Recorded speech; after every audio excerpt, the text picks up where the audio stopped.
Yo, yo, still nothing. Yo, riser, riser. Yo, so we're gonna test this microphone. It may, I'm doing something else with this computer, and it may be causing an issue. So if it is, I'll try something else. Anyway, the honeycomb thing was really important, and they didn't show it, and I felt like they should have. If they spent all this,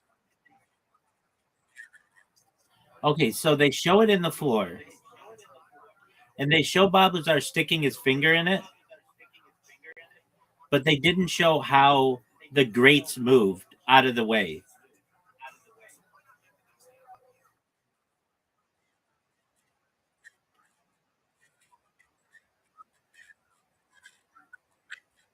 But they didn't say where the grates go. And they didn't show,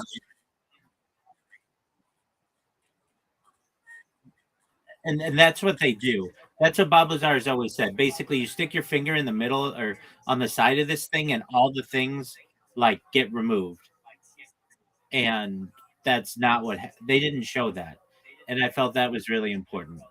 Um, and I just, but it was really good to get in the mind of Bob Lazar. Finally, it was really like a riddle in my mind for 20 years was solved yesterday when I could see this stuff. And what else did I find? In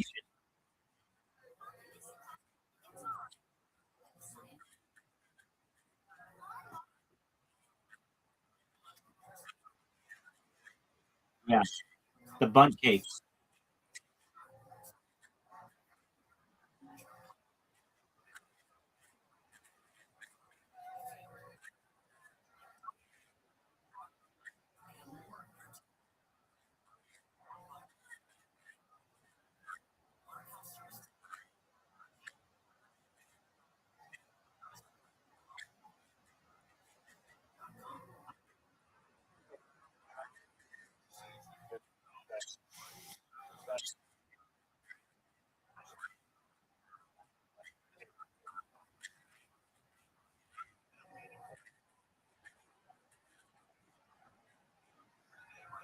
Yeah,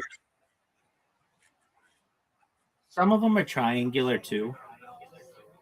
They didn't go into that, but the thing with Michael Strat, we'll see. They'll talk about it. I'm in agreement with you, but there's the aspect of it that it doesn't have to be aerodynamic. Like air resistance doesn't really play a part into it when they're creating their own gravity. Did you just turn on a microwave? Oh, very cool. I thought you had your own gravity system. Um, yeah, very cool. I thought it was very interesting the element 115. So I'd never seen that.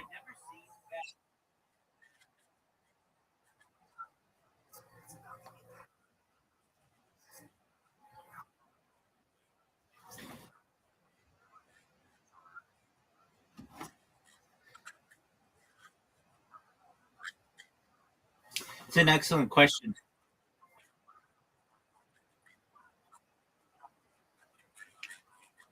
It's an excellent question. I don't have the answer to it.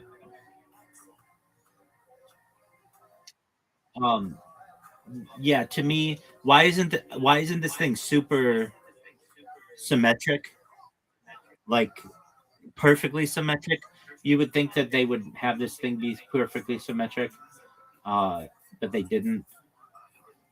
Um, okay, so when you run a facility like that, there are all kinds of maintenance things that occur that it doesn't seem like they were referencing. Like, um, where do you take out the trash? What do they do with the trash that's there? Do they have like a dump truck that comes all the way down there to get the trash? Do they just burn it? Is there like a trash compactor or like an incinerator? They don't talk about that. They don't talk about the bathrooms. Like that kind of stuff's the fascinating stuff to me. I know the alien stuff's really cool, obviously, but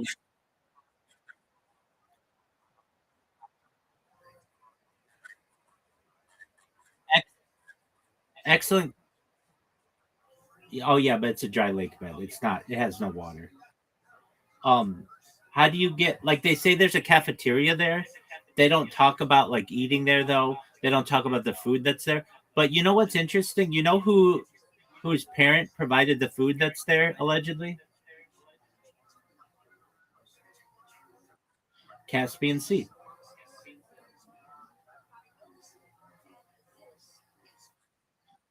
His dad worked for a government contractor that would provide the food at Area 51. Yep.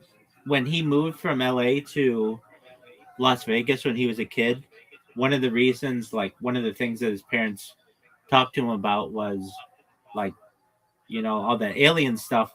Dad's going to be one of his customers, basically, or his clients is the government, and he's going to get to like do work with them. Now, from what Caspian Sea ever said, his dad never went into the base or anything.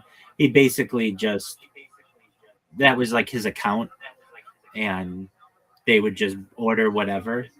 But they do have cafeterias there. I mean, like those guys, there are people who do live there, and that was another thing. They didn't go into the the sleeping quarters or anything. The place seemed very big. Seemed much bigger than I ever thought it was.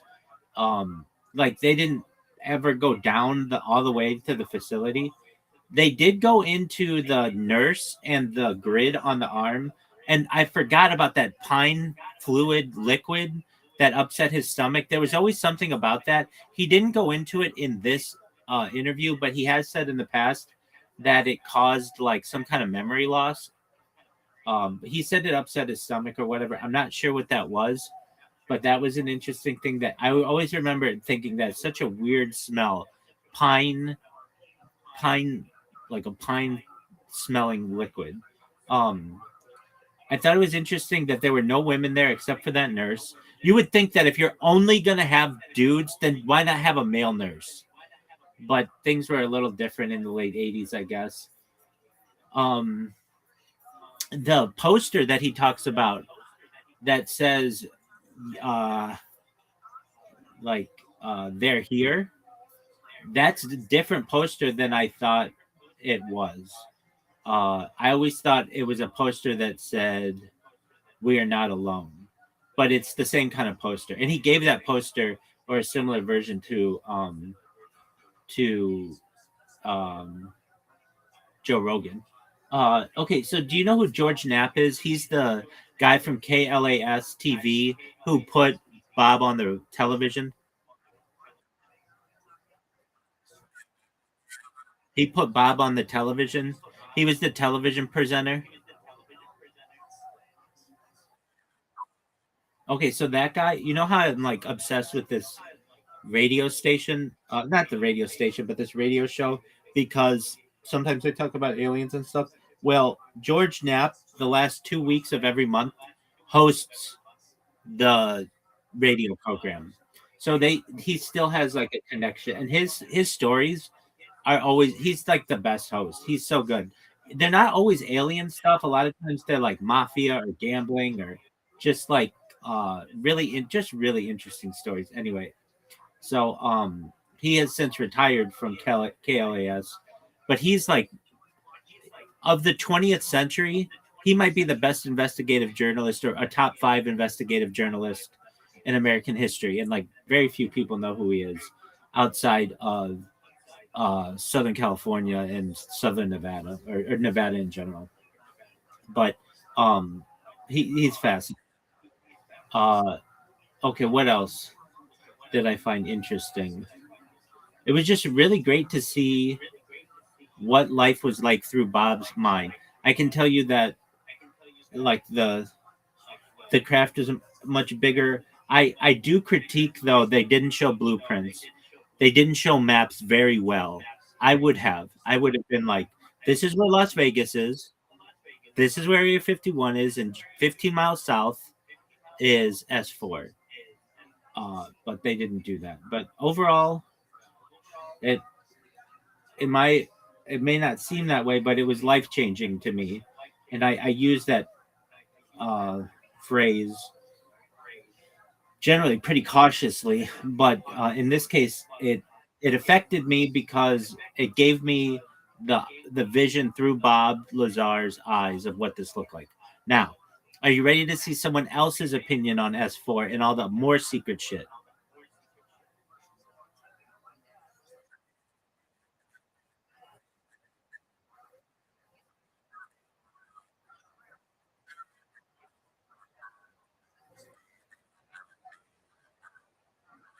Totally, totally. He seems really happy, and that's all you could want for someone like that. He's not haunted by this. He doesn't, I think, feel threatened anymore. I thought it was really cool how he said his wife has her lab, the horse lab, and I have my lab, 1,500 square feet. I can run my experiments. It seems like he's happy, doesn't it? Yeah. And so that's really great. I mean, I only want good things for people generally in life. I mean, I I want people to have good lives, and it's not like he is like destroyed by this. And this type of government interaction with people can destroy you. I mean, makes it very difficult to get a job, makes it very difficult to be taken seriously. You become not just famous but infamous. He could have been called a he's called all kinds of things, but he could have been tried for espionage or leaking of government secrecy or his all of those things, and it just seems like they allowed him to have a good life, and um, it seems like he's got a really nice property. I mean, he's got horses and a big lab, and it's like a decent sized house, and uh, so I was really happy for him from that perspective. All right, in YouTube. Okay, so the man's name is Michael Michael Schratt Schratt,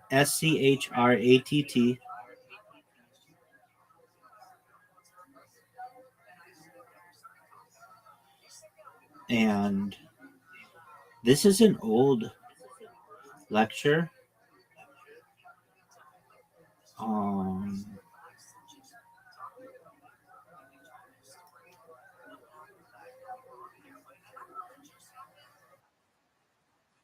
yeah, it's 30 minutes.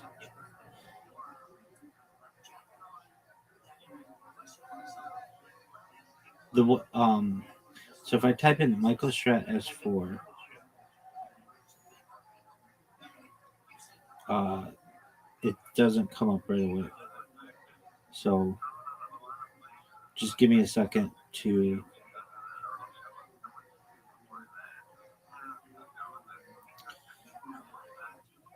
Oh, maybe if I type in Dan Burrish.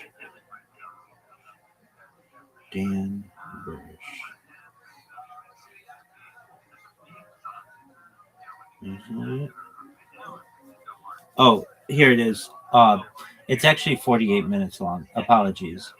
Yeah, yeah, yeah. Here it is. Okay. So it's you want to type in Michael Schratt, Michael Schratt on Area 51, comma Dan Dan space Burisch, and that should come up. It's from Above Top Secret Disclosure. It's 11 years old. It's fascinating.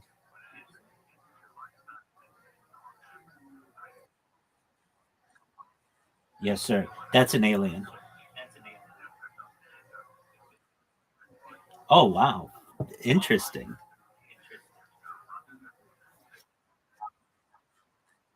Yeah, he's fascinating. I want to meet J Rod if J Rod's still alive.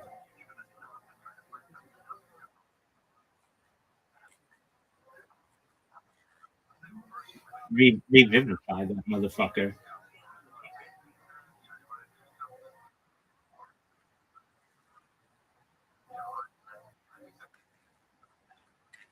Absolutely. And then don't forget it's Truman Show night tonight.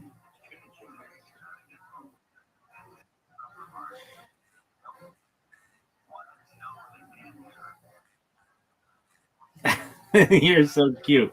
Yeah, you're 100% right. So the other articles I wrote on Zeta Reticuli in scientific and cultural context, externally corrected evolution, a meta-conceptual framework in the philosophy of biology, and then also the potential cosmic origin of life, natural radiopanspermia, and directed panspermia.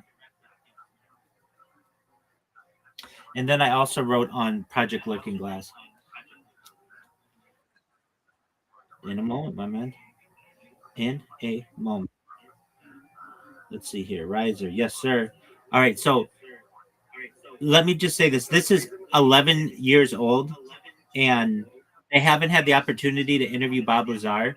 So it may not be 100% right, but if what Bob Lazar is saying is true and this is true, this is fascinating.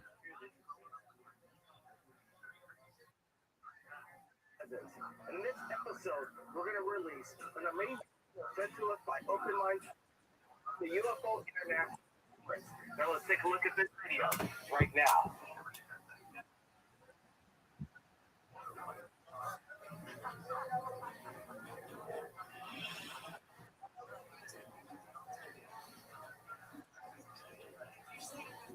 Please help me welcome.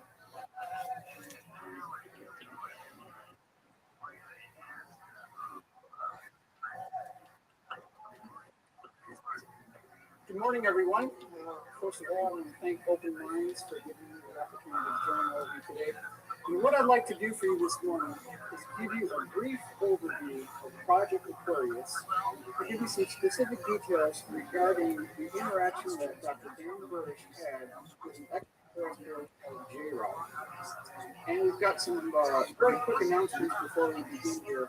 Number one, the information, drawings, and illustrations highlighted in this presentation originated from directly the testimony and direction of Dr. Dan Burrish. So in other words, I didn't make this up. This comes directly from Dr. Dan Burrish. He will be available after this presentation to address all your questions. And number two is a disclaimer. The drawings and computer-generated forensic composite illustrations shown in this presentation do not conform 100% to Dr. Dan and Marcy's testimony or descriptions, and should be considered strictly as a visual aid, specifically designed to give the general public an overall idea of what the S4 facility looked like. So, in other words, I didn't get this 100% correct. There are some minor errors here and there in the renderings, but it's definitely sufficient to give all of us here today a good understanding and visual aid regarding what the. So this is a breakdown of what we'll be talking about today. I'll give you a background of Dr. Dan Burrish. We'll be discussing level 4-1. We'll be talking about walking the line. We'll describe what that actually means, what it pertains to. I'm going to give you a virtual blueprint floor by floor walkthrough of the 9 hangar bays all the way through the facility. We'll consider the extraterrestrial and alien craft because there is a difference. We'll talk about the Roswell craft. We'll talk about the propulsion research laboratory at S4. We'll consider the catwalk, the files department, and the cafeteria. For level 4-2, we'll consider Project Sidekick, the weapons research and development, Alice in Wonderland Rabbit, this is a good historical note, Looking Glass Device, Stargates, ERBs, or Einstein-Rosen bridges, the Doctrine of Convergent Timeline Paradox. Dropping down to level 4-3, we'll consider the MJ12 residential suites, the boardroom, the culture department, and analysis department. 4-4, we'll look at the wing pads, the biocontainment labs, badge board, and decontamination procedure. And finally, on level 4-5, which is the lower floor of the facility, we'll consider the clean sphere, the scissor lift, the lighting, the iris aperture, the kick plate, spare lock, and the test, which is the totally encapsulated suit. So that's the layout of what we'll be talking about today. Who is Dan Bush? He was the youngest person ever to be elected into the Los Angeles Microscopical Society. And in 1985, he received his bachelor's degree in biological science. And in 1986, a bachelor's degree in psychology. In 1987, Dan explored the feasibility of becoming a priest here at St. Patrick's School of Theology. However, that didn't quite work out, so we actually had to bypass that. Now, in 1989, it was Dr. Edward Teller who arranged for Dan to take classes at the University of New York, Stony Brook, and he earned his PhD there. So I asked this question to all of you. Where have we seen this gentleman before, Dr. Edward Teller? Where have we seen him come up in the stories of these type of craft and vehicles before?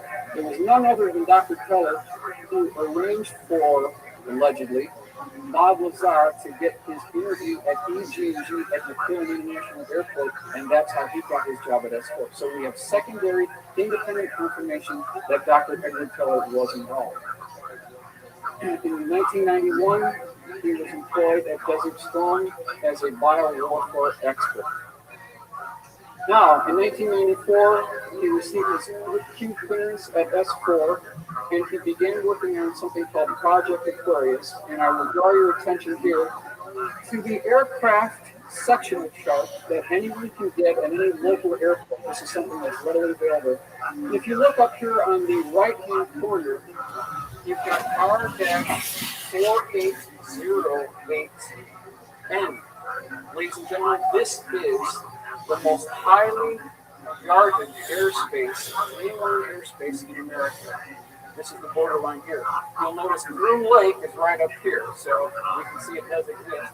Approximately 12 miles south of Groom Lake, there's something called Captain's Lake or Area S4. And it's important to note that if you ever try to break into this airspace within the 480N airspace Greenland, three things immediately happen. Number one, ATC at Greenland, air traffic control, will not allow you clearance to enter into their airspace. Number two, they will immediately, if you do not egress the area, they will immediately scramble an F-16 who will perform a particular maneuver where they'll fly perpendicular to your flight path at about 100 feet away from your aircraft, and then when you fly into his jet wash, it will either be hard from controlled flight or you might end up wrecking one of your wings or tearing one of your wings off. So that's the second thing. And the third and final thing is you'll receive a final warning to exit the area, and if nothing happens, they will lock onto the sidewinder mostly and they will neutralize the target. So the bottom line is don't try to break into Greenland airspace. Okay, so at S4, again, he received his clearance, and he worked under the direction of the Naval Research Laboratory and the Defense Intelligence Agency. So these are the two outfits that are running the program at Area S4. The EG&G terminal, 737-200, how do you get to Area S4? Well, it's the EG&G terminal, which is the gateway to Area 51 and S4. As you're flying on this airliner here, just before the hairpin turn into the landing approach on Green Lake runway, which is a 27,000-foot runway, it's the largest runway in the world, there's an ATC clearance called period. That is the clearance to land at Groom Lake. And what's interesting, a historical point from Dan Bush indicated that on the trip on the 737-200 to Groom Lake, they played Neil Diamond's song "Coming to America" over and over and over again. So the question is, what is the encrypted symbolic message that they're playing on the airplane as you're going there? Well, under its original interpretation, that song talks about immigrants coming to America to make a better life for themselves. That makes a lot of sense. But under the direction of what happens at S4, Zoo, watch what Right streaming.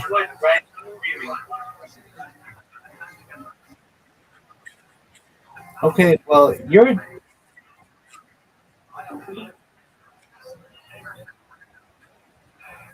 Zoo, you've been a dick recently.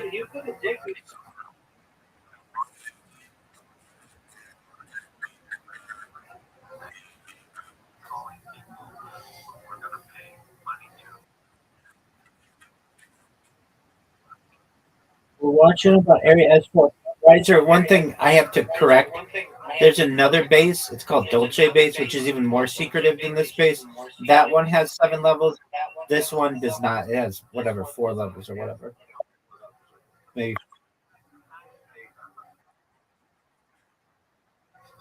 We're happy about that, Zoo.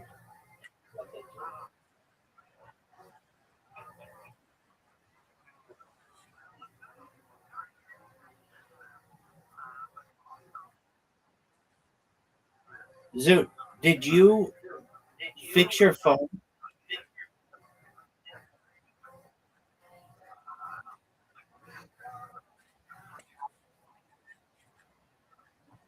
Dude, I don't want you to fuck around with me. Just get your phone fixed. Don't go to Melbourne. Don't fucking get any more prostitutes. Don't smoke hookah. Just fix your phone. Okay, cool. We're watching what Riser's doing right now, so watch it. That's cool. Let's confirm Denver as the correct interpretation. Now, when you land at Groom Lake, how do you get to S4? It's 12 miles away. There's 3 ways. You can take Air Force Plus. That's number 1. Number 2, a U.S. Army Black Hawk helicopter. The third and final option is a Russian Mi-24 Hind-V helicopter gunship. So those are the 3 options that you take to get to S4. Now we're flying. We just landed. We're at the helicopter landing pad. We're now going to enter the facility for a virtual walkthrough. And you'll notice that there are some very interesting lines here on the tarmac. We have 2 parallel red lines, okay? And then there are 2 parallel blue lines. This is called walking the line. And you are told, according to Dan Burrish, and this is a very oppressive society, it's not a user-friendly area. It's not something that is a nice place to be at, because there's black guards with guns, and it's an oppressive society. You are told to follow the blue lines and do not breach the boundaries of the red lines, because if you do, ladies and gentlemen, they will shoot you. That's the level of security that we're talking about here. Now, we're entering the facilities, and you'll see this swinging door to enter the facility. It turns out that that is actually incorrect, so we've made the correction. The actual door to get into the S4 facility is none other than a double sliding glass door with an indented receptacle, which is circular. You turn that to the right, and that's how you get into the facility. Very similar to what you would see on your patio door. Now we've got the layout. We start at the top, it's 4-1. Second floor is 4-2. We've got 4-3, 4-4, and 4-5. We flip to the AutoCAD render to give you an idea of what that facility looks like. Keep in mind that anything below 4-1 is all underground. Now, Area S4, 4-1. This is the blueprint that I was able to put together under the direction of Dr. Dan Burr. And the first thing that happens when you walk into this facility, you enter that door, what you see is this long hallway here. Very long hallway. It has the same type line configuration or stripes on the floor. To the left, you see a red line. You cannot go to the left. On the right, there's a blue line. You can get access to that. So we're walking up here. The first room to the left, ladies and gentlemen, is actually the avionics lab. Just beyond that is the propulsion systems lab. Over here, we have a files department, and we have something called the briefing room. This is a very important room, the briefing room. Why? Because there's something called King Tuts or training update tapes, and we have something called Blue Screen Ring DTIC binders, which is Defense Technical and Information Center binders. So I just submit, we've all heard this thing about Carl Sagan stating that extraordinary claims require extraordinary evidence. Well, here's where the evidence is. In this facility, they not only have the hardware, but they've got the tissue samples, they've got the motion picture film reels, they've got the high visual digital audio tapes. It's all here. This is what we're looking for. So, on the far western wall, on the interior of each of the 9 hangar bays, there is a 4-1 in red paint circled by a red circle. So that indicates that you are at Area S4, Floor 1. That's the significance there. The first hangar bay, which is right here, this is hangar bay number 1, was none other than Bob Lazar's sport model, or a P-45 sport model. Hangar bay number 2, we believe to be the exact same vehicle, or possibly an ARV, alien reproduction vehicle. Hangar Bay 3, ladies and gentlemen, was the Roswell craft, which was covered by a tarp, and so Dan didn't get to see the entire configuration, but it was the Roswell craft. Next, we have the next hangar, which is number 4, is the T-52 Orion craft. The next Hangar Bay 5 was empty. Hangar Bay 6 contained a man-made F-22 conversion for sort of a dog and pony show of what was in Hangar Bay 3. So it was a man-made version of the Rothschild craft. Up here we have, it's believed to be the 1953 crash retrieval in Kingman, Arizona. That was what was in the name, which is 7. Hangar Bay 8 contained a black ice triangle that was nicknamed the Licorice Drop. Ladies and gentlemen, was out here. Up on the left-hand corner, I've got a very crude gymnasium lighting. That's an important thing to remember. When you're in this facility, it's not impeccable lighting on the first floor, so that's why we have that. Moving over to the right, we have the biohazard suppression area. We have the overflow files department, and then we have the communication area. And then you'll look over to the bottom right here, is the meals ready tickets for the cafeteria. And you'll notice here that the different colors indicate the compartmentalization of the people who work on different programs at Area S4. So if you work on Project Sidekick, or if you work on Project Galileo, you sit in the red area. If you work on weapons research, you sit in the black area. As we mentioned, the orange area is Project Looking Glass. So what they're doing is they're quarantining the employees and engineers who work on the different programs so that these things remain secret.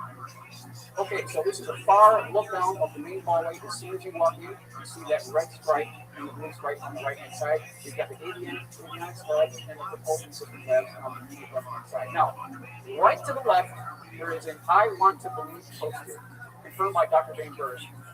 Over to the right, there is a nurse there in a weighing pad. So all this talk about trying to smuggle things out of S4 so that we can prove all this is real, well, it's next to impossible. Why? Because they weigh you in the new when you get there, and they weigh you in the new when you get out. And if there's a discrepancy within ounces, it's over. So you have to be very careful here.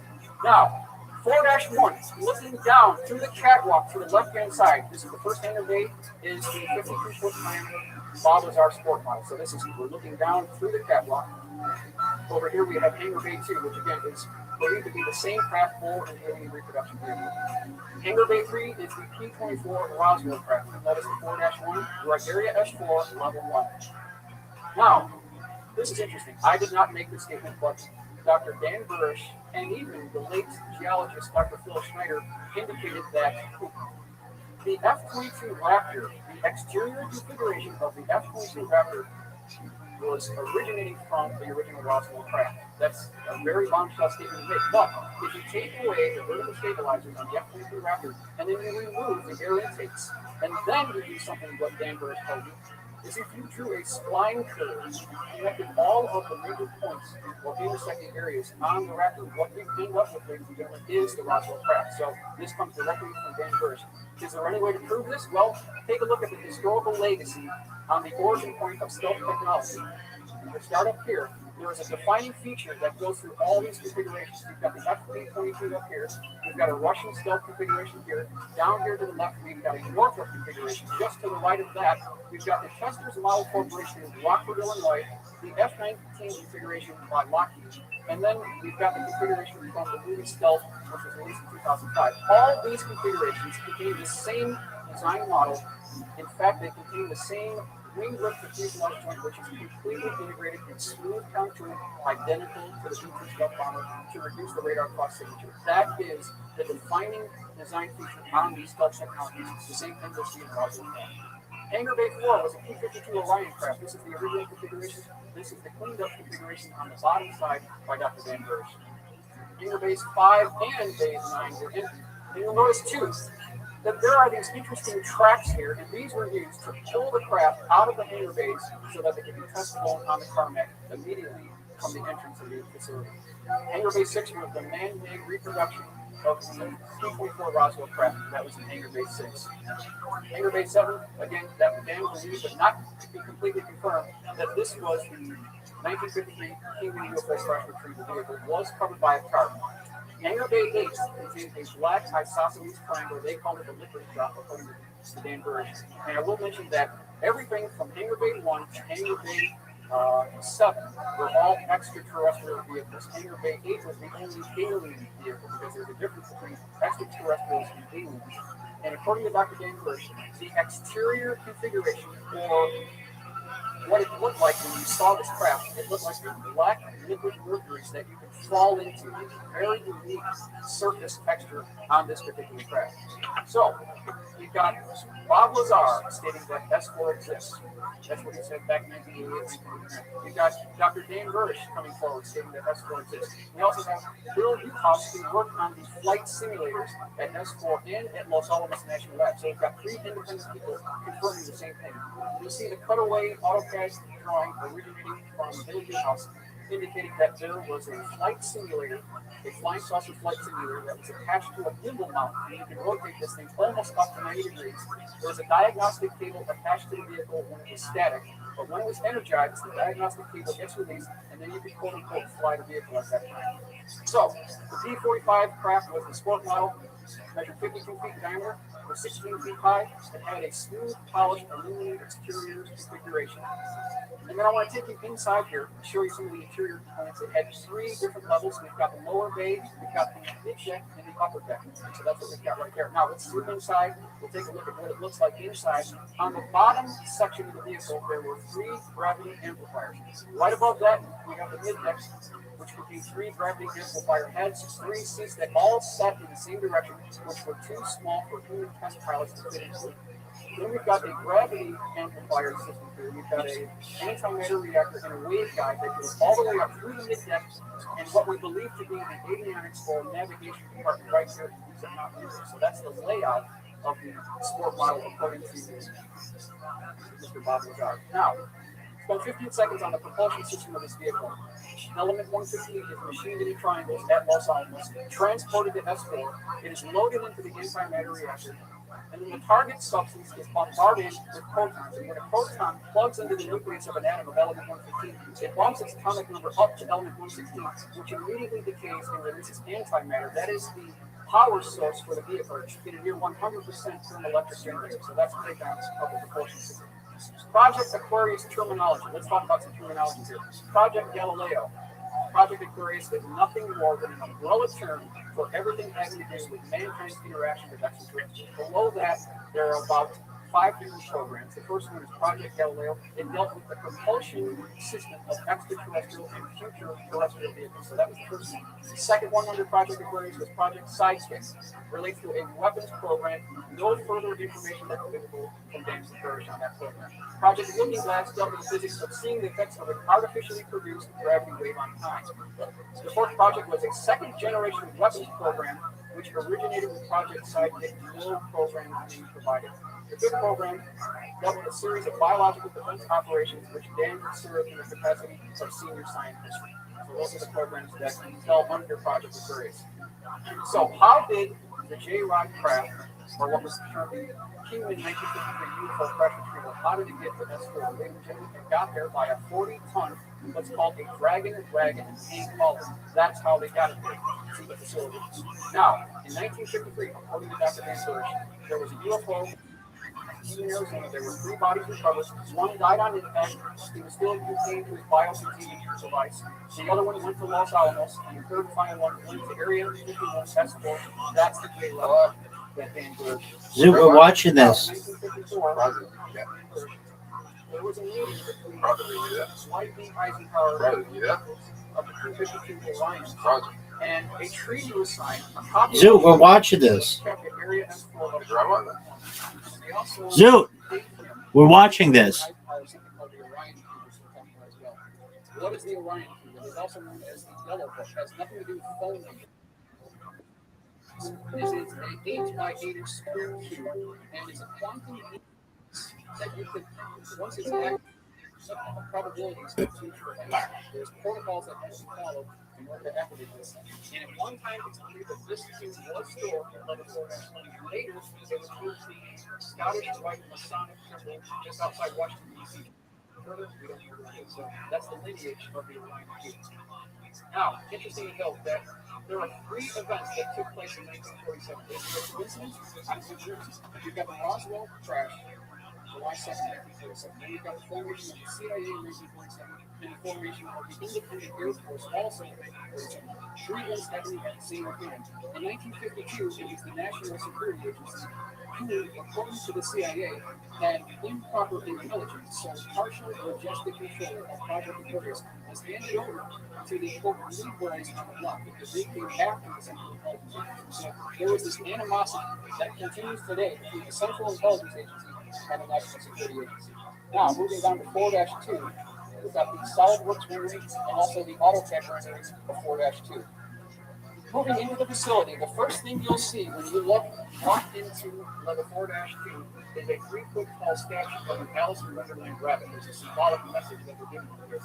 There's a primary looking glass device, and on either side of that primary looking glass device, ladies and gentlemen, there are two secondary ERBs or Einstein-Rosen grids. Up on the left, I've got a graphic of what we have termed the galactic positioning distance, because when you access the Stargate at the S4 facility, you don't need to have a galactic positioning code on your arm or flip chip because all that data is inside the controller. But when you go outside S4, you do need to get this positioning code data so that you know where you're going. Here we've got the jump pads at 4-2, and then down here we've got the project sidekick storage facility. There's also one just below that. To the right, we've got weapons research and development. I've got a blown-up view of the looking glass device here. We're going to consider something called the doctrine of convergent timeline paradox. And then we're also going to consider how did the U.S. government get the technology to access naturally occurring stargates throughout the world. It has to do with the Sumerian cinema seals that were discovered in Baghdad years ago. Now, this is a SolidWorks rendering of the looking glass device. You'll notice that there's this Polaroid or ring-shaped device. And inside this, we have multiple permanent electromagnets. And this is consistent with 6 electromagnetic fields that form above this device. There is a up and down actuating rotating cylinder, so it's a height adjustable rotating cylinder which is attached to a 3-axis gimbal system. That's the general layout of the looking glass device. What does this thing do? Well, it can actually warp the fabric of space-time both forwards and back, and you can actually see the probabilities of future events. That's the primary function. However, there's a secret to the looking glass device, which Dan Hirsch has told us. What you can do is you can flip this device up at 45-degree angle, and if you tune it to a slightly different frequency, it can be used as a stargate. So it actually has a dual purpose. You've got these spires or guide rings just above the looking glass device. These are used to guide the electromagnetic field over the looking glass device. It's something that you can get today. Now, per Dan's comments, there was a 3-foot tall statue of an Alice in Wonderland rabbit. He had a maroon vest, he had golden fringes, and he had black buttons. He was turning a clock. And this is symbolic that you're going down the rabbit hole into a world that's beyond belief. And that's exactly what happens in the looking glass area. So there's a symbolic message. Now, when we talk about time travel and we talk about the doctrine of convergent timeline paradox, in my assessment, there is no better illustration of this concept than the movie Back to the Future 2. And they talk about this in this movie. So, just to illustrate this, for example, on the bottom here, we've got something called the flow of time, representative of the bottom arrow or timeline 1. That's the timeline 1. So, we're moving down this timeline, and everything is fine, everything is great, and then somebody decides to flip on one of these looking glass devices. This is called the looking glass point of observation. That's right here. Now, we have someone that is looking into the future of probable events. At that point, at that exact point in time, we are no longer, ladies and gentlemen, on timeline 1, but we are now on timeline 2. And theoretically, we have affected our future timeline 1. So that's how this works. Now, in this movie, a DeLorean is used to go from the year 1985 to the year 2015. And a character by the name of Dick Tanner, he eventually comes into possession of something called the Gray Sports Almanac, 1950 to 2005. He picks this up from an 80s memorabilia store. He goes back to the year 1985, and it's a cakewalk. He knows all the results, all the sports scores, to the horse racing, to NFL, to hockey. He turns out to be a billionaire. It's just incredible. But in the process of doing that, he completely destroys himself, everyone he's with, and everything all surrounding. So you can see of the catastrophic consequences of looking into the future, it has a very serious consequence. And that's borne out by what we see here in the Mayan calendar. Some believe that on December 21st, of 2012, it's the end of the world. However, some take a more positive approach and indicate that this is a new dawning of an age of enlightenment. This is, if you flip over to the prophecy rock by the Hopi here, they have a similar motif. They talk about the evolution of mankind's consciousness on this bottom straight line, and then something happens. An event takes place where we go off into chaos, and that's what we see with the squiggly line. So again, it's very destructive in some cases to try to predict future events. They can have catastrophic consequences. Here you see the rendering 3D Max 3D rendering of the Looking Glass device. We've got the transport pads in this location. Everything that took place in this facility was recorded on digital videotape. So they have the evidence. There's no question about it. You can see the electromagnetic field forming above the Looking Glass device. There was a stand clear yellow and black stripe that followed the circumference of the Looking Glass device. Now again, this is Dan Varish's rendering. We talked about the Looking Glass configuration. It's the general configuration on the upper left hand. And then on the upper right hand, we rotated the device 45 degrees from the horizontal, and now it's in the quote Stargate configuration. So that's what we see there. The flip book, this was something that engineers wore on their arms. It was kind of a GPS code book because you have to know where you are and where you're going when you operate or access one of these Stargates. Now, some of you may have seen the movie Stargate. The actual Stargate looks nothing like what you see in the movies. The only thing that is consistent is this metal catwalk that gets you into the actual Stargate. That's the only similarity in the entire operation. Level S4, level 3, we're moving on to level 3. This is the SolidWorks agreement. There we got okay. Now, there are at least 3 primary areas to 4-3. You'll notice that there are 3 distinct segments here. Each has 4 residential suites. Ladies and gentlemen, this is the Majestic 12 residential suites. That's where they stay when they get to S4. It consists of a very simple 1-bedroom apartment with a sunken living area. There's a tile walkway to enter the facility. There's a single TV. There's one single bathroom. So that's the S4 Majestic 12 residential suite. You also know that we've got the culture department. We've got the analysis department just to the right and below the culture department. Up here on the right, we've got the call-outs, the leader call-outs. We've got slider trays. We've got pressure incubators. And when I was going through this, it really dawned on me that there's a lot of attention to detail here, and it was my assessment that this was coming from a man who had practical application experience in working in this environment. It just seemed to me that they couldn't make this up. There was a lot of detail here. It really seemed that this is someone who speaks from experience that was actually working in the facility. Now, level 4-4, that's what we're moving on to now. A number of primary areas here. We have the badge board. This is a blow-up of the badge board on 4-4. We've got a meeting room or a board room in that facility. There are multiple biocontainment labs in level 4-4. You can zoom in and blow up that area right here. These are the decontamination areas, and Dan Gersh's desk at S4, level 4-4, is right in this facility right here. So again, the level of attention to detail to me was just astounding. It really seemed like someone who was actually working there. Now, some of you may have seen this before. This is Dan Gersh's security badge at S4. We've got the badge here that's short for Majestic. That was the program that was operated under Truman in 1947. And then we've got these diagonally striped blue and darker blue running along the upper left-hand corner. This is the same configuration that Bob was talking about as well. So again, we've got secondary information confirmation that there was a security badge that actually looked like that. This badge number was H6196MAJ. Level 4-5, very important floor. This is the cleans floor. And you'll notice that there is an iris. This iris can move out for the clean sphere floor.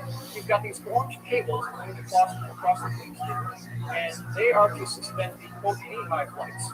There was a boardroom on the right side, one boardroom on the left side, and then we've got the actuation of the actual clean sphere floor. So what does this thing actually look like? Before you get into the clean sphere, there's multiple protocols that have to be followed. This is the entire layout of the protocols. The 4-5 gantry vehicle and overview of clean sphere entry protocol. So we've got the totally encapsulated suit that you have to enter. You have to have a positive pressure environment in that suit. And the umbilical cord reports that take place at this stage are integrated into the clean sphere. Now, detailed views. We've got the PINS device, what the Dan Burrish zero. We've got this workplace PINS device, which is the pressure issues needle system. He carried a briefcase with him, so when he got into the airlock, which gained access to the clean sphere. Down here, I've got the representation of the 42 Dragon Wagon tank hauler, shows you how they got the craft to the facility, and this is a rendering of the airlock here. This is a layout of what the 4-5 facility looks like. So picture in your mind's eye a large square building, somewhat similar to what we have here, and on all four corners you have this fillet radius, so the corners aren't sharp, but they're blended really nicely. And then on the lower floor, you've got something called a scissor lift. It's the same type of scissor lift you see in manufacturing, construction sites. Just above that, of course, we've got a hydraulic actuated scissor lift. There's a floor with a large circular cutout with something called a plane sphere. And the plane sphere, ladies and gentlemen, is not a sphere. It's like an orange cut in half, so it's strictly a half of a sphere. That's what we're considering here. Here you see the SolidWorks rendering of the plane sphere device and then the scissor lift, almost identical to what you would see at the local airport with these concession trucks that bring this box up to the 747 cargo bays and then bring in wheels. That's the same type of configuration that you can see at the bottom of the 4-5. Here's the rendering of what the plane sphere actually looked like. It was 52 feet across. The plexiglass clear bubble is 2 inches thick. Think about the manufacturing that had to take place to get that there. This incredible level of engineering. Impeccable lighting was located on 4-5, which is different from level 4-1. There were 7 indented windows called Majestic 12 observation gallery windows.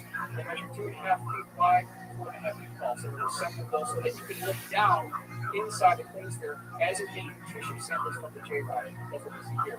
Now we've got something called the beehive lights. These beehive lights can actually move along trapeze cables. They can be lowered and raised through a telescopic device, and these were actually designed and built by J-Rods and transport engineers. Just an impeccable level of lighting on 4-5. Why is that needed? Because you don't want any shadows in nutrition samples from extraterrestrial. Here you can see the edge of the 4-5 floor, which is a yellow and black stripe right here, and then also the edge of the plane sphere bubble right here. That's what we're completing demonstration. Now, there's something called kick plates that actually are manually operated, and they seal the gap between the plane sphere edge and the floor of 4-5, the opening. That's what they do. And according to Dan Bush, these were done by hand manually. When they slam these down, there's a big bang that takes place. So it's something that you really stress. Here we see the scissor lift lifting the plane sphere up to the second floor of 4-5. And then you can see again the hydraulically actuated scissor lift.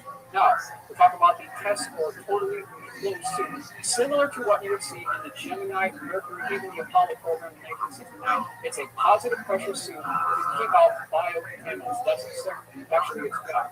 And when Dan Bush was at 4-5 inside the plane sphere, he was taking upwards of 300 tissue samples from the J-Rod because he suffered from a genetic neuropathy defect.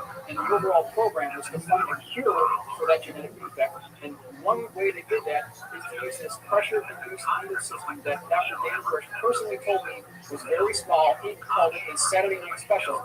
And it had a pneumatically actuated hose off the aft end of the hose device. There was a small cartridge that was loaded right inside the shaft here, and you could take the tissue samples that were sent up for the analysis department. So that's how they did that. He also carried a briefing case with him with multiple needles and cartridges that went inside the canister as well. Now again, remember, the way you nude when you get in and when you drop down to 4-5, that can be again. So there's just no way you're going to sneak anything out of 4-5. This is a very well-done pencil sketch by Mark McCamish, who is again the world's premier aerospace illustrator, showing Dan Bush being seated up in the test seat and then entering the airlock or decontamination chamber for entry into the booster. Now, what in the world does J-Rob mean? I mean, what we've heard this before. In its simplest terms, J-Rob means 15 because J on the computer keyboard is the 10th letter in the English language. The dash or rod is symbolic of the Mayan glyph that indicated the number 5. So you put those together, you get 15. That's also symbolic because he traveled from 15 light years away to get to Earth. So that's the definition of J-Rod and how he got his name. Now, 2 quotes from Dan Bush. They're very important. He said, "I have never met an alien, but I have met an extraterrestrial. The difference being that an extraterrestrial such as a J-Rod is actually a future human and therefore shares a same human lineage. A true alien, on the other hand, would bear no such human lineage." So that's the difference between an extraterrestrial and an alien. Now, when he was working there, you can see him with a PINS device taking samples from the J-Rod. And he was called K.A. A little bit of description of what he looked like. He measured 3.5 feet tall. He had dark brown appearance, very black inset eyes, a disproportionately large head. He had a small nose, long arms, and no teeth. Interesting to note that the designation for this particular J-Rod was EBP-53AZ2. That stands for Extraterrestrial Biological Entity, 1953, UFO crash retriever, Human, Arizona, number 2. Because remember, the first one died on impact, the other one went to a Y-11 facility at Los Alamos. Now, during one of these tissue sample sessions, remember, you have to follow a certain protocol to approach this J-Rod. You have to raise up your right hand, the J-Rod raises his right hand, and then you take multiple steps together, and then you use the center. During one occasion within the clean sphere, the J-Rod, who was known as Galen, he broke the protocol, rushed Dan, and they had developed a friendship that was not, so this had never happened before. He wasn't under attack, but Dan Burge was startled about what took place. He stepped back and accidentally caught a group of the total encapsulated on the grid structure of the bottom of the floor of 4-5. He tripped over backwards on his oxygen tank, and the J-Rod proceeded to infuse into him a tremendous amount of material having to do with future events. So it's incredible what took place inside the building. This is an illustration by Martin showing the decontamination process within the airlock for entry into the 4-5 facility. Now, again, how did they get this technology to access these naturally occurring stargates? Ladies and gentlemen, they got this from the Sumerian cylinder seals, in some cases from the Baghdad Museum. Now, what you'll do here is you'll take a piece of wet clay and you'll roll that over the clay, the cylinder seal, and you'll end up with this positive relief. Now, according to Dan Burge, what the government figured out how to do is you take a mirror, go right down the center line of one of these lifts, and you get a mirror image, which is nothing more than a blueprint on how you access these naturally occurring stargates. That's how they did it. Now, in 2003, something interesting happened. J-Rod was moved from his position within the Kingsphere 4-5 facility. He was flown to Abydos, Temple, which is down the Nile River. Perhaps some of you have been there, actually. And remember, he has to be in his own positive pressure atmospheric environment or he'll die. So they ended up building a stroller for him. This is Dr. Dan Burge's illustration of what that stroller actually looked like. And recall, too, that they were friends at the time. So Dan Burge was sad that J-Rod could not go home to his family and be with his family. He had a compassion for him. So in this act of compassion, during the accessing by the government of one of these naturally occurring stargates at Abydos Temple, Dan Burge thrust forward that stroller and pushed Kayla into this stargate, sending it home. However, Dan and the stroller device were kicked out. He got into a lot of trouble for this, but it was an act of compassion on Dr. Dan Burge. There's a very interesting piece of nostalgia at the end of the Blue Light Runway, according to Dan Burge. There is a sign there that has multiple arrows pointing in every direction. The sign says home, and this is a symbolic message that what takes place at S4, perhaps Blue Lake, home is underground, it's in outer space, it's west, it's east, it's west, part is everywhere. There's a symbolic message being employed in this here. So, ladies and gentlemen, I think it's really important that we honor the courage that Dan Burge had to come forward and give us this information regarding the specific details of the S4 facility and providing all of us a potential for a very bright future on the nearby horizon. Thank you.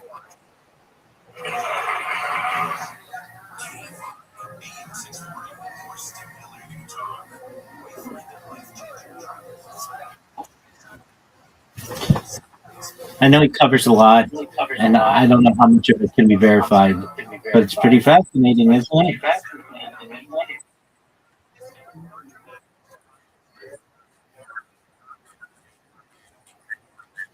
Oh no, he does a ton of interviews. Yeah, he does. Don't if you're looking for an interview of Dan Burge, he's got tons of them.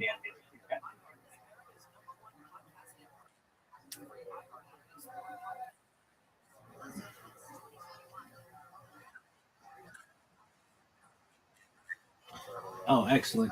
Just the detail and the CAD drawings, the AutoCAD drawings, watching it, it does seem to be pretty consistent with what Bob Lazar has said. Um, I think it's interesting that they have like a bunny there or a rabbit like from Alice in Wonderland. Like there's all this really wild technology, and then they keep like some interesting, or like the thing at the end of the runway. If you've ever seen that runway, if you've ever played like Microsoft Flight Simulator or anything, that runway is so long. It's like 2.5 miles long. It's easily the longest runway in the game. It's the longest runway in the world.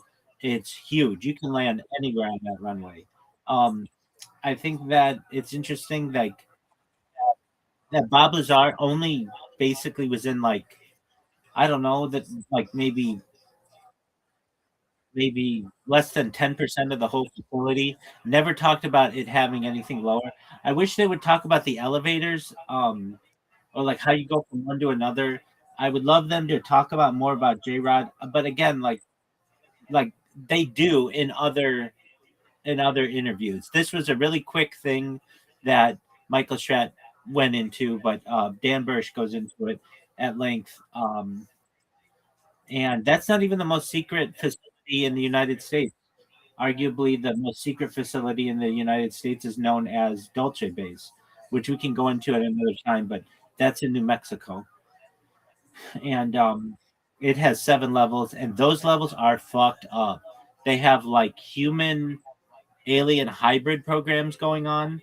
Um, it's fucked up. They have something called Nightmare Hall, which is like allegedly where they like people are kidnapped on the surface and taken there and never to see their family again, and they like have like imprisonment and all kind, like they're forced to give birth to children and stuff. Like it is a fucked up situation.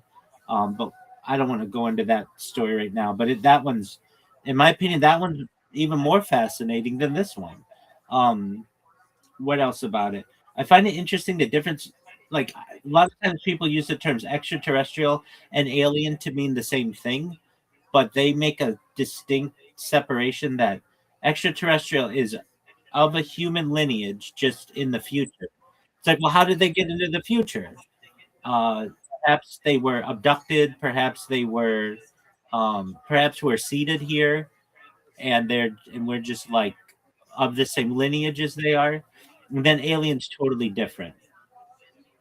Um, the bays of the S4 seem to be different than what Bob Lazar discussed, but I'm sure they move those things around like cars in Grand Theft Auto, so they don't always keep them. But it is interesting that they kept the sport model exactly where Bob Lazar had said. Um, Now looking at these AutoCAD drawings and Bob Lazar's, there's a lot of similarity. I understand that even Michael Strass, it's not exactly right, but this is still pretty good. Uh, and it was 15 years ago, and I think it's just incredibly accurate. I find that the thing about the looking glass is fascinating, and it's something that I've always speculated, that if you could basically map every particle or atom in a given area, you could run a simulation to know what would happen into the future. And this type of technology seems like that's what it can do. That's fascinating to me. The idea of a star, uh, what'd you say?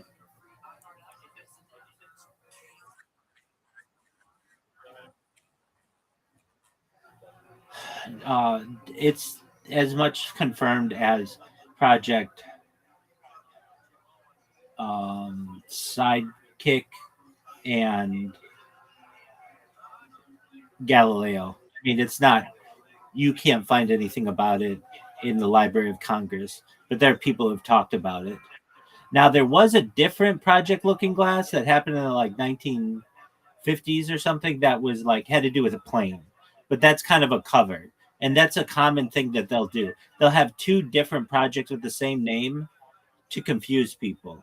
So somebody will be like, "Oh yeah, that's Project Looking Glass," and it'd be like, "Oh yeah, the plane," and be like, "No, the thing to see into the future," and the other person would be like, "What are you talking about? It's a plane," and then they discount them. That's a common thing that they've done.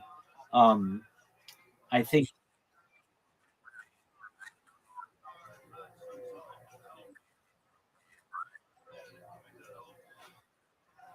I've heard it confirmed though by a lot of people.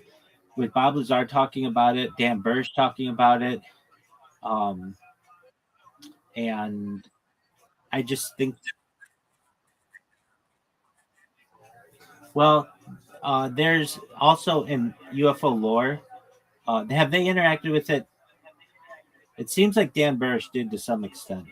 But where we got that technology, now this is separate from Bob Lazar and Dan Bursch, but this goes back to something called Project Project Scorpio. I want to say. Um, so basically, in the 1950s, and I wrote about this too uh, in my article yesterday. Uh, President Eisenhower met at Edwards Air Force Base and Holloman Air Force Base, perhaps. Um, yeah, I think so.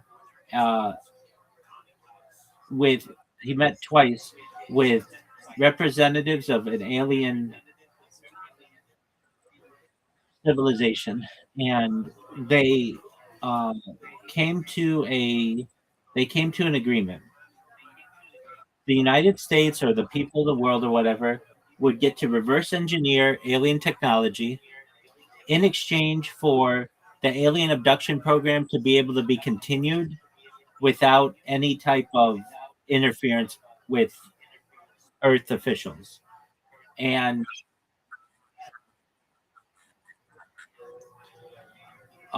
I think, to my knowledge, we were shooting at them and causing causing them some. Well, I know we were. We were basically taking aim at their craft, and the answer to that, though, is they didn't, because very soon after this alliance was signed, it's called, oh no no, it's called the Granada Treaty. There's another Granada Treaty, but it's different than this one. This is again one of those things. They'll name two things the same name, but the Granada Treaty, uh, in exchange for the like permission to abduct humans, we would be able to reverse engineer some of their technology. Some of the technology, or one of the pieces of technology, was this square that Dan Burge talks about, which is the looking glass. And um, somehow, some way, you could see into the future with this piece of technology. Very soon thereafter, the Grenada Treaty was signed or whatever. The aliens didn't follow it, and they just started abducting as many people as they wanted anyway, and didn't care about it. And there's nothing that the humans could do. Then this goes into another story, which is absolutely fascinating.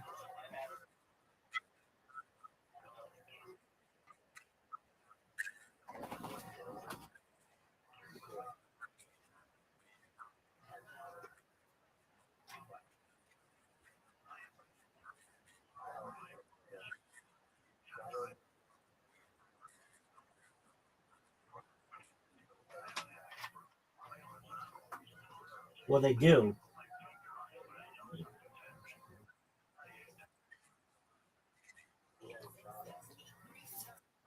Yeah. So I understand they, in some areas of the United States and also the world, especially where there are like testing ranges, we'll just shoot up the whole sky, and we'll use there's some kind of radar that we were able to use to be able to bring down their ships. And I'm in agreement with you. If And this has always been my question. This is a question that I posed yesterday. If you're able to travel this far, don't you think you'd have some kind of like setting on your craft that's like, don't get fucked up by other people's radar? But apparently that, right, I don't have a good answer for that. That's a huge question of mine. That's a huge question of Joe Rogan's. I speak as Joe Rogan's personal spokesperson, and these are questions that we both have that we've never been able to solve. I'm in agreement with you, though. It's like, um, it, yeah,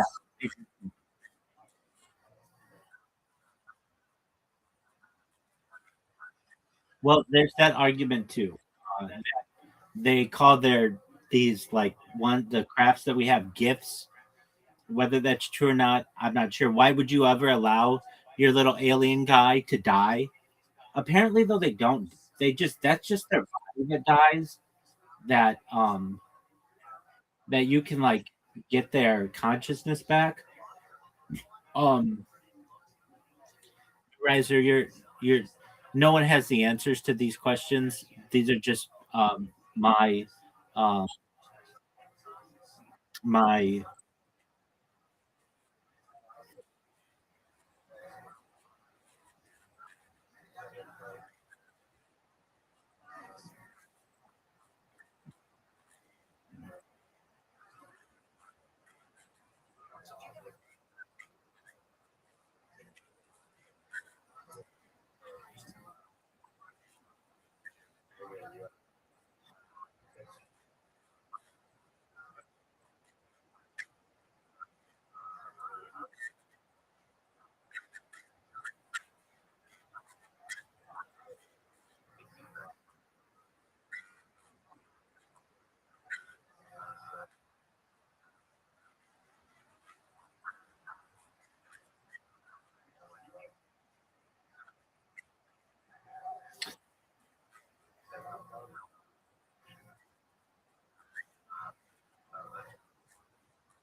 mine.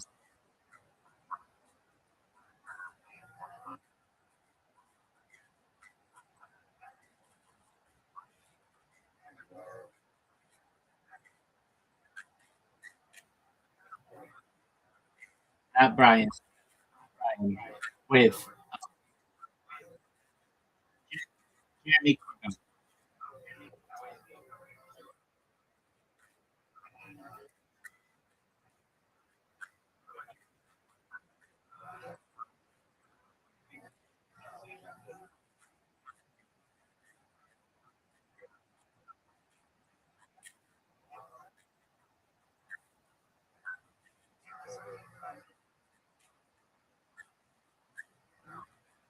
No, they showed in the documentary from yesterday. There's like a little puck that they have, and that's actually video that he had of it. And they he doesn't want to say yes. I took element 115 from S4 because that's illegal. And but what one thing they did say is when his boss Dennis Mariani called him to go to one of the casinos, and he met him at the casino, and Dennis Mariani just ignored him. And then Bob Lazar went back to his house. His house had been broken into. And then Bob's asked, "Was anything taken?" And he said yes, but he doesn't say what. And that's there's always been the insinuation that they took back that puck. They had some kind of way to get it back.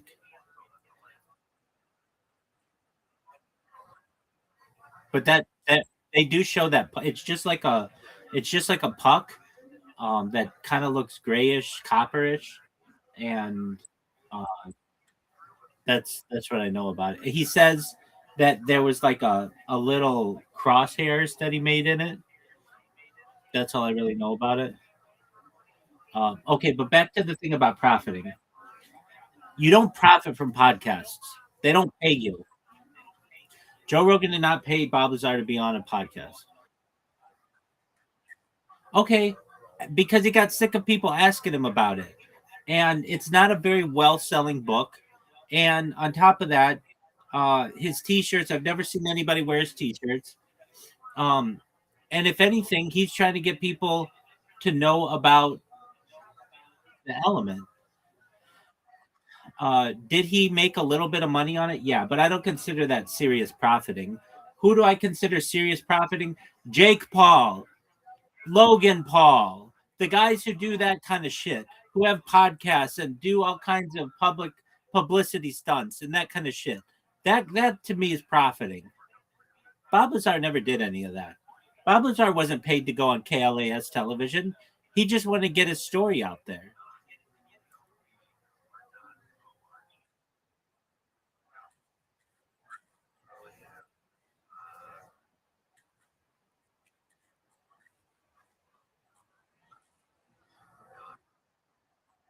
So he, I don't know about, I don't, I don't know about millions. His friend Gene Huff, I think, if I recall correctly, talked him into making a documentary. And the reason why was because he got sick of telling the same story. And I would too. I'd be like, look, I've told this story 100 times in 100 different interviews. I'm sick of telling it.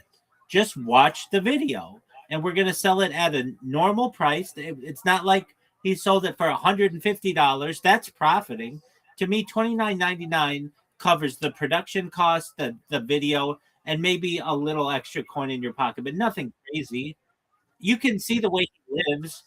It's not like he has a giant mansion on in the hills of uh, Oregon. He has like a normal two story home with an area for horses, which I admit is nice, and then like a man cave, like a lab. That's it. He doesn't have a Bugatti, and he's not living in the Hollywood Hills. He's not doing that. He's living like a pretty maybe middle class life.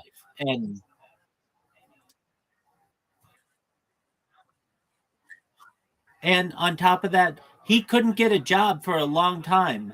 So how else is he supposed to support himself?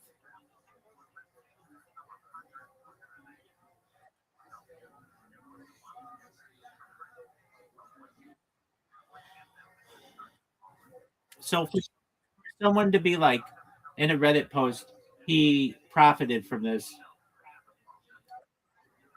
There, there's an argument to be made. What is profit?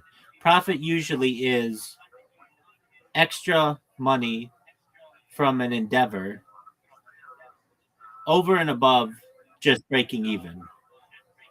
Selling a $29.99 videotape with shipping and handling included is just breaking even in 1995. Selling T-shirts that have element,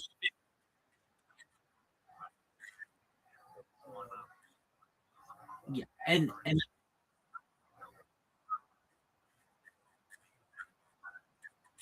no. There's nothing like that. There never has been. I know that I am a Bob Lazar homer, and I don't agree 100% with everything he's done, but I agree with 95% of what he's done, and probably would have handled it in the same way. And I think he's brave. I think he's an American hero. And what would I have handled differently? The procuring or whatever, pandering charge, that would have been different. Um, I would have, I mean, everything at the base, they weren't asking him to come back or whatever. And I'd want to show my friends as well. Um, the taking of the Element 115, I might have avoided that, but that's 2020 hindsight. Selling T-shirts, I don't think that's a big deal. That's basically just keeping yourself afloat. So there's a question of that as well. Is that really profiting if you are unemployed and you don't have any money and you've got a mortgage payment? Are you really profiting? Not really. You're just keeping yourself afloat. If anything, you're breaking even. So there's an argument that Bob Lazar could make that he said, I didn't profit. I just was able to not go home, not be homeless because of this. But it wasn't profit.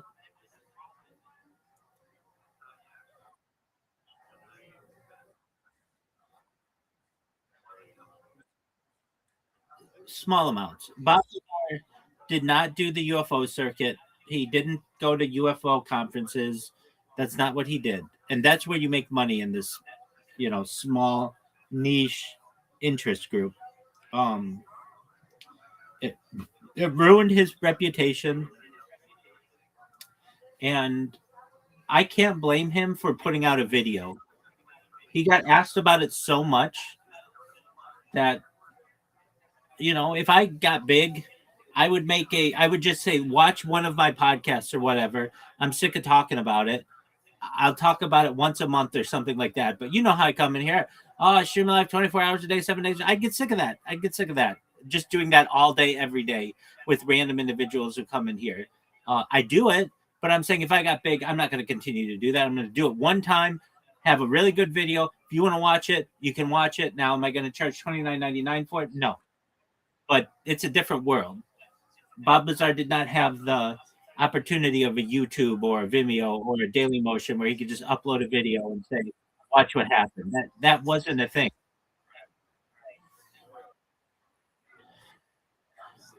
It's it's an absolutely,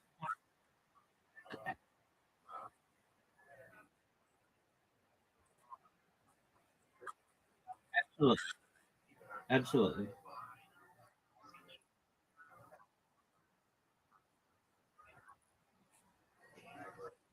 yeah,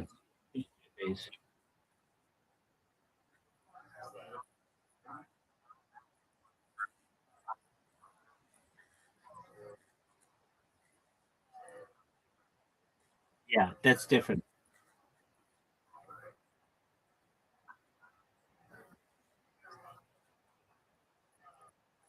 99%. Yeah. I think it was already done in like 1920 in the Soviet Union, and there was something about it, like um, if I recall, the female chimps do not like to be mated or something like that, uh, and so that caused some issues. But there, um, let me just look up the information on it because then again, the China in the 1960s, like basically, if we're talking about this that long ago, there's a high likelihood somebody has tried it. Some mad scientist under some government program has tried it. That was over. Yo, dog, if you take human sperm and chimpanzee sperm or chimpanzee egg, does it create a human Z, or what's it take to make a human Z, and why not? If that doesn't work, why doesn't it work? I don't think it's that easy to just take the egg and the sperm. That'd be too easy to do. It is impossible for human sperm to successfully fertilize a chimpanzee egg or vice versa to create a human Z. Despite the high genetic similarity between the two species, while human sperm can penetrate the outer membranes of a gibbon egg, it cannot fertilize a chimpanzee egg due to species-specific surface markers and chromosomal incompatibility. The primary barriers preventing the hybridization include chromosome mismatch. Humans have 23 pairs of chromosomes, 46 total, while chimpanzees have 24 pairs. That makes me wonder if a Down syndrome person might be able to. This difference prevents proper chromosome pairing during cell divisions, leading to aneuploidity and non-viable embryos. Genetic divergence, yada yada yada. Okay. Post-zygotic failure. Okay. If even if fertilization occurred, the resulting zygote would likely fail the implant. That doesn't mean it would. Historical attempts, such as the 1920s experiments by Soviet biologist Ilyana Ivanovich Ivanova failed to produce any pregnancies, although evolutionary psychologist Gordon Gallup has claimed in 2018 that a humanzee was conceived in the 1920s and destroyed. No scientific evidence supports this, and the only famous case, Oliver the humanzee, was confirmed via DNA testing to be a chimpanzee with 48 chromosomes, not a hybrid. Okay, so do I think that this has been done? Yeah, I do. It just takes one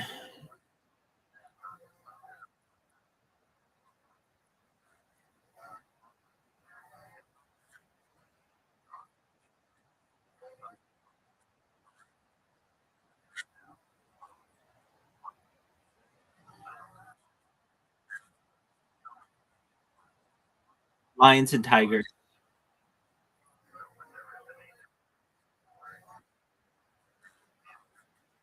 Absolutely, zebras and horses, or zebras and even the mule, the donkey.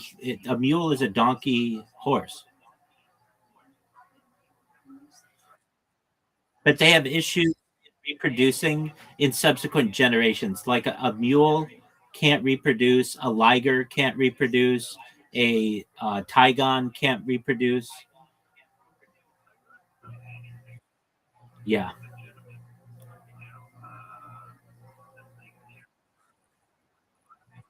And so let's look them up. There's a chart I've seen. Yo, dog, of the hybrids out there, like the zebra, horse, or donkey, or dog and wolf, and grizzly and polar bear, which ones can reproduce in subsequent generations? Like a liger is sterile and a tigon is sterile, right?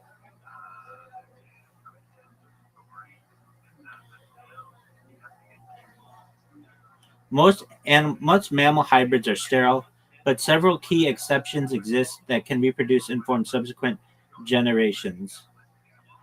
Uh, Okay, while male hybrids in mammals are typically sterile due to Haldane's rule, female ligers and tigons are often fertile and can mate with lions, tigers, or other hybrids to produce. Hold on, there's something like this. Something though gets fucked up.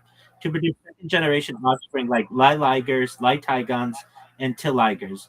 Unlike the classic mule, horse, donkey cross, or hinny, which are almost invariably sterile due to mismatched chromosomes, 63 total. Fertile feline hybrids can pass on genes through back crossing, a process known as introgression. Several other hybrid animals are fully fertile and can establish stable populations. Coy wolves, coyote wolf hybrids are fertile and have formed stable, evolving lineages across North America. Coy dogs, coyote dog hybrids can be fertile with both sexes capable of breeding successfully up to the fourth generation. So that's the thing. Like sometimes the later generations get fucked up. Grizzly polar bear hybrids, growler or pizzly bears, are fertile and increasingly common in the wild as climate change brings the species into contact. Wolfins, false killer whale, dolphin hybrids have shown partial fertility in captivity. In contrast, mules and hinnies are almost always sterile because horses and donkeys have different chromosomes. Similarly, while male ligers and tigons are sterile, okay, so there are some ligers and tigons that are sterile. The ability of females to reproduce makes the liger lineage unique among big cat hybrids. But there's something different about that. I'm not talking about a liger reproducing with a tiger. I'm talking about ligers and ligers and ligers and ligers and ligers, like creating a new kind of species. So hold on a second. Can ligers reproduce with ligers? And can tigons reproduce with tigons for multiple generations? This I thought was not possible. No, a liger cannot reproduce with another liger, and a tigon, often misspelled as tigon, cannot reproduce with another tigon to produce multiple generations. All male ligers and tigons are sterile, meaning they cannot produce viable sperm, which makes a liger, a tigon pairing biologically impossible. So that's what I thought. That's what I was referencing earlier.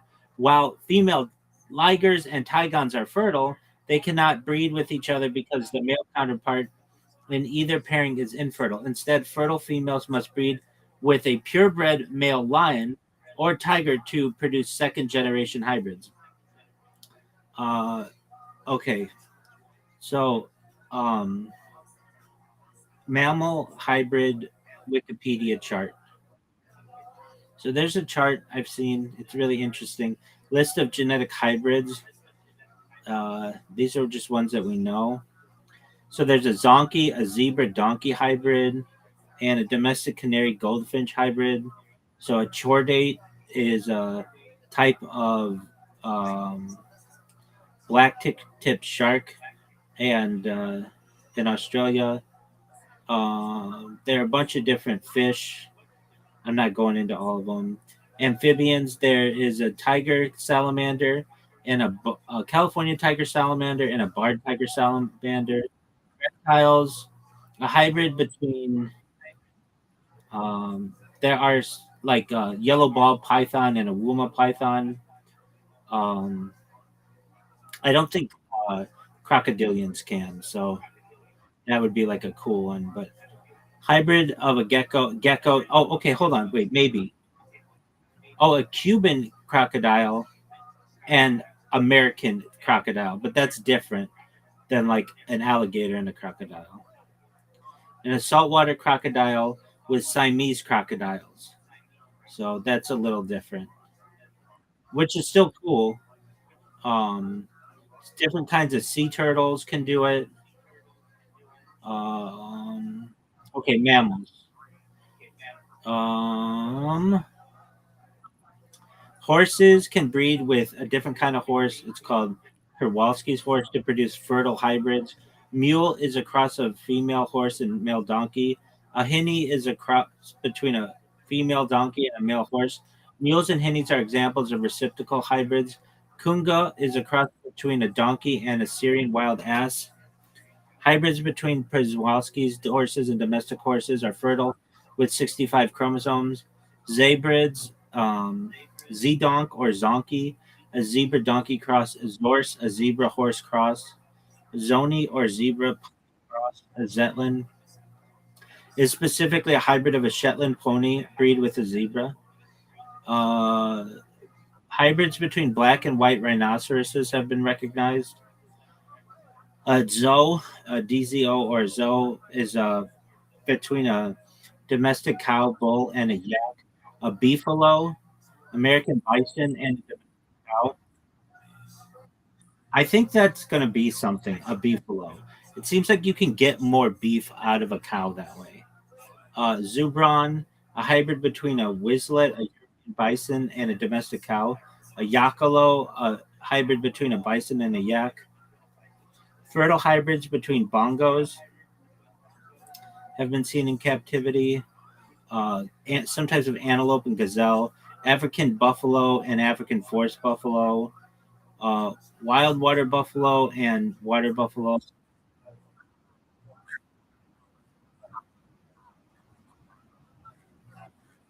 No, but that has been experimented on. There have been leaked pictures of it, of basically growing human organs in other types of species. I've a human seen a human ear on a mouse. Um, I've seen, but the big one, like people already are taking pig organs in and using them in their bodies. That's a thing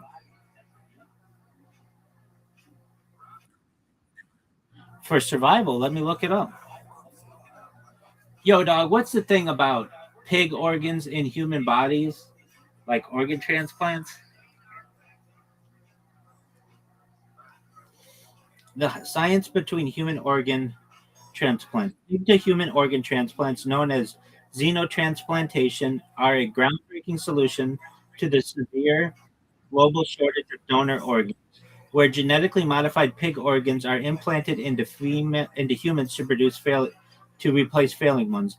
The U.S. FDA has approved the first clinical trial in 2025 to test this procedure on 6 patients, marking a historic shift from experimental surgeries to standardized safety testing.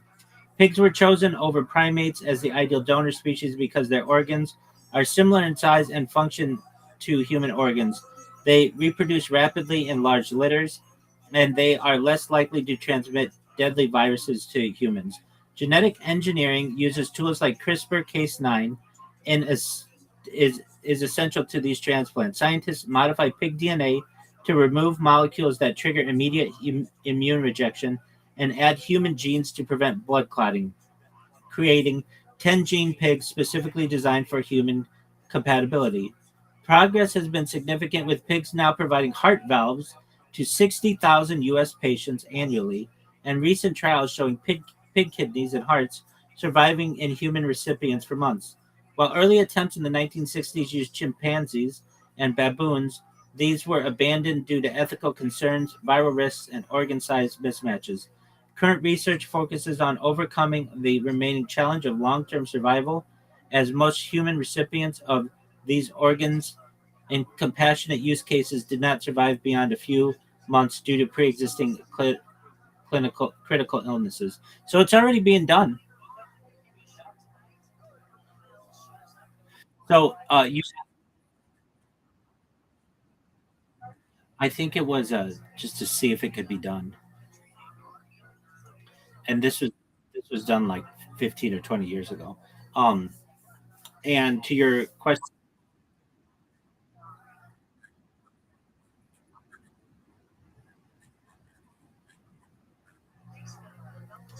uh, yeah, there's that phrase from Jurassic Park. Scientists didn't contemplate whether the, if they could, but whether should they or something like that. Let me get that exact quote. It's by Jeff Goldblum.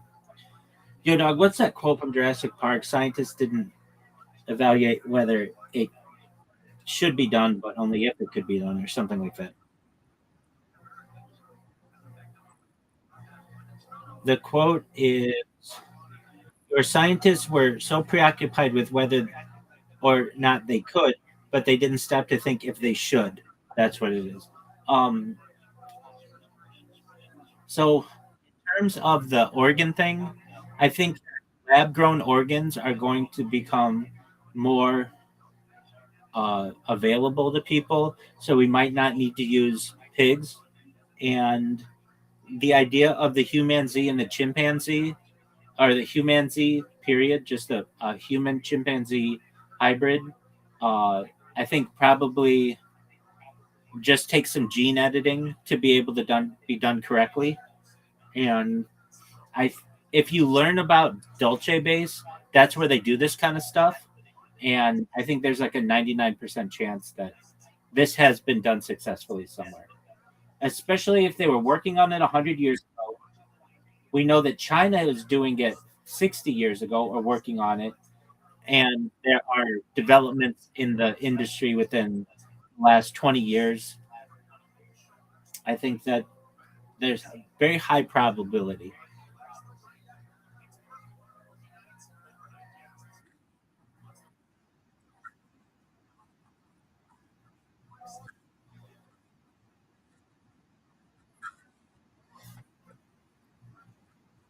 Absolutely. Great question. So, no, I'm not spoiling it at all. So,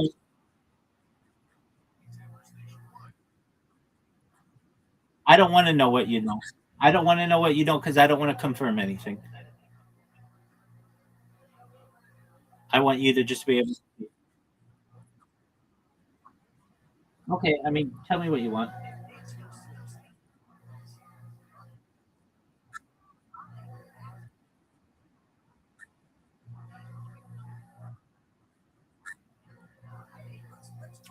Whether that's true or not, you'll see. Um, okay, so I'm telling you, Jim Carrey, as he was so big in the 90s at one time, he could get any girl he wanted. He was originally made famous on a show called In Living Color, and he was like the one of the very few, one of the only white guys on it, and he was very funny on it. He made the switch to movies, and the movies that he made were like Dumb and Dumber and The Mask. They were comedies, and he was seen as, and Ace Ventura was a big one too, and he was seen as like this really funny guy. And then he did this movie called The Cable Guy, which is not a funny movie.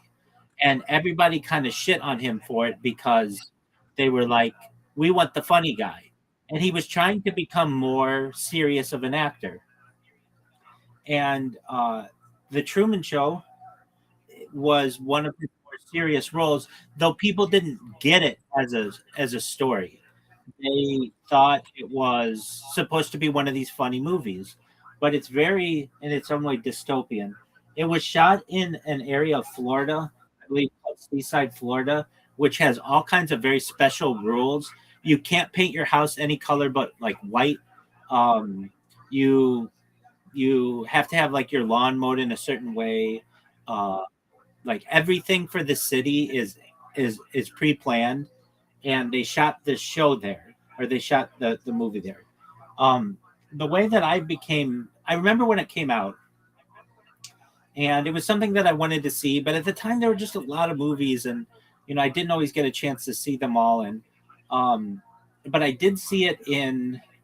Uh, I had just read Plato's Republic in school, and there's this part of Plato's Republic called the Allegory of the Cave.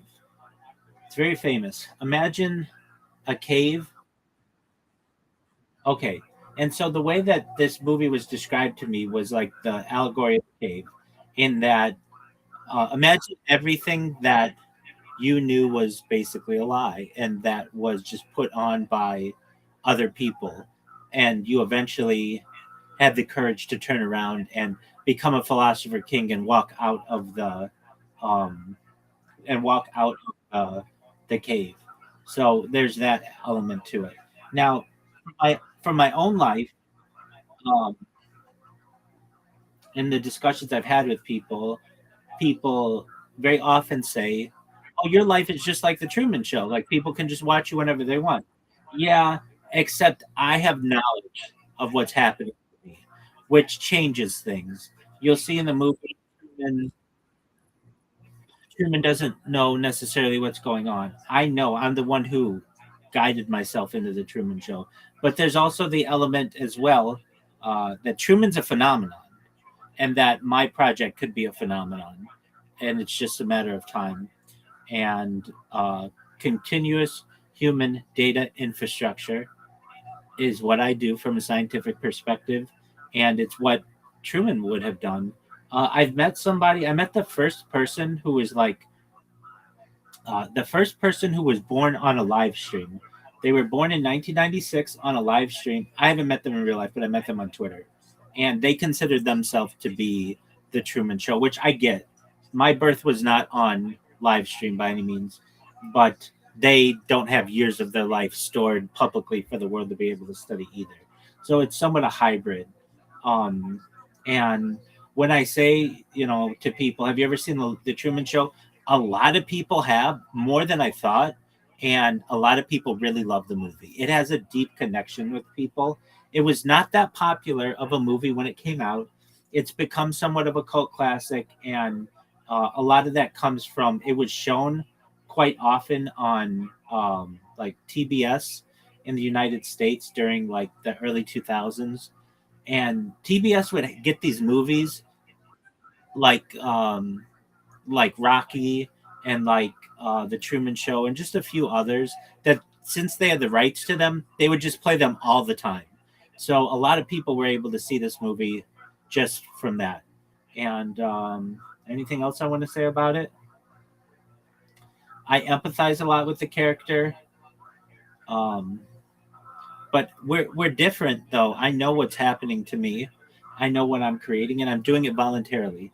And as you'll see for Truman, it may not be the same. So that's not giving really anything away, but that's what I think you should know about it. Does that make sense?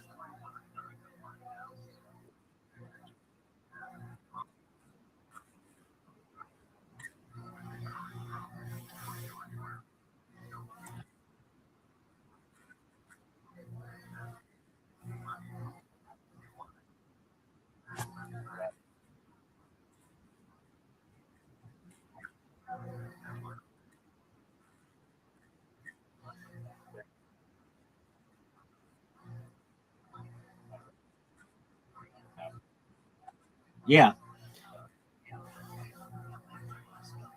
Uh, I'd just watch it without further ado. If you have questions, let me know. But I won't. I'll do my best not to interrupt. And then at the end, there'll be a lot of discussions.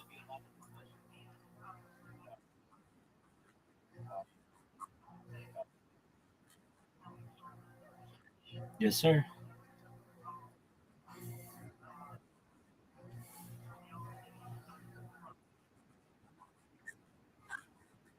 Hey, just one moment. Do you see in here? Um. Oh, never mind. It went away. Never mind. Uh. All right. So Mike goes bye bye. Totally understand. I'm ready when you are. Start it up. Oh, one last thing, if you can hear me.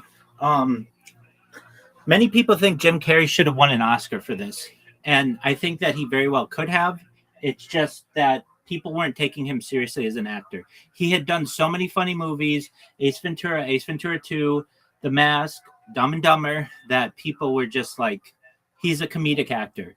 But he really showed what he could do with this role.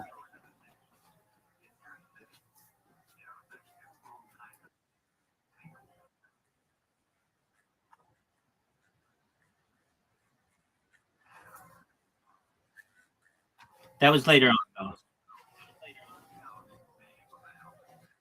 That was later on, though. That was like 10 years later. Yes, Eternal, whatever of a spotless mind or whatever. Eternal Sunshine, spotless mind.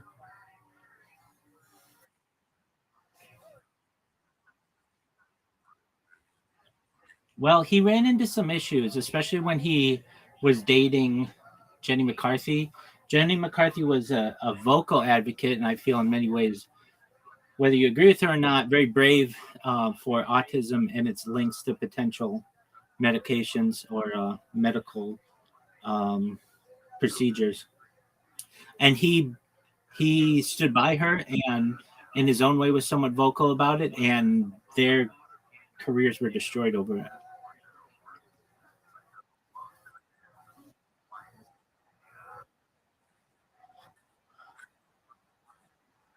He in many ways agreed with his girlfriend. What his girlfriend Jenny McCarthy, she had a child with autism, and she's linked a lot of the things to Mercury in certain things that start with a V. I don't want to say them, and he didn't necessarily. He wasn't as outspoken, but he stood by her, and um, then was seen as a loon and all these other things, and he also got on like I want to say it was Jimmy Kimmel, and he talked about aliens or something, or no, he talked about like the Illuminati or something, and people,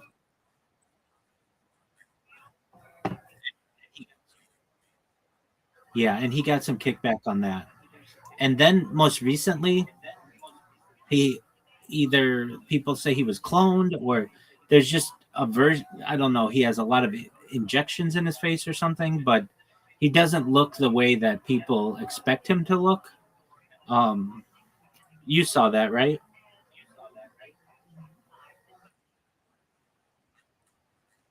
Oh yeah. So like within the last month, people said that he was killed off and replaced with a clone.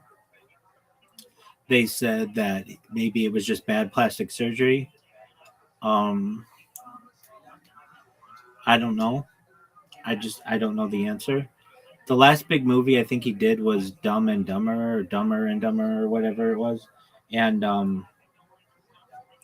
but that he was in his own way at a very, you know what, okay, I remember this. I remember I was gonna have a or I had a sleepover with some friends, and Jim Carrey was gonna be hosting Saturday Night Live, and he did.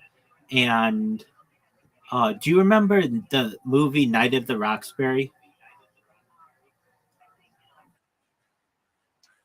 Yeah, that all came from a skit that Jim Carrey was on with Will Ferrell and Chris Kattan. Basically, they and like as a little kid, we were obsessed with it. We were just like, Jim Carrey's the funniest person ever. But I remember him being on Saturday Night Live, and it was like that was the pinnacle of his career at the time. Like he could not have been a bigger star. And I talked about this with your mom a little bit, but he had transcended the border from being a Canadian actor in the United States to just being a member of Hollywood.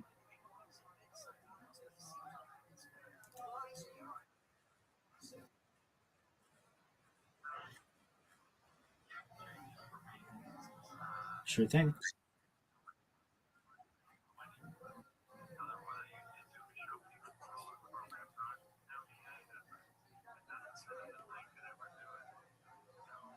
Are you streaming?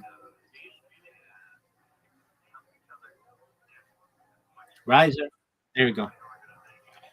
Shout out to Riser for streaming. He's amazing.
Do you need any help, sir? You go ahead. I'll be glad.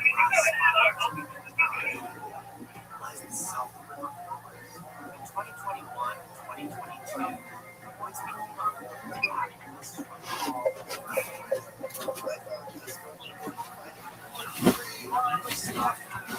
Hi, honey. Hi, honey.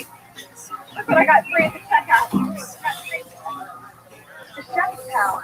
The Dyson Greater Peeler All Week. Never use sharpening dishwasher set. Wow. Amazing. Amazing. Truman. This is fun.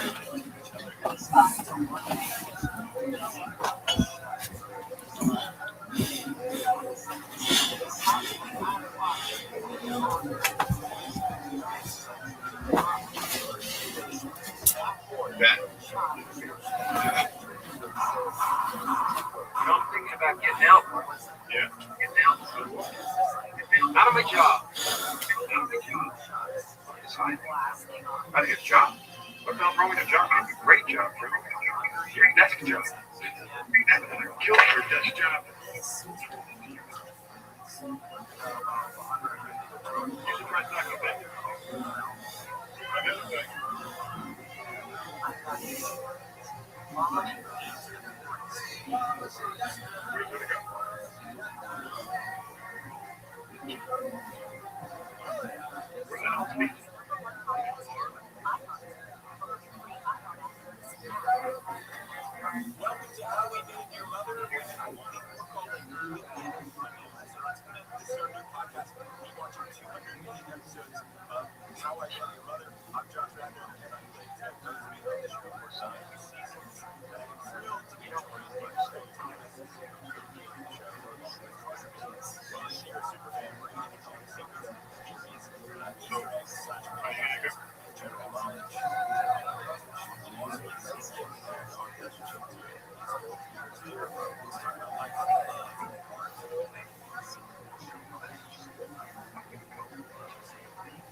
Everybody knows everything. They're pretending. You understand? Everybody's pretending. No. My name's no longer. My name's Rachel. Sweetheart, not again. Hey, wait a minute. Sorry, it's time for club. I did. Please, don't. Everything I told you is the truth.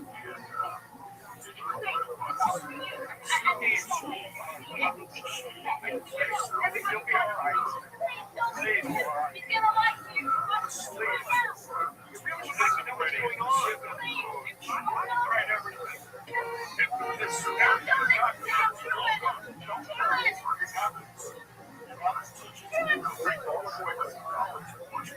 Hey, really, he's lying.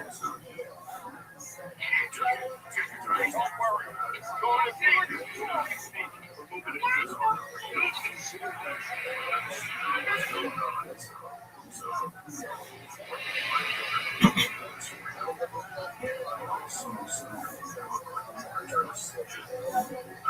Sylvia! Hey!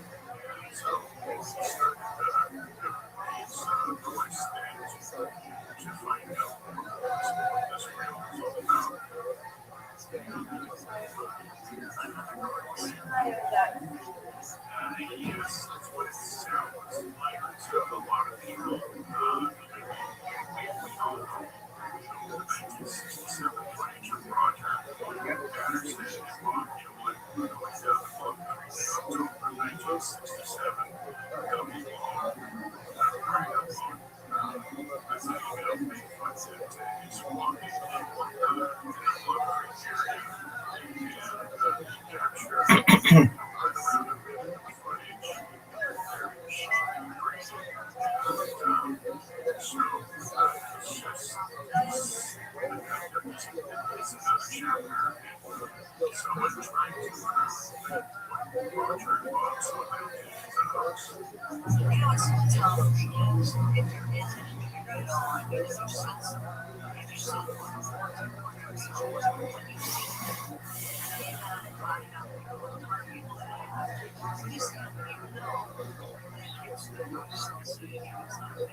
Why advanced defense technology feels like science fiction.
Those tapes to come out.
Morning.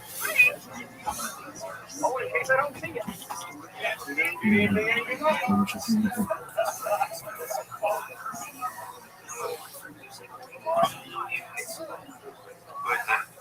Morning, Roman. Morning, Spencer. How's it going? Let me catch you. Vital signs are good. Oh, hey, what? Good morning. Oh, look who's here. Oh, dang it. We thought about it, and we're going to take your kid. Oh, great! But it's something else right now. I see you guys. Okay. See you next week. Maybe something to look forward to. This is about insurance. This is about the great various when and the third. Weeks, months, the year. Today. Sundays. Minding his own business. Staff in the herd predator. No way to guard against that kind of thing. Sorry, excuse me. Truly?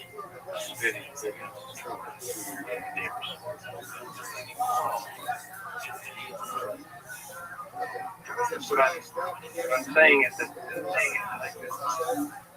Hi, Joe.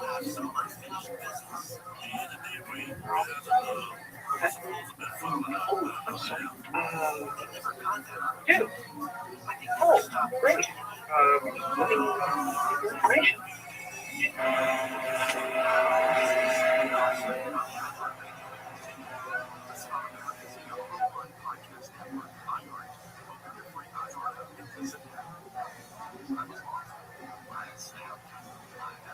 Ready to go to.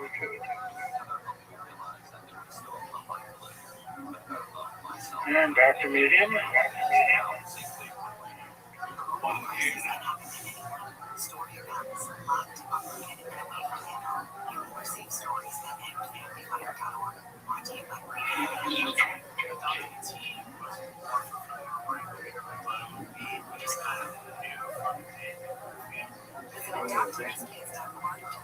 Look down there after Meryl picked up. I wasn't at home. Let's do for the other. Sleeping. I shot my bed. What's to say? Clocking. What happened there? Just tidying up his garbage. I was going to call you, but halfway through he gave up and he fell asleep. I'm checking the setup for insurance convention.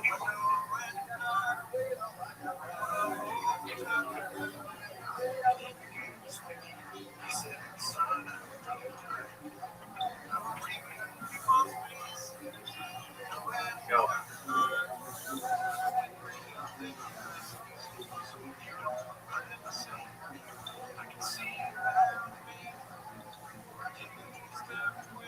Nice way to go.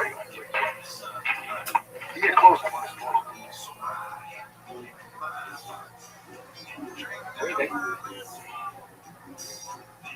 Where's Chloe? Call him. Tell him it's the wrong number.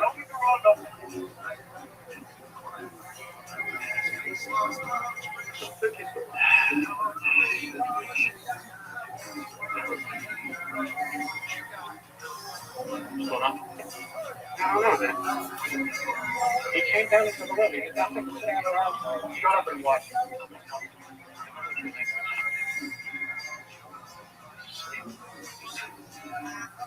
Hey, stop. Under the chair then. Under the chair.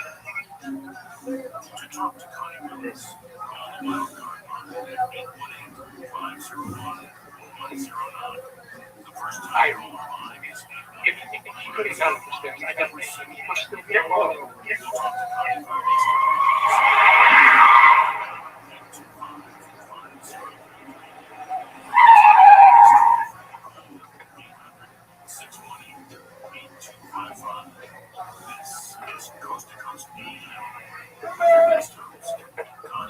Party. Come on, buddy. I got a 6-pack of cold brewskis with our name on them. Come on, pal. Come on, buddy.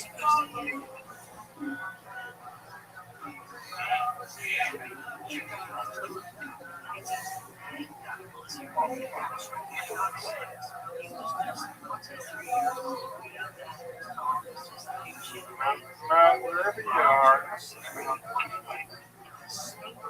When you're in here, I'm going to find you. Check on this. Come on. Behind you.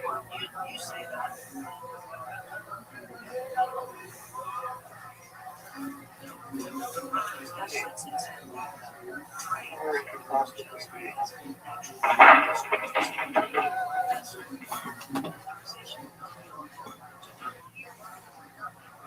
Long can. Give me a long can.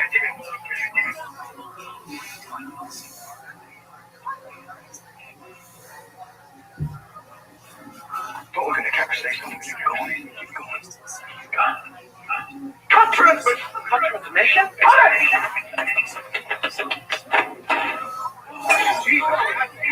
What the hell? Give me the phone. Give me the phone.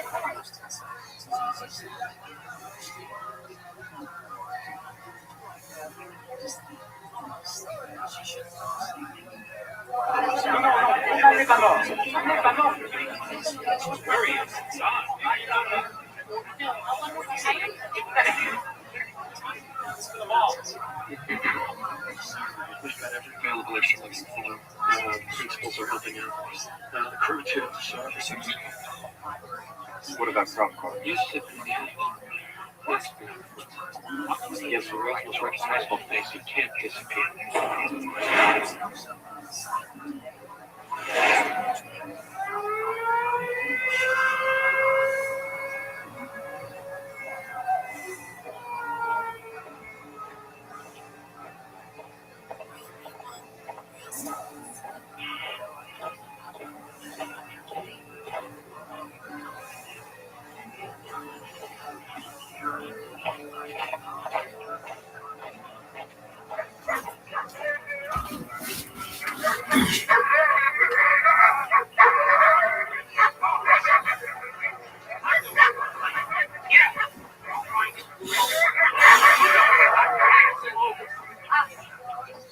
Just hear my voice.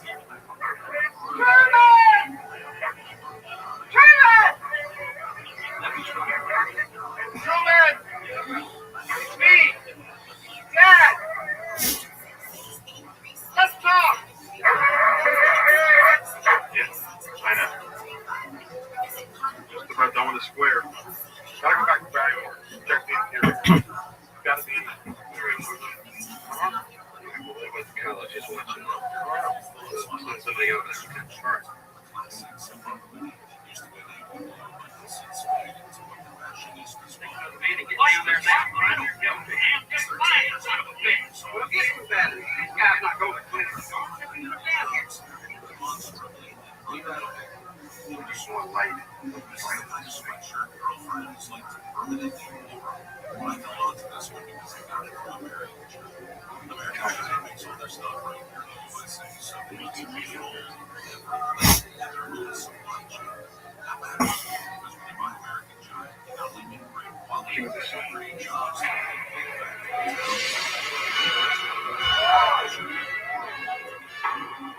What's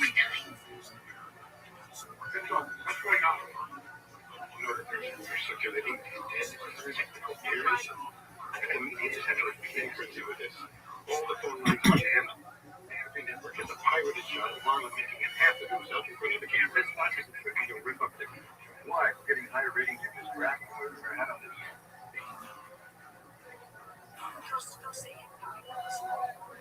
Go fine.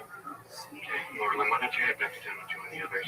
Everyone else has a first position tonight. Thank you. First position's right.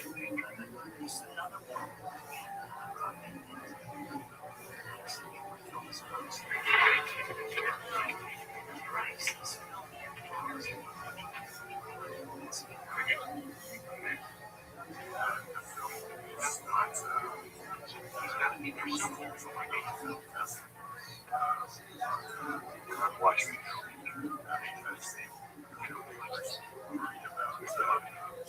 Bring up the harbor cameras to the beach ship. We have to close the gap.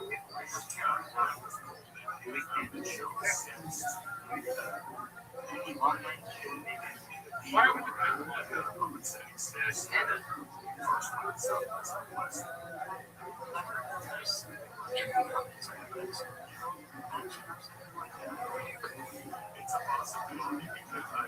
please sail, he's an insurance. He's terrified of the water. Resume transmission.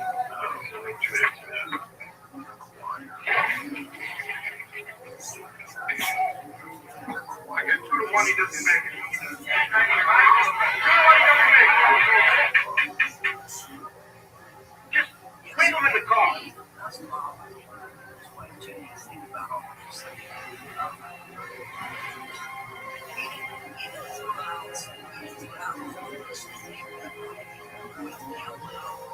Get off this mess.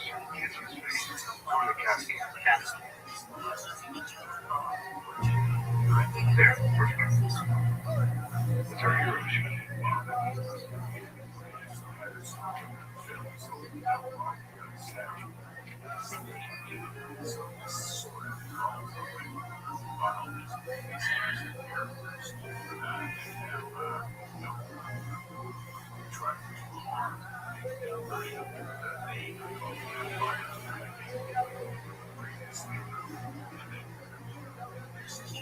Let's get another boat out there.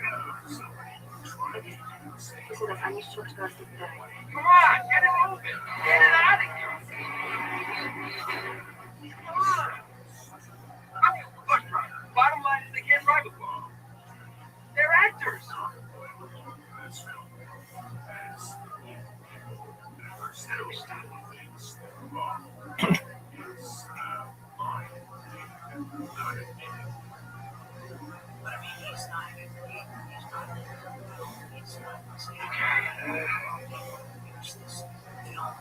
We're going to be accessing the weather program.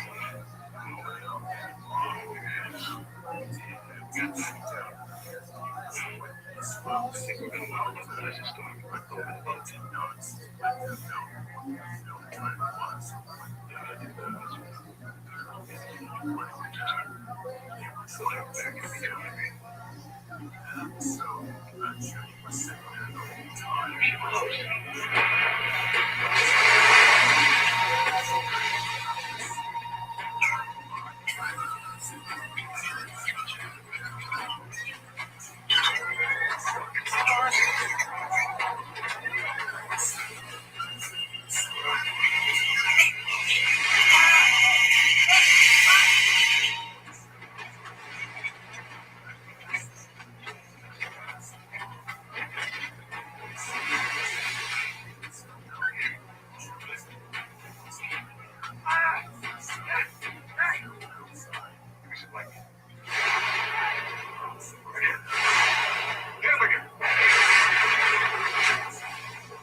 The whole world is watching. We can't let him die in front of a live audience. He was born in front of a live audience.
Increase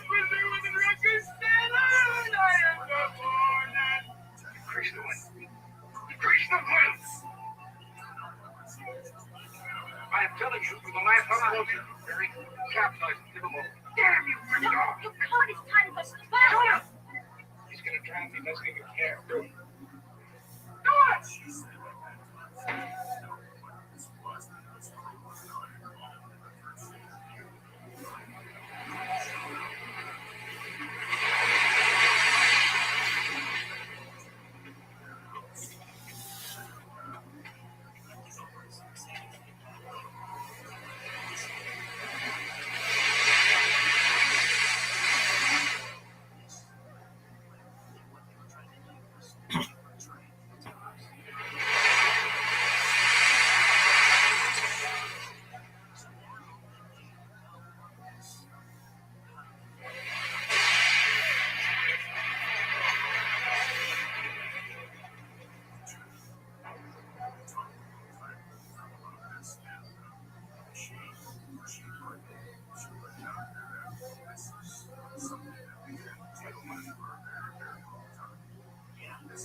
Say something, goddammit. You're on television. You're live to the whole world.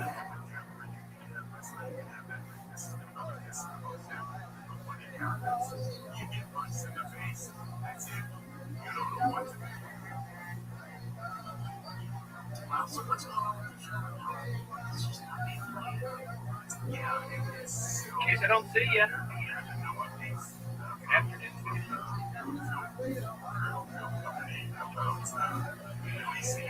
Yeah.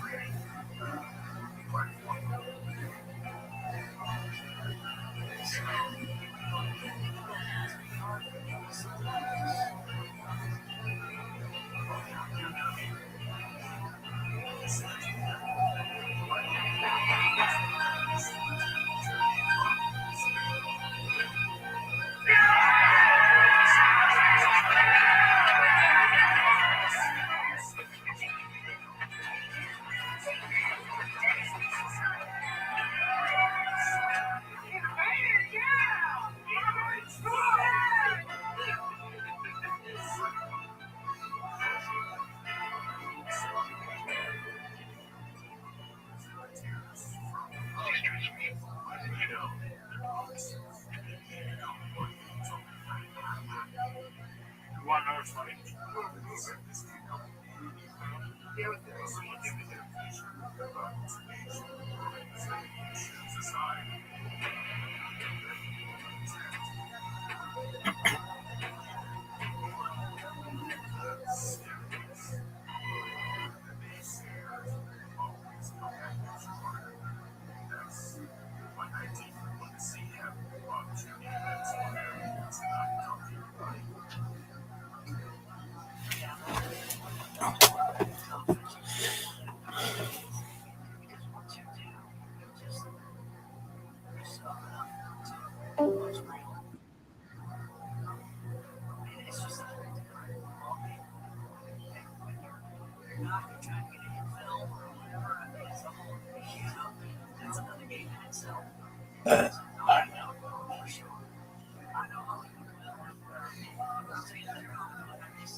Oh, look who it is. What up, big dog? 100%. How you living, pimp?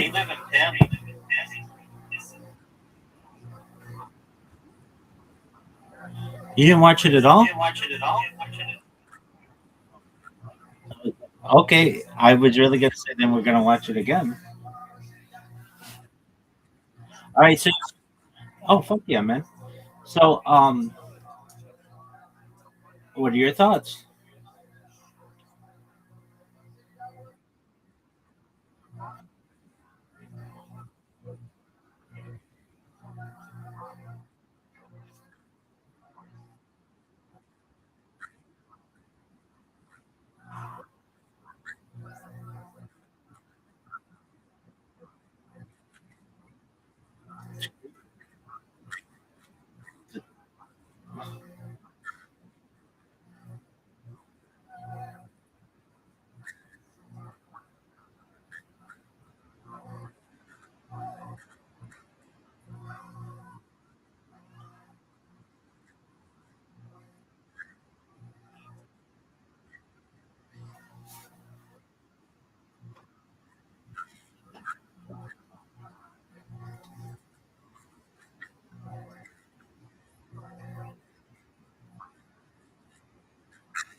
You think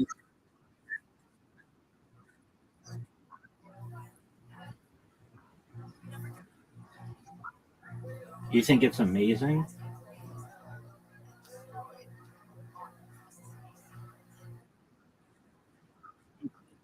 No, you said it's amazing. I don't know if it's amazing. It's good. It's interesting. There are aspects of it that creep me out. There are aspects of it that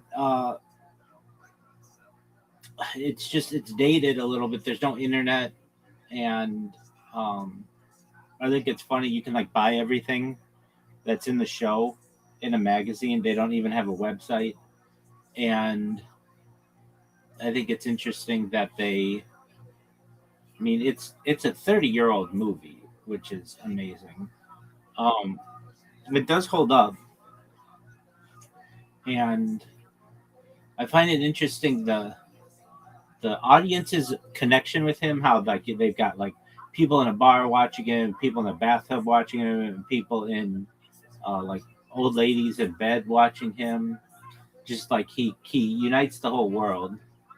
Um, the thing about like the product placement, like that's a term we use today, but was not used then.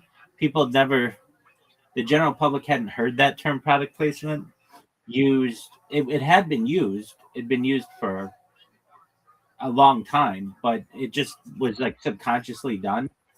I find it interesting where she's like, uh, the wife kind of gives away some of the. She's like makes him suspicious when she's like, "Do you want some cocoa or whatever?" Or like she's like, "Maybe you don't need that lawnmower. You need this kind of lawnmower or whatever." Um, and if you think about it, if what Edward Snowden said is true, that Truman Show lifestyle has happened to all of us in the Western world, with the ability of the National Security Agency to be recording every moment of every day on our phones, even making it so that you can't remove the battery on your phone so that the microphone continues to work. That's that's interesting. And I really think in the future, perhaps the United States will be overtaken someday by some other organization or absorbed or something, and all of its data on people historically may be brought to light like we've done to the Roman Empire. And if that's true, then literally people could be watching your life since birth, just like the Truman Show.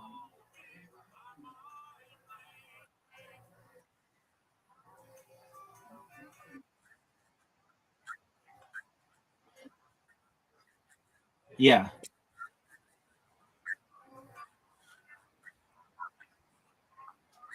No, with you, like you were born in, I don't know, around 2000, and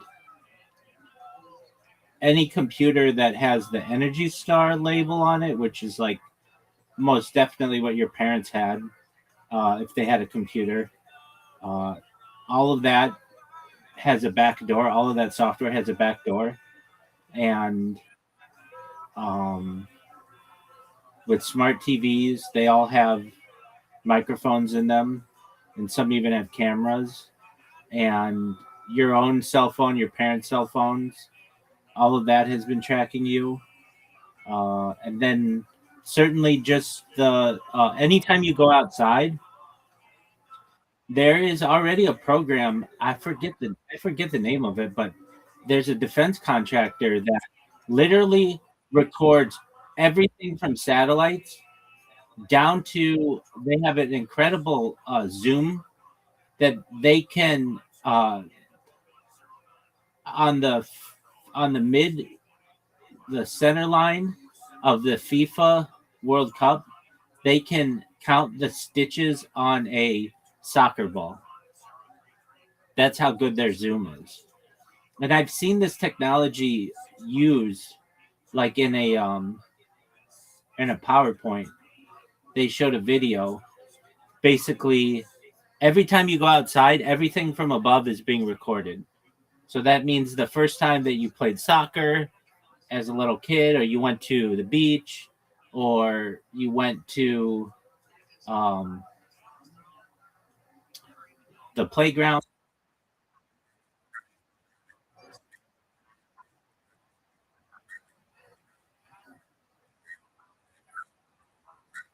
They don't. They don't really. Police don't have access to that. They use the more the triangulation of cell phones, and also perhaps intersection cameras.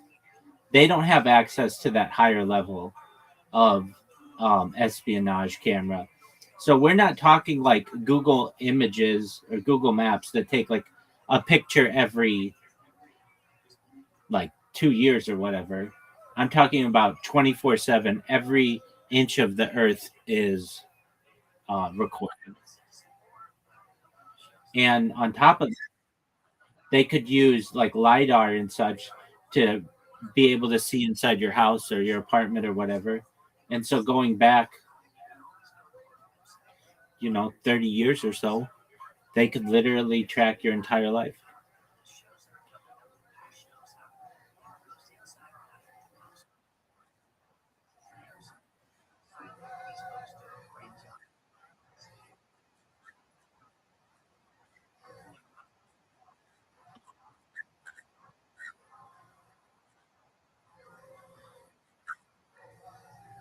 Agreed. There's something interesting in that all of those people's lives might be tracked and they don't even know it. And they could have been Truman shows of their own. Well, it's very meta. Um, yeah, the Truman Show, the ending was always interesting to me. Like, he doesn't get upset. I'd be pissed off as fuck. I would be really mad. And he's, yeah, exactly. And then he just goes out the door. And then that woman, like, runs to go find him. But we don't ever find out what happens to him. In my opinion, they could have made a really excellent sequel to it. But it is really good in itself. Um, as a movie in itself. I've always thought it was interesting. What would I include in the sequel? Just him basically, um, what do they call it? When you, um, well, he could have a press conference and talk about his suspicions, like when he first started thinking something was off, and they could be united with his dad and united with that woman. Not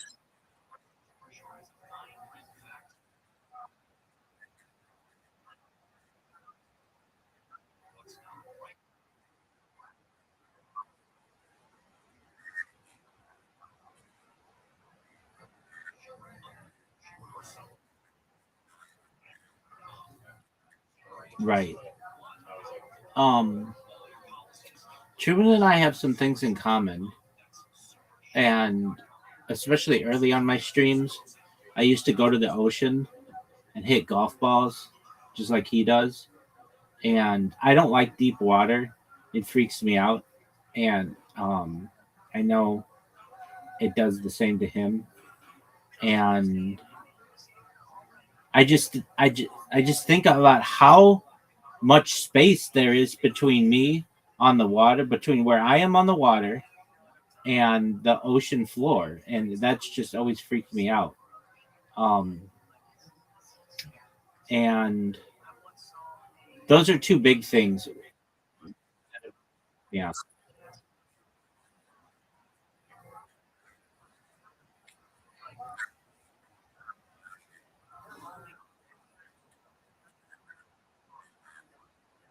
E- Exactly. I think that was the brainwashing aspect of it. Um, and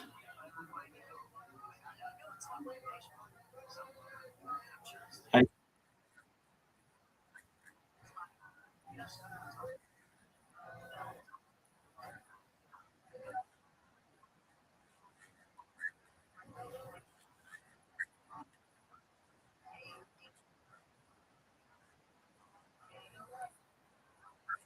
yes. So then we get into the gaslighting aspect of it. And like, if I hadn't broken you of the extraterrestrial gaslighting, you would just be like, oh, that's just a bunch of rubbish. Like, whatever. Nobody cares about that. And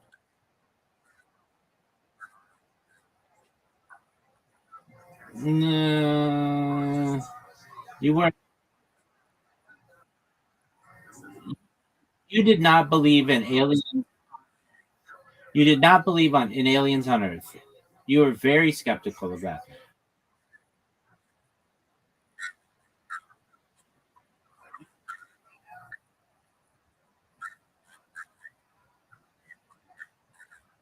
You didn't even You didn't even do that before. No. Everything always has doubt. Nothing is completely debunked. But before you were like, I think there might be aliens that exist, but they live too far away to ever come to Earth. That was your basic premise, as I recall. And now you're at least at the point where you know what the sport model is. Like, there's a lot of knowledge that you gained, that you gleaned just in the last week. And I mean, you might have.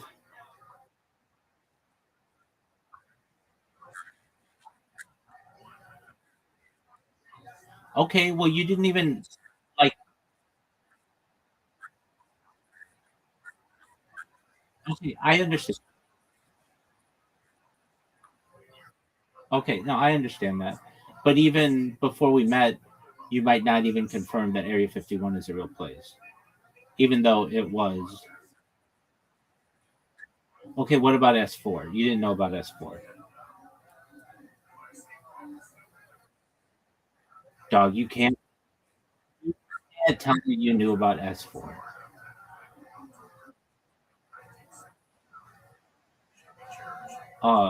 And to at least break you of that type of programming is difficult. I mean, it's still, I understand you're not like, I'm 100% on board that that's exactly what happens. I get that. Uh, that's a hard thing to come to, and I wouldn't want you to do so. Okay, but here's one I know I fixed is the moon and the Apollo program. You were on board with the Apollo program, 1969, July 20th. We landed on the moon. Everybody knows that. And I think there's a lot of evidence that shows that the Apollo program was a lot of. Okay, so that one, and I'm proud of you. And that one is like, everybody's staring at the wall of the cave, and somebody, you know, taps you on the shoulder and is like, "Hey, look at this," and then you start to look at, and you're like, "Whoa, what is going on with this?" I mean, we had the Artemis 2 missions that just splashed down in San Diego. I don't think I mentioned them once. I don't think I've ever said the word Artemis on the stream until just now. Just to show you how little I give a fucking shit about that, because I know what happened with Apollo. And I think it's funny the headlines that were going around that, like, it was something like some British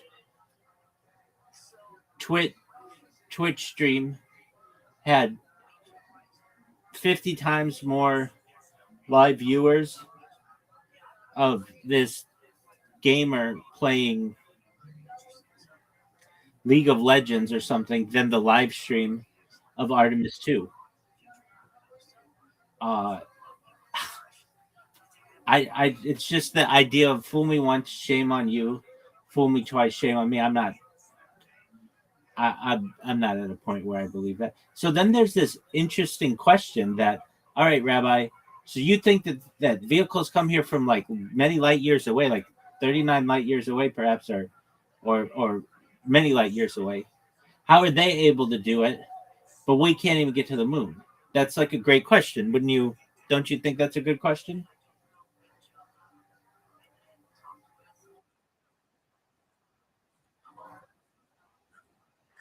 That's true. And they can, the big thing is the Van Allen radiation belts. That's the big thing. Once you get past there are other issues, though. It's not easy. One is micrometeorites that just tear through um, the shells of crafts. Another one is the heat and the cold. In the shadow of the moon, it's like negative 200 degrees Celsius.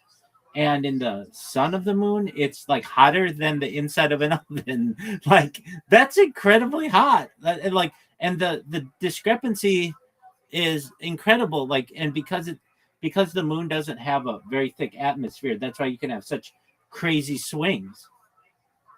Um, and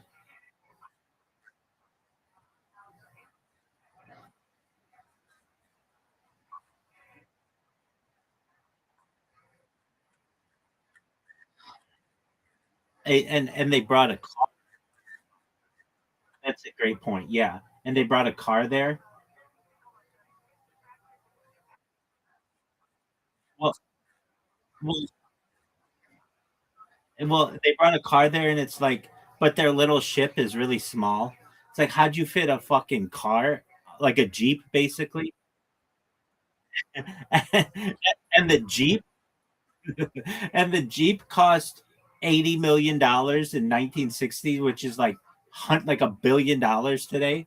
Like it's just it's yeah, it's literally just a Jeep though. Like you can see, it's like Jeep wheels.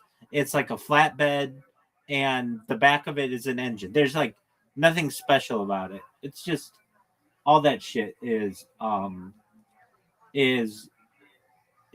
uh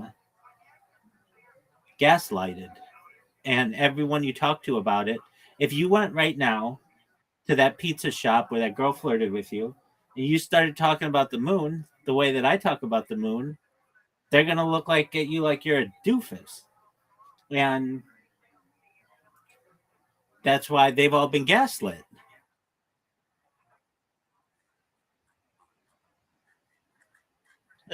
His name's Mark Sigrell, and he's a hero. There are two people in this world who I owe a lot. I mean, there are more than that, but from just I consider this science. I don't consider it any other word. You know, I hate those words, those terms. This is science. And I owe a lot to Bob Lazar, and I owe a lot to Bart Sibrel.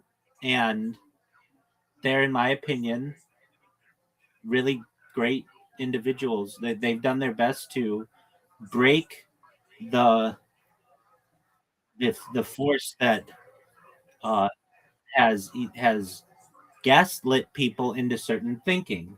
And I was able to break that in you with Apollo. Now, the other stuff, Project Looking Glass, Project Galileo, Project Sidekick, it's really hard to to prove any of that stuff, because if you there's like a certain idea that, like, if you had evidence of it, they would kill you. So, like, I can tell you how difficult it is just to post something on YouTube nowadays. You can't just post it. You have to create an account. You have to verify the phone number. Takes 24 hours to verify. Then you upload it, and whatever you upload doesn't just get posted right away. It has to go through the algorithm, and they have to check to make sure that nothing is copyrighted and nothing is like hate speech or medical misinformation, all that shit. It's not like you can just hold a sign to the world and be like, here's my element 115 or whatever it is. And there's other stuff, but those are big. Um, and I mean, the fact that you feel the way that you do about the moon is incredibly powerful to me. It's not easy.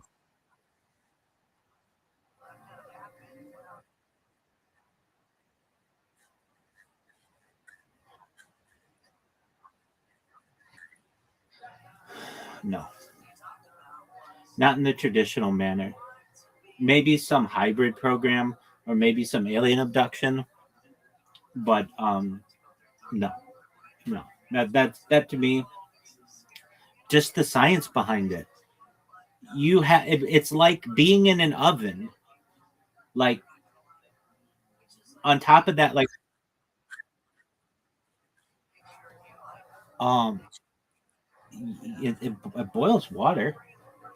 um what is the sunlight temperature of the moon?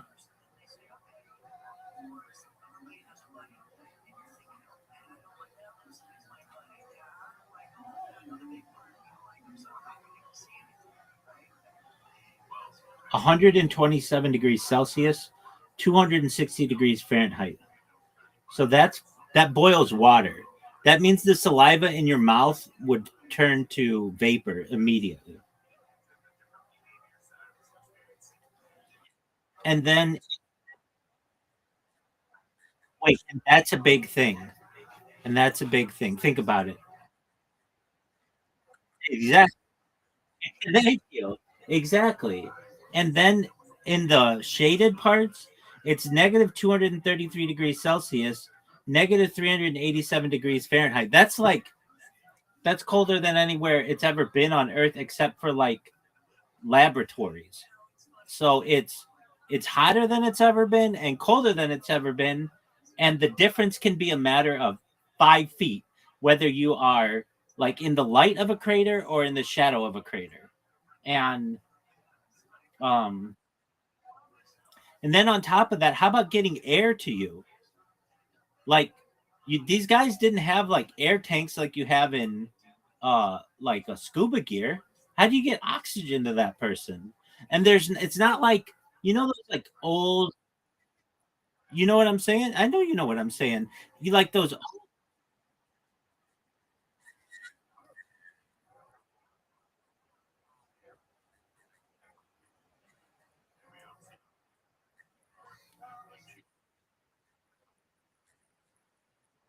No, those on the moon, those were supposed to be air conditioners, but in reality they were like empty. They didn't really go into that. um so let's look it up. Let's see what they say. Yo, dog, that backpack that the Apollo moon astronauts had, how were they able to breathe and have an air conditioner? And if it's like 200 degrees Fahrenheit or whatever, or like 127 degrees Celsius, how could they get it so that stuff didn't melt? And the bottom soles of their shoes were silicone. Silicone will melt at like those temperatures many times. I don't know if that's true, but we'll see.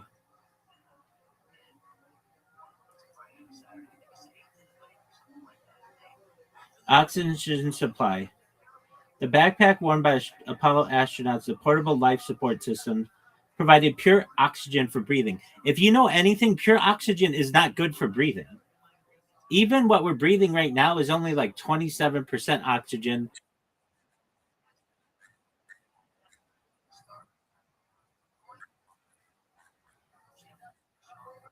The suit operated at a low pressure, about 3.7 psi. There is no ambient air, which okay. The pure oxygen environment was safe because the astronauts pre-breathed pure oxygen before the EVA to purge nitrogen from their blood, preventing decompression sickness, the bends. The PLSS contained oxygen tanks that supplied breathable gas throughout the moonwalk. As astronauts exhaled, carbon dioxide was removed using lithium hydroxide scrubbers, preventing CO2 buildup. A small amount of oxygen was continuously added to maintain pressure and replace what was consumed without a computer. Keep that in mind. They had no computers. Like their computer is less. The whole program is less than what's in my cell phone. It's less than what's in a Casio watch. Like you're telling me that you're able to keep these levels perfect with no computer?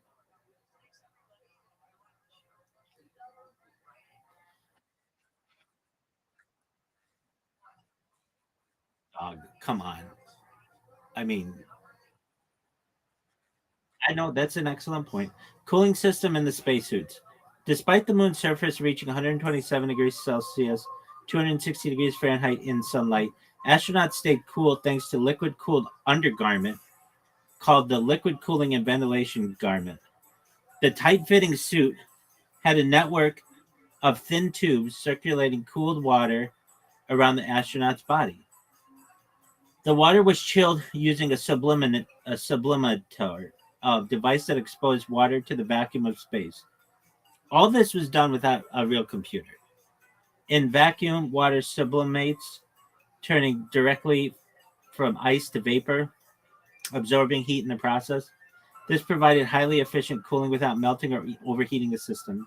The sublimador could reject 300 to 500 watts of heat, matching the astronaut's metabolic output. Okay, so let's see. You're telling me this was all done in an analog form? Like they had no computers regulating this? Or like not really advanced computers at all?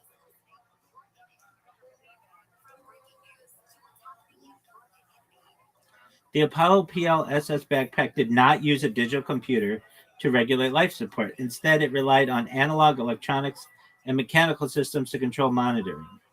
Astronauts manually adjusted settings using the remote control unit on their chest. Like, I love all these like names they have for shit. They're like, oh, that used the remote control unit. Oh, okay. How did that work?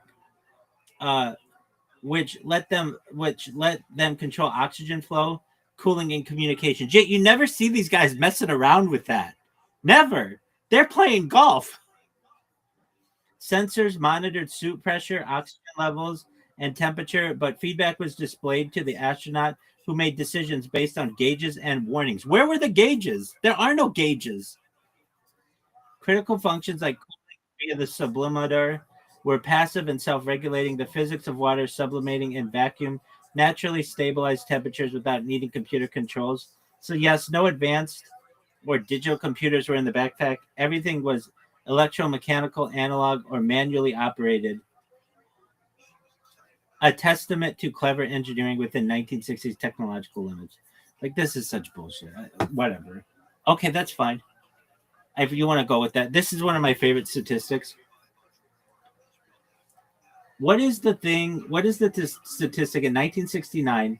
All of the combined computer power of the Apollo program was less than a 1 second video.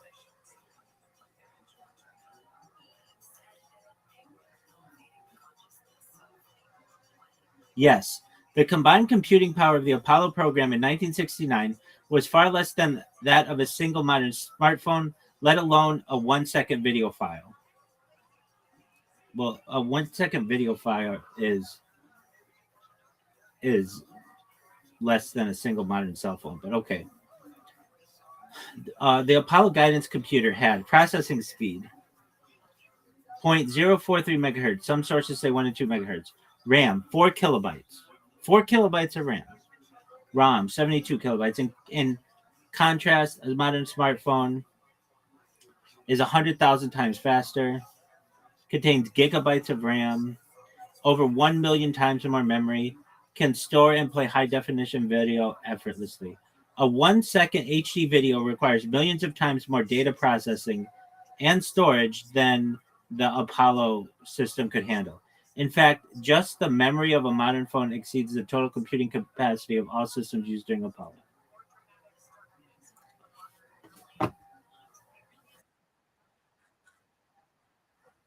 Right.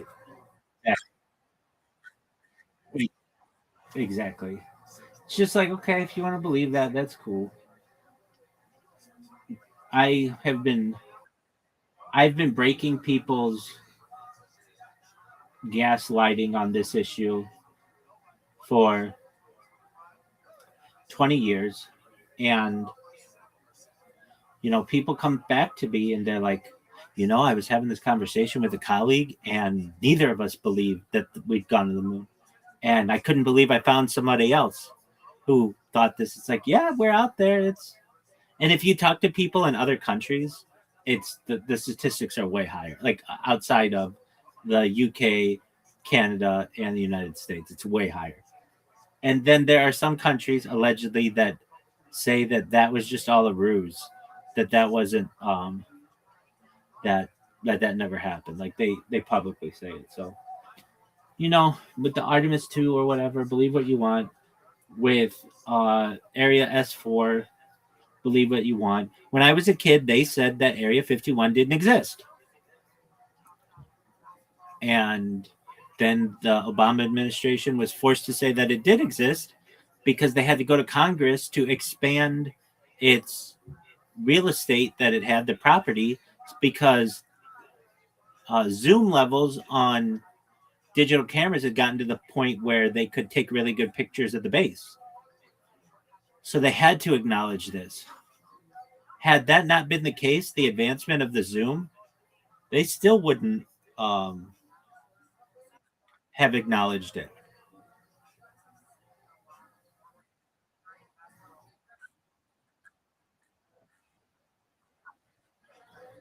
No,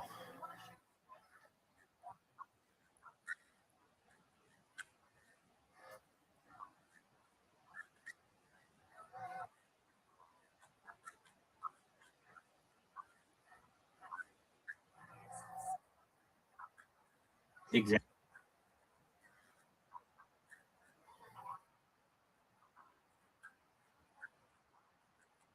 Yeah. That to me was a. I just wrote a paper about this. It's called a publicity stunt. When I was a kid, Riser, they would have things called publicity stunts. And I did some research recently and wrote a paper that's published, rabbirothschild.medium.com, on this subject that around the year 2005, corporations started to no longer label things as publicity stunts and they would just call them viral moments or something like that. In the past, though, if you were to put something like that on, there would be editors at newspapers who were like real news people who would be like, this is a publicity stunt. Don't believe this. This is fake. But those people lost their jobs. And um, like another thing that used to be really big when I was a kid was the paparazzi, especially in LA. You would see paparazzos, which are like the male paparazzi and the paparazza, female paparazzi, people who literally would just sit in front of restaurants and wait for celebrities to go in. That all went away with the advent of social media. When people would just upload their life, it didn't all go away. It still exists. But a lot of times now people will pay paparazzi to follow them around so that people think that they're a big deal. But with the advent of social media, there was no need to pay someone a lot of money to get a picture of a celebrity when the celebrity will, for their own benefit, publish it online. And um, the storm Area 51, in my opinion, was a publicity stunt. And it's incredible. I mean, I think if you've seen in the news recently, more and more of uh, these bot farms keep getting raided. Not that they're illegal, but they can be if they cause fraud and such. But they're really difficult to get overseas. And if I make a Facebook group that says we're going to all go to Starbucks on Monday and we're all going to order chai teas, I can get hundreds of people to do that if I just bought a Facebook group and have a few influencers post their shit. And in the same way, the Storm Area 51, in my opinion, did that. They just got some people in there who botted a Facebook group. They got a bunch of young people who felt like they could really do something with that. And then everybody chickened out at the end because they learned that it's a pretty big um, penalty if you get caught, and they don't mess around.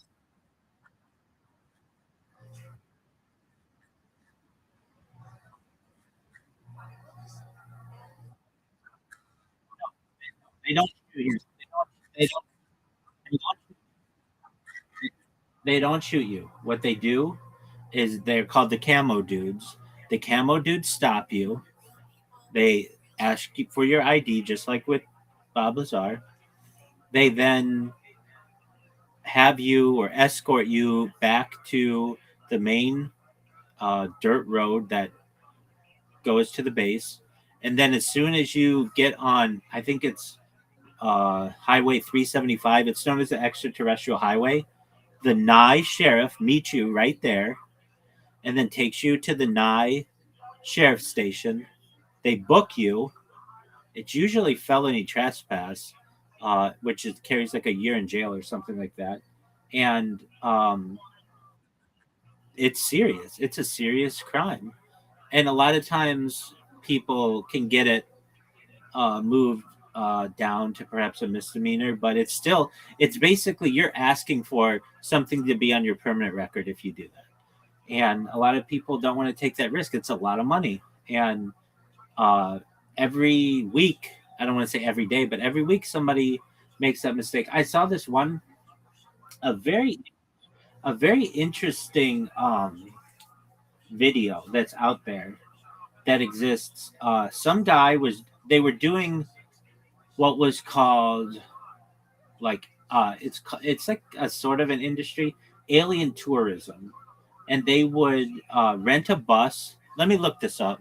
This is a story that I remember these stories sort of well, like 95% well, but I want to make sure I get it correct.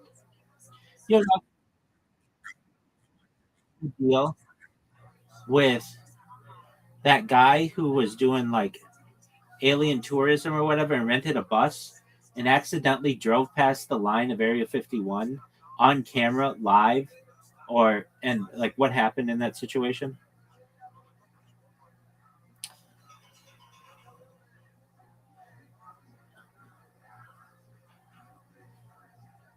The No, there are multiple entrances. One of them has a gate, one of them is just a sign. The incident you're referring to involved a tour bus driver named Dennis Ryan in 2014. Ryan was driving a group of tourists for adventure photo tours near Area 51 when he became distracted by a passenger's question about sports books. He accidentally drove past the warning signs and trespassed onto the military base. The whole event was caught on camera.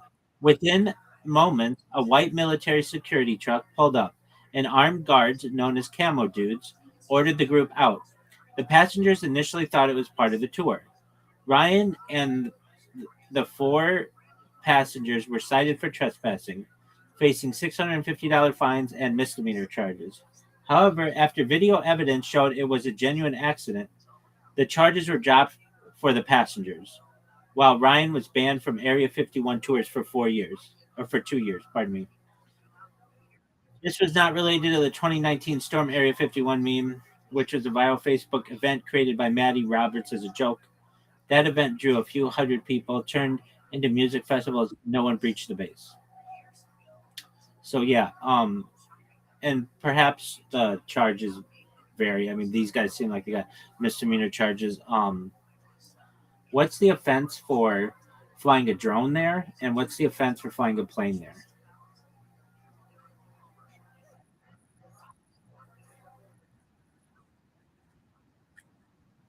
Flying a drone plane over Area 51 violates restricted airspace R480N enforced by the U.S. Air Force and FAA. For drones, immediate consequences: military uses GPS jamming, spoofing, or shoots it down. Legal penalties: fines of up to $250,000, imprisonment for 3 years, and permanent seizure of equipment. Additional charges: trespassing, espionage under the Espionage Act, or threats to national security. For planes, military interception: fighter jets may escort or shoot down unauthorized aircraft. FAA penalties, fines, pilot license revocation, and criminal charges. Even in emergencies, landing at Area 51 is not permitted and results in an arrest. The airspace is restricted from ground to infinity, and violations are treated as serious national security threats. Now, the that's all cool and stuff, but when I was a kid, the thing that was really cool, or we felt was really cool, was they had a type of technology that could sense when someone was walking. What is it called? Um, Yo, dog. What's the thing? It's like it can sense. It's not. It can sense like it's some kind of detection, motion detection on the ground. And what's the penalty if you get one of those boxes at Area 51?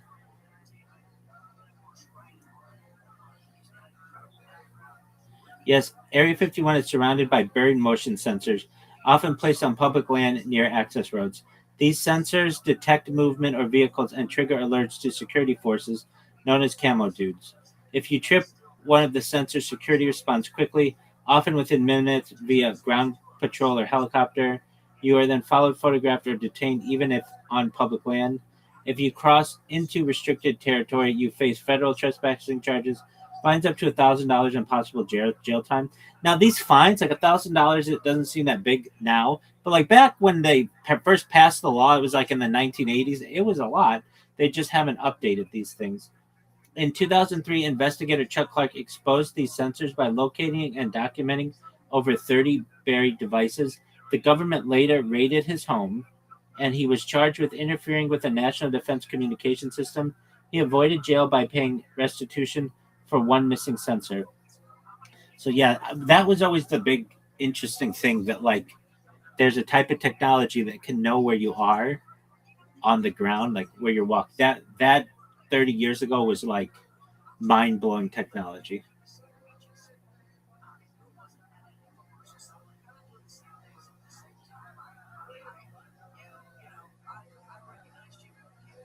It's always been interesting to me how big Nevada is. It is the state that has the most federal land of any state, aside from maybe Alaska. Let me look that up too. What state has the most federal land, both in acres and uh, like percentage? Is it Alaska or Nevada? Or give me the breakdown, please.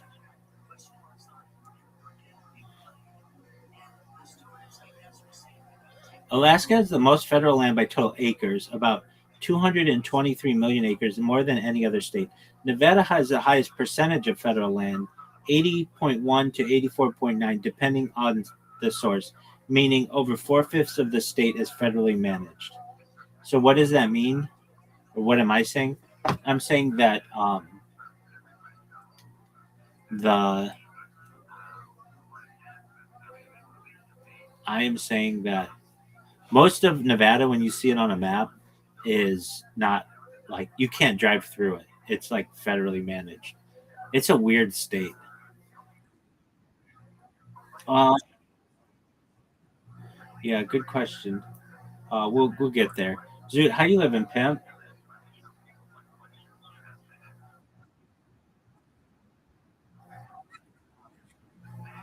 How's our girl doing? All right. Did she masturbate publicly on stage? Did she masturbate publicly on stage? Yes or no? Go. Because I don't communicate with her.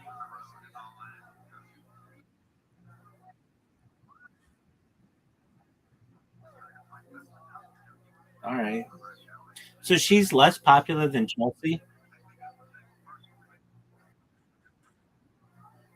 I know that's interesting. Dude, you're more popular than Chelsea and that girl from Raw Comedy, and even I think who's that girl? Or who's that guy? Magic Hour.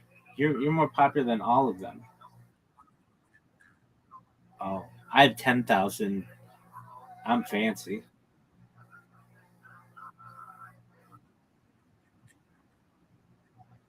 All right. Well, I have friends with a trillion followers. I Okay, that's cool. I'm friends on Discord with Eddie Craven.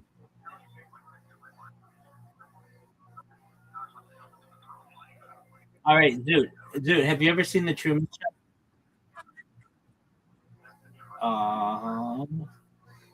On Twitter Spaces?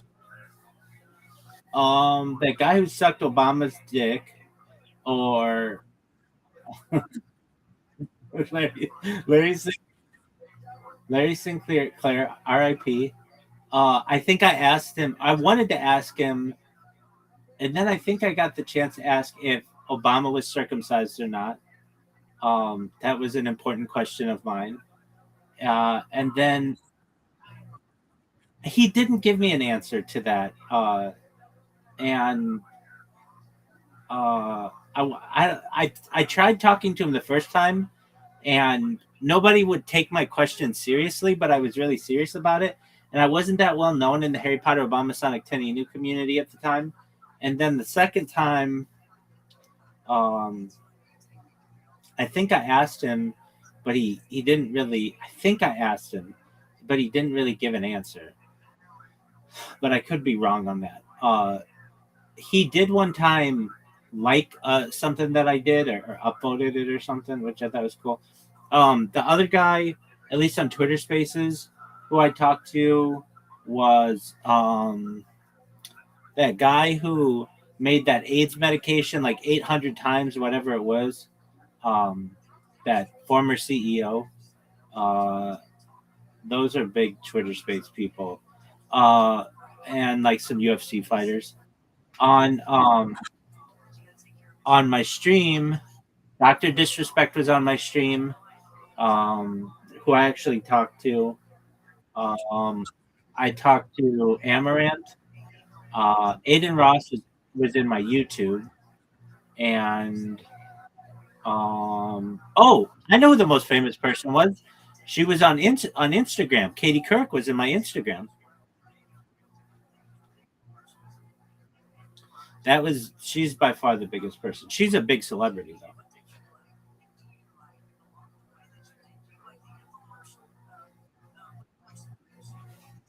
Zoot, are you going to tell Riser when you're going to fix your phone?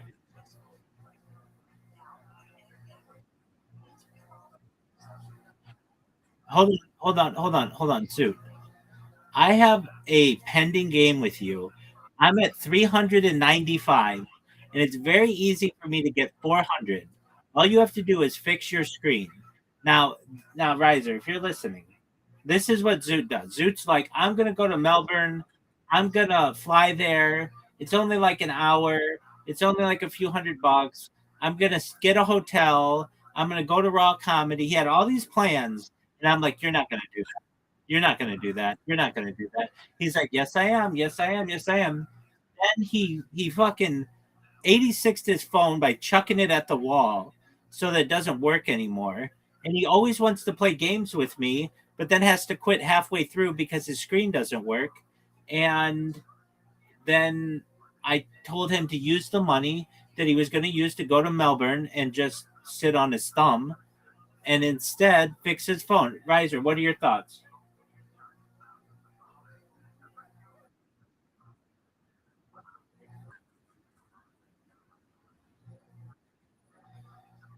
Well, that's the he wasn't even going to perform there. He was just going to go there, see if he could hook up with a chick.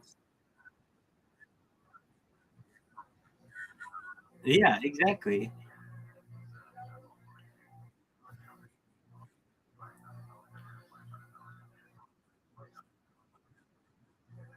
No,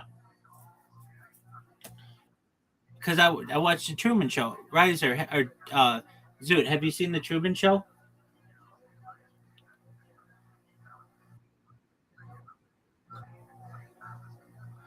Zoot, why is it when someone asks you a question? Why is it when someone asks you a question, literally it takes you 10 seconds to answer every single time? You can't just be like, "Yes, I've seen the Truman Show," or "No, I've not seen the Truman Show."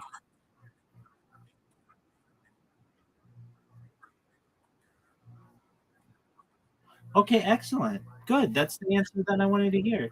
And what are your thoughts on the Truman Show, Zoot?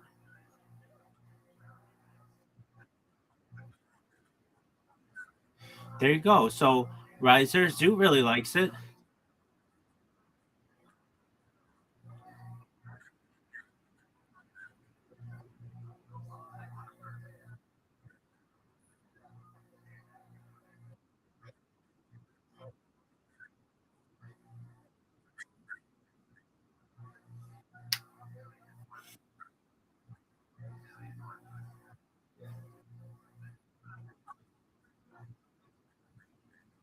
Okay, Zoot, your top.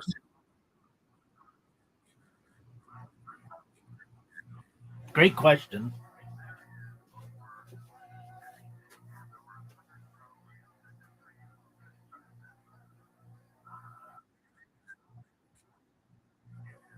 I was.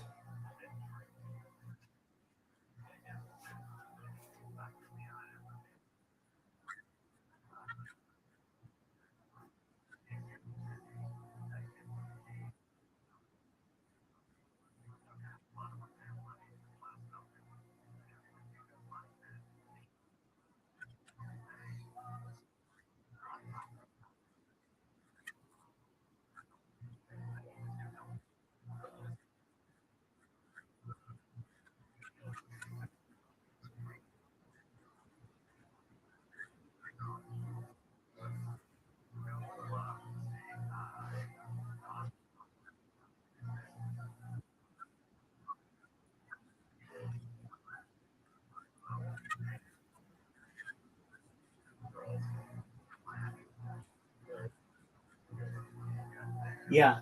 To be honest with you, I don't know one Justin Bieber that much. Maybe a little.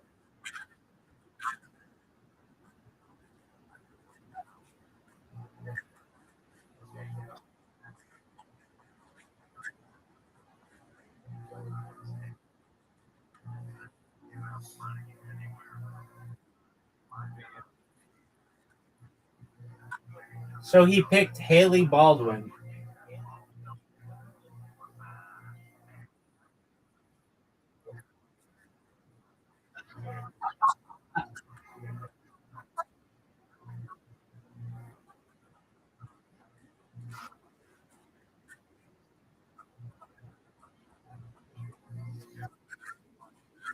I do think it's really sweet that they have a video of them first meeting. I think that's really cool. Like incredibly cool that if you've ever seen it, her dad, Stephen Baldwin, who's like a pretty big actor, wasn't that big, but okay, somewhat introduces like meets Justin Bieber and introduces him to his daughter and they shake hands and it's like and then they would get married. Like I think that's a really sweet video.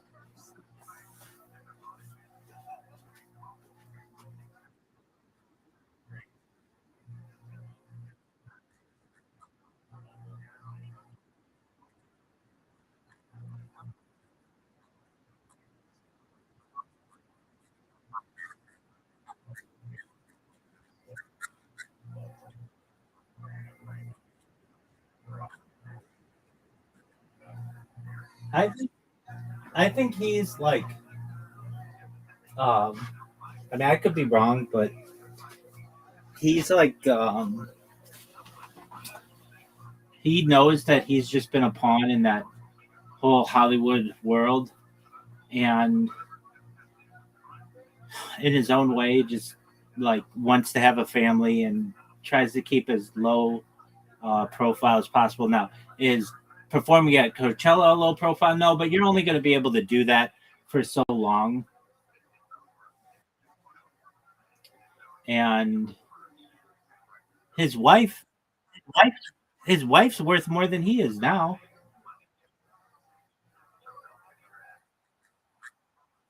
She sold some makeup brand for $1 billion,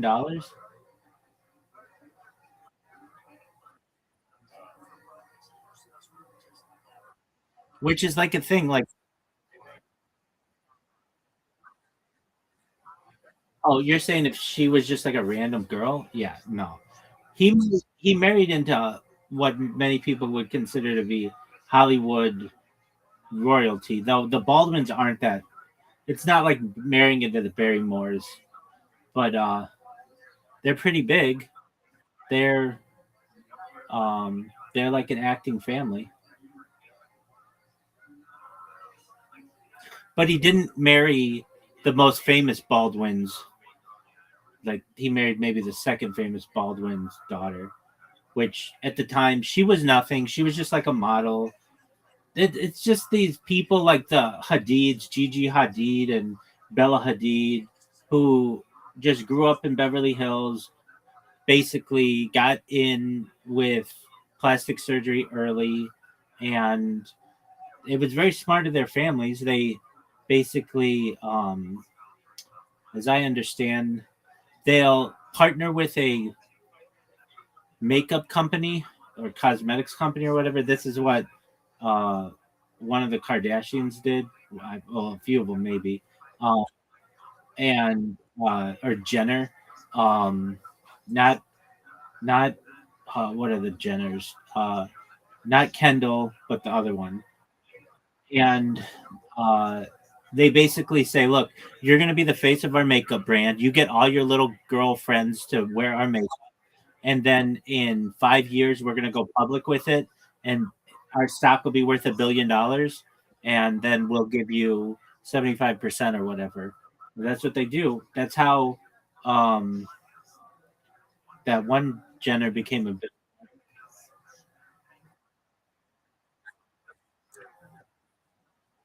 Absolutely. Are you coming back tomorrow?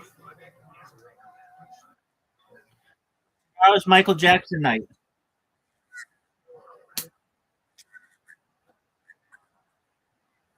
I know, Doctor. Yeah, dude, and you're just becoming smarter and smarter. It's tomorrow, Michael Jackson night. Oh, that's bullshit. Zoot, did you know that they had the Michael premiere in Berlin?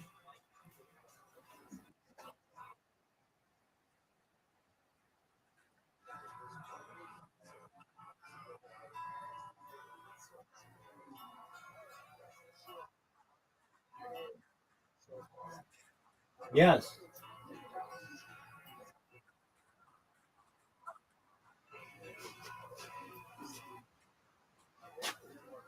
I mean, because inflation and Hollywood accounting.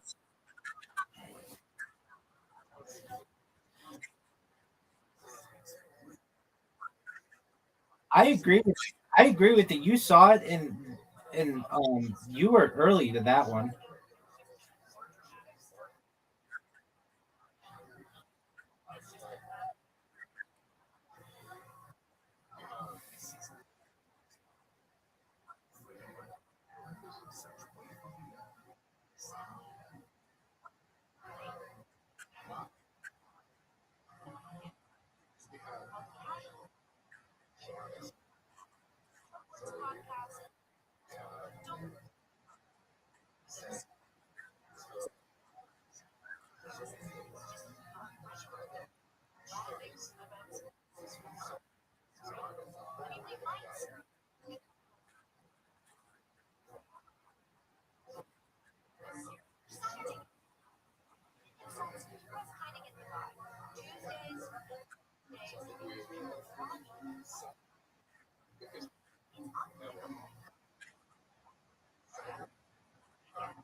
Jeez.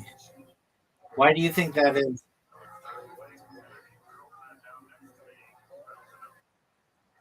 Yeah, why do you think it has such mixed reviews?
Michael,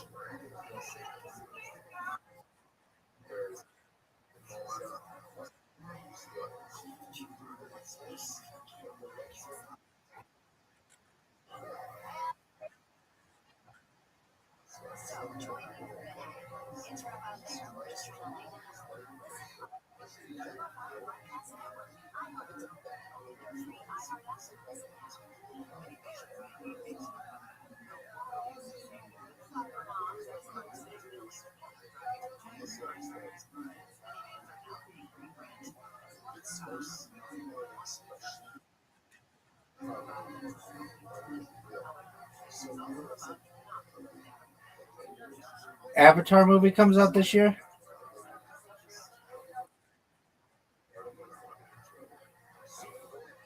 Are you? What's Clayface?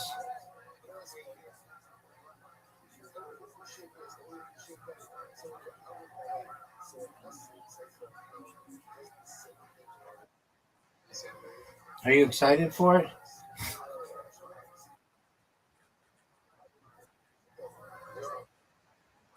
What's that?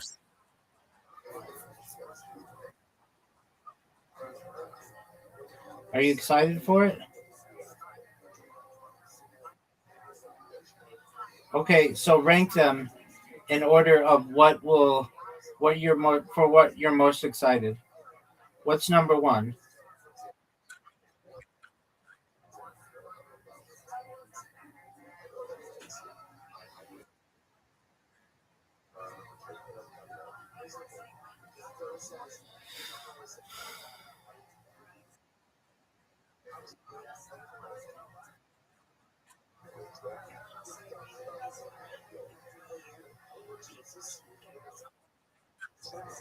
Dog, it's not out yet.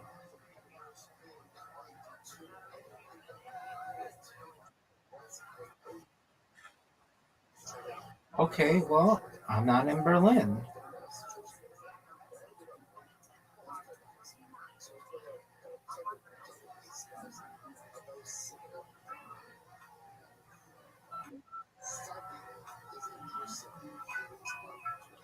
So, Zoot, is it that you can't play? Can you even play Literati? You can't play anything?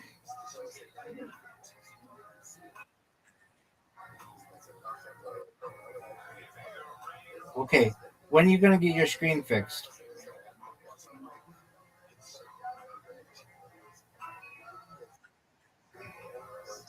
Okay, are you just lying?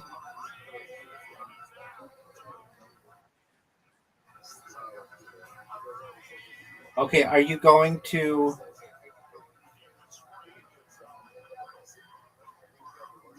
Melbourne? Don't go to Melbourne. Just get your phone fixed.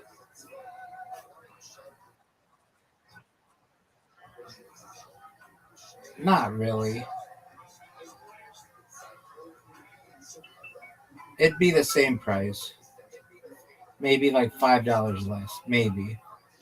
But it might be more expensive. Yep.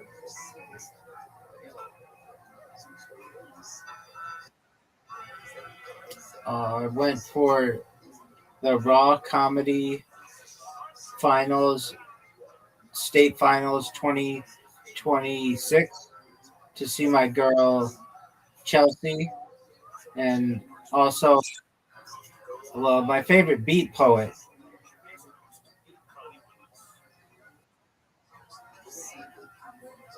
She won the heat. I was really proud of her. Dog. Okay, so I'm gonna go to this. What's the girl who is in the finals for Raw Comedy? What's her name? Okay, and I'm gonna tell you how hot this girl is from 0 to 10. Okay, it's Tilly, Tillly Harrison. Is it Tilly Stands Up? Raw Comedy, it's happening. All right, I mean, she's not. Dog, she looks like a dude. No offense, Tilly. Uh, maybe that was just a bad picture of her. No, she can look better. She doesn't look that much like a dude. But you're saying that is she lesbian?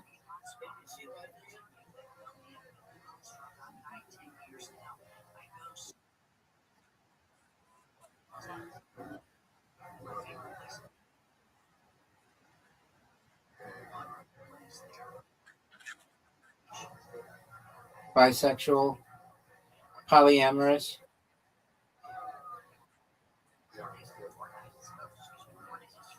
All right. Um, she's not that bad looking. I just saw a bad picture of her.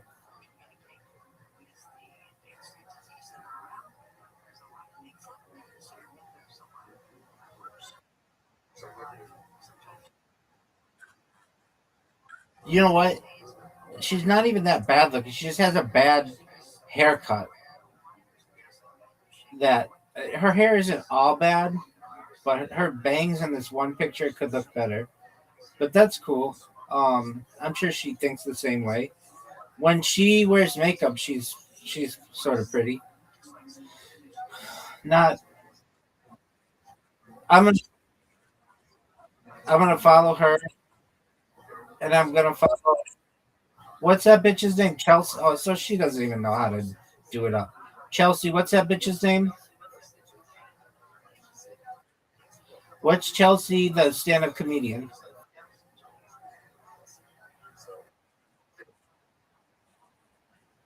How about you just tell me Chelsea's last name? You're full of shit.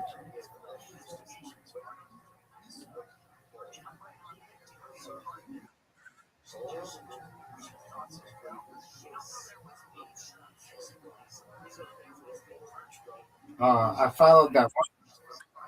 I followed that one bitch, Tilly,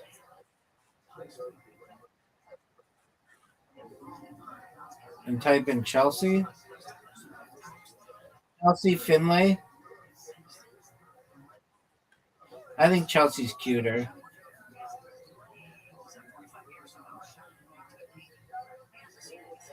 Yeah, Chelsea's definitely cuter. She's pretty cute. All right, Kent Michael, Russell Hartub. Do you know about Kent Michael? Do you know about Russell Hartub?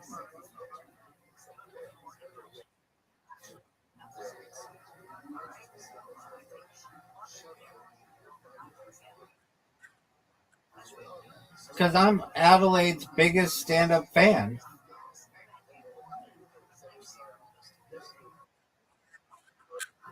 Oh, there's another. Wait, this girl's. Hold on. Um, hold on. There's one girl who maybe is okay looking.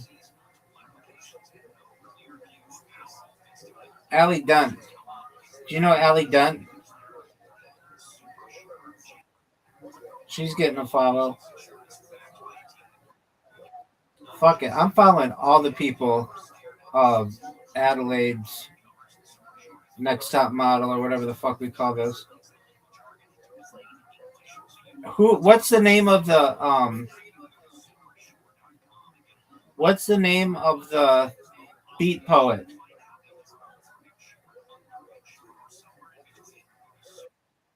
What about Eddie Dabrowska?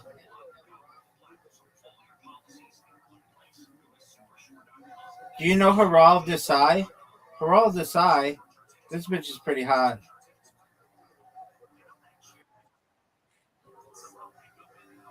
What about Mimai is random? Mimai is random. Mimai, uh, Sifa.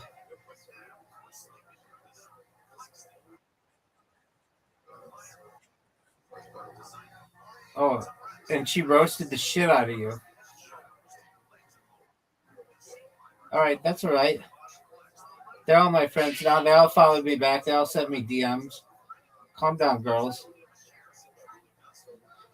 All right, shout out to them.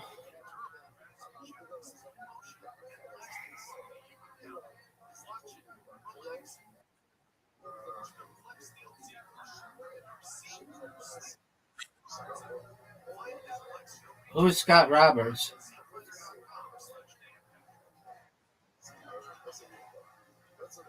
Okay.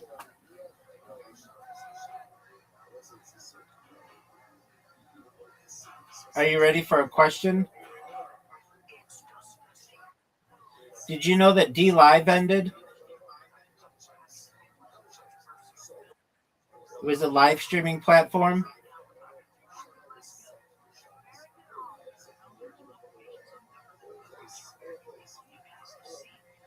Did you know that D Live ended?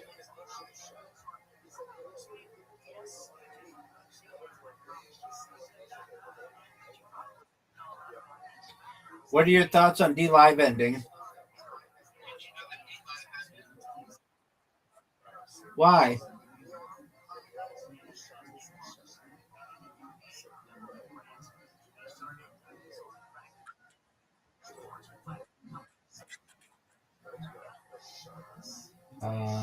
Today is the 25th of Nissan, 5786, Sunday, April 12th, 2026.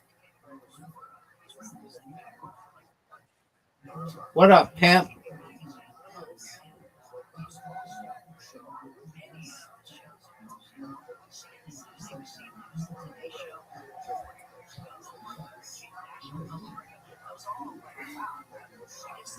Dude, are we playing Literati? I wonder, can you play darts?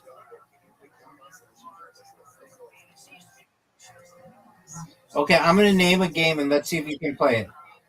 Can you play pool?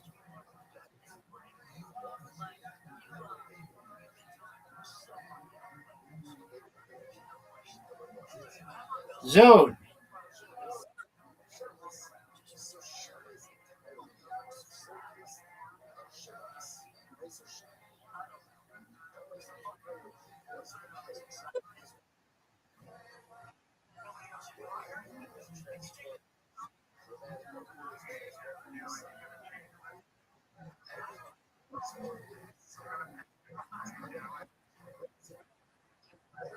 dude, bye-bye.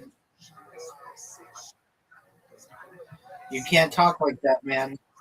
You know that you can't talk like that. I've told you like 1,000 times.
Heavier guy, I'm wondering if you have met any blind grapplers or have any ideas on what I should focus on.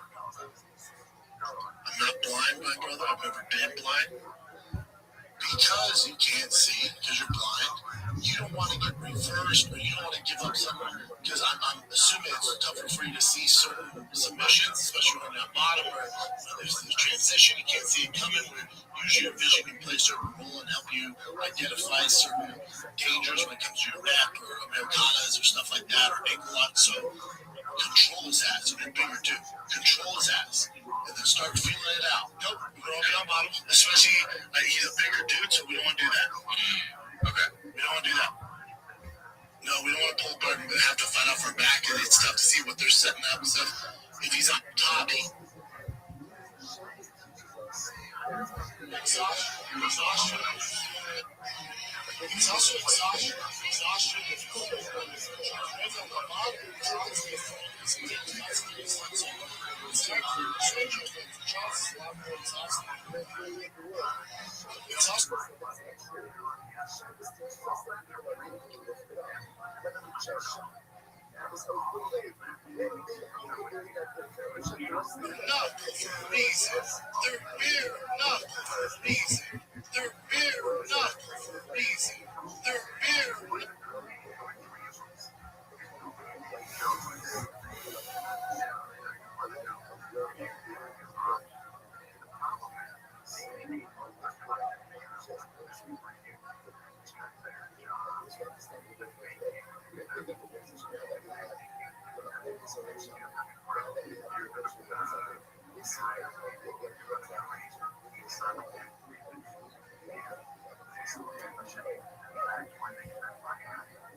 Make it into a really cool video, please.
They'll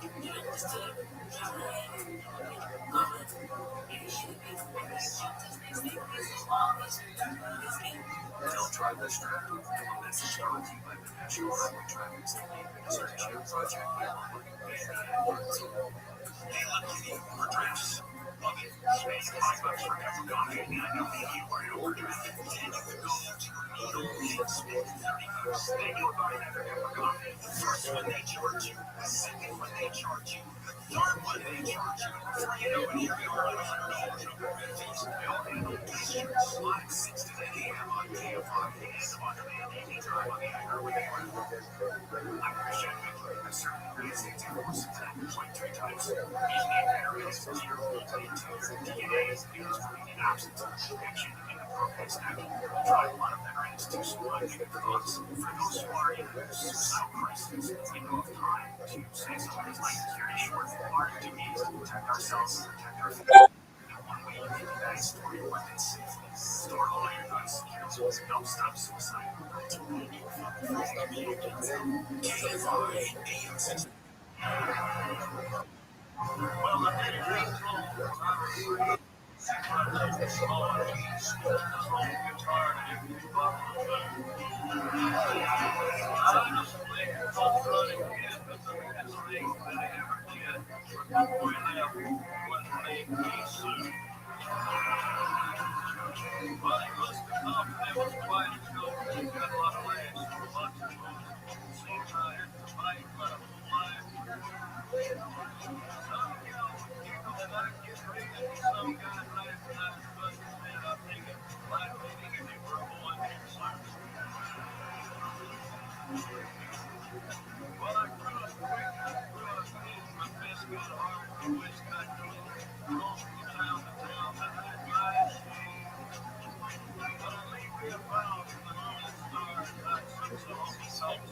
The first time caller line is 898-501-4721. To talk to Connie from East of the Rockies, call 800-825-5033. From West of the Rockies, toll free, call 800-618-8255. This is Coast to Coast AM with your guest host, Connie Willis.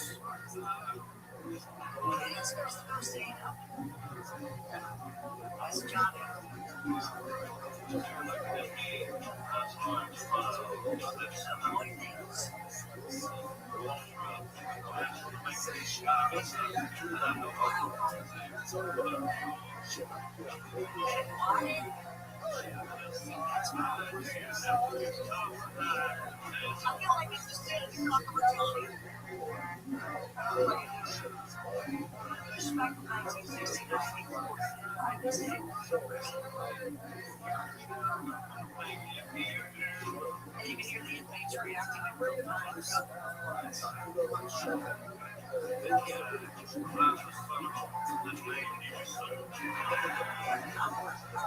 This was all replay. She also understands this better. Cash are some of the lyrics just hours before the speech.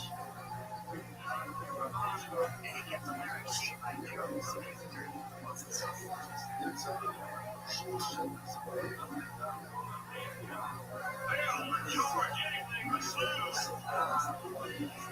just want to get your side.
Smoking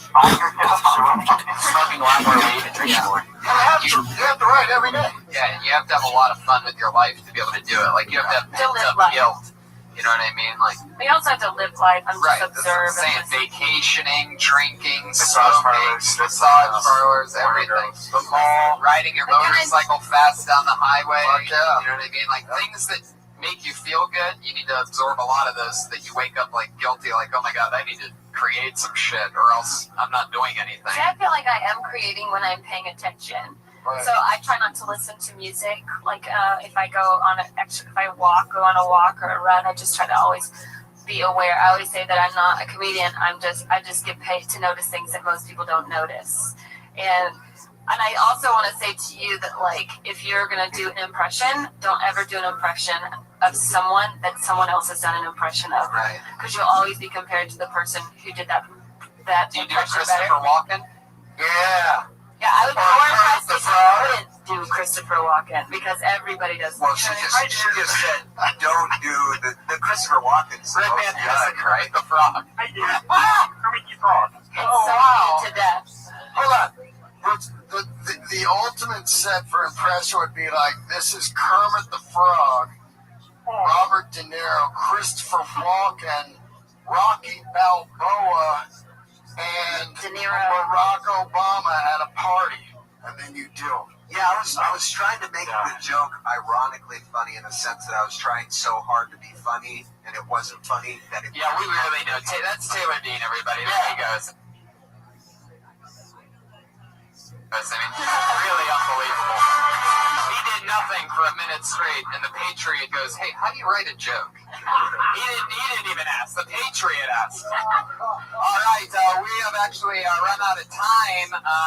What we're going to do now is we're going to get a regular segment on the show, since she was the only female here, figuring it together for At Sarah Dresses, everybody. Here she is. She basically started stand-up on this stage on our very first show because we noticed that there were no women. She was here. Ever since then, we've said, hey, whatever you write in a week, come back, we'll keep it going. So it's like, you've heard of Build-A-Bear. We're sort of like building a female comic here. And this is our third installment. Sarah, go ahead. Everything except for pronouncing my actual last name. Well, if you want to, okay. All right. Sarah Mustajabi, everybody. So I went to E3 last week. You guys know what E3 is? Electronic Penis Emporium 2013. It's a lot of dudes. It's dudes on dudes on dudes. Tons of dudes. Going to E3 as a girl is like crossing the Texas state line and being anything but a white dude. It's very difficult, and people just, I fuck, what you doing here, boy? Like, that is your entire wandering around.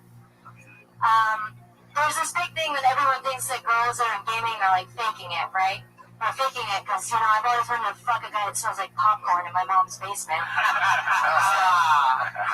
Fucking every day of my life. There are 3 different kinds of the guys that go to a gaming convention, play video games in general, there is the a vagina that's not being streamed to me over the internet is terrifying guy. They're just fucking mortified of anything with breasts. Or there's the I haven't quite met you yet, but I'm already going in for a hug guy. Like, hi, hello, okay, that's your body on, alright, okay. And then there's like the late blooming bro, which is like, I'm assuming that in high school they were like loser fucks, but at 30 years old, goddammit, they are so good at Madden. They're fucking FIFA All-Stars, you know? So, Yeah, wow, that's amazing. That's a whole new myth. oh my gosh. I liked it. I think we're creating a fucking monster. I know, that was pretty good. I say slow down a little bit. It's totally your perspective. Absolutely. I'd say slow down. I mean, you really haven't been doing much stand-up comedy at all. 3 weeks. Yeah. What's the first part when you say E3? You guys know what E3 is? It's blah blah blah. It's E3. It's like the video game penis emporium. Okay. I was just saying I was saying like sausage fest, but I feel like that. I think you could say one of those E's doesn't stand for estrogen. Okay, yeah. Right. Yeah. But there we go. I was like the only female gay. Right. That's I don't know if you guys have heard of this, but you also have to spell it out for what it is. I went to this video game convention. You may have heard of it. It's called E3. I don't know what it stands for, but I know one of those E's doesn't stand for estrogen. Yeah. And then, and then you go write down everything. But you also, it's important to remember how important a setup is. And if people don't know what E3 is, then they're trying to catch up the whole time. Like, oh, she said gaming, but I don't know. Oh, okay. And I like that you were describing the kinds of guys that were there, but I think those need to be a little bit more specific. Yeah, and slow that down too. She was mowing through that. Yeah. I'm a little nervous. I've literally been doing like, I did the same thing when I And first. also, you're gonna want to expect some laughs and take a second. Right. You know what I mean? Like da da da da. Right. But also when you said popcorn in my mom's basement, I mean, I feel like my mom's basement kind of gets beat to death, so I would think of another specific snack that's kind of nerdy. Yeah, I would say like popcorn, feet, and penis. Well, also, like, instead of popcorn, you know what I mean? Like, kettle corn is funnier than popcorn. Yeah. You know what I mean? Yeah. Like, but that's what I'm saying. Like, or if there's a different snack that you can, like, you smell like Funyuns and, you know, whatever. Keep animals out of it. You don't have to do a rule of three joke and say penis. I would try to stay away from that type of mentality when you can. Like, it got a laugh at popcorn in mom's basement. It'd be funnier at kettle corn in mom's basement. I definitely wouldn't. Or it'd be kettle corn and he smelled like kettle corn and hand-me-down clothes or something. You know, like something that's like. Yeah. Kettle corn and no job. Kettle corn in a Burger King bathroom. Yeah. Whatever, Yeah, anything specific. Like, you can keep testing different ones out and see which one feels better. The cool thing was you wrote and came back the next week, which is fucking genius because you didn't just try to do this. I wasn't here last week, but you didn't just try to come in and do the stuff from last week, right? No, it's different every week. And that's the part of when you're a comedian, that you have to keep exploring it, you know what I'm saying? And if you don't, you're never going to figure out where you're going to go. But I think it's good, too, because it's so personal. Like, it's a real story. Exactly. And, like, until you can start talking about yourself and who you are, and, like, if you really are a gamer, you should really dive into that. Totally. Because that is a great niche for a woman and to not talk about. It's totally a great time for that. Nerds have taken over the world, and you're like a fetish at this point. Yeah. Sarah Dresses on Twitter, guys. Give it up, Sarah. Yeah. Hopefully she'll be back next week. I want to say something before we split. Thanks for having me on, guys. I was going to say thank you to Dean Del Rey. That's at Dean Del Rey on Twitter. What's happening with you, Dean? Let's see. Going to La Jolla Comedy Store with Chris Porter next month. So if you're out there, please come out. We're going to be doing a rock and roll show. And Tony's going to be on my podcast, Let Me Talk, next week. Yep. So there you go. The lovely Sarah Tiana, thank you so much for being here. Thank you for having me. Oh, yeah. Guys, live in this show, stick around because the Ding Dong Show follows us live at 10 o'clock. Iron Patriot. The Iron Patriot. What's your name on Twitter? At Comic Patriot. You can follow the Iron Patriot, give them some notes or some feedback yourself. Thanks for listening. Thanks, Brian Redband. Join us every Monday, 8 o'clock, guys. And we're following. Next up is the Ding Dong Show, so stick around for the Ding Dong Show. There you go. Thanks, everybody. I'm here early. I'm here early. Let's see. Hey, Dom.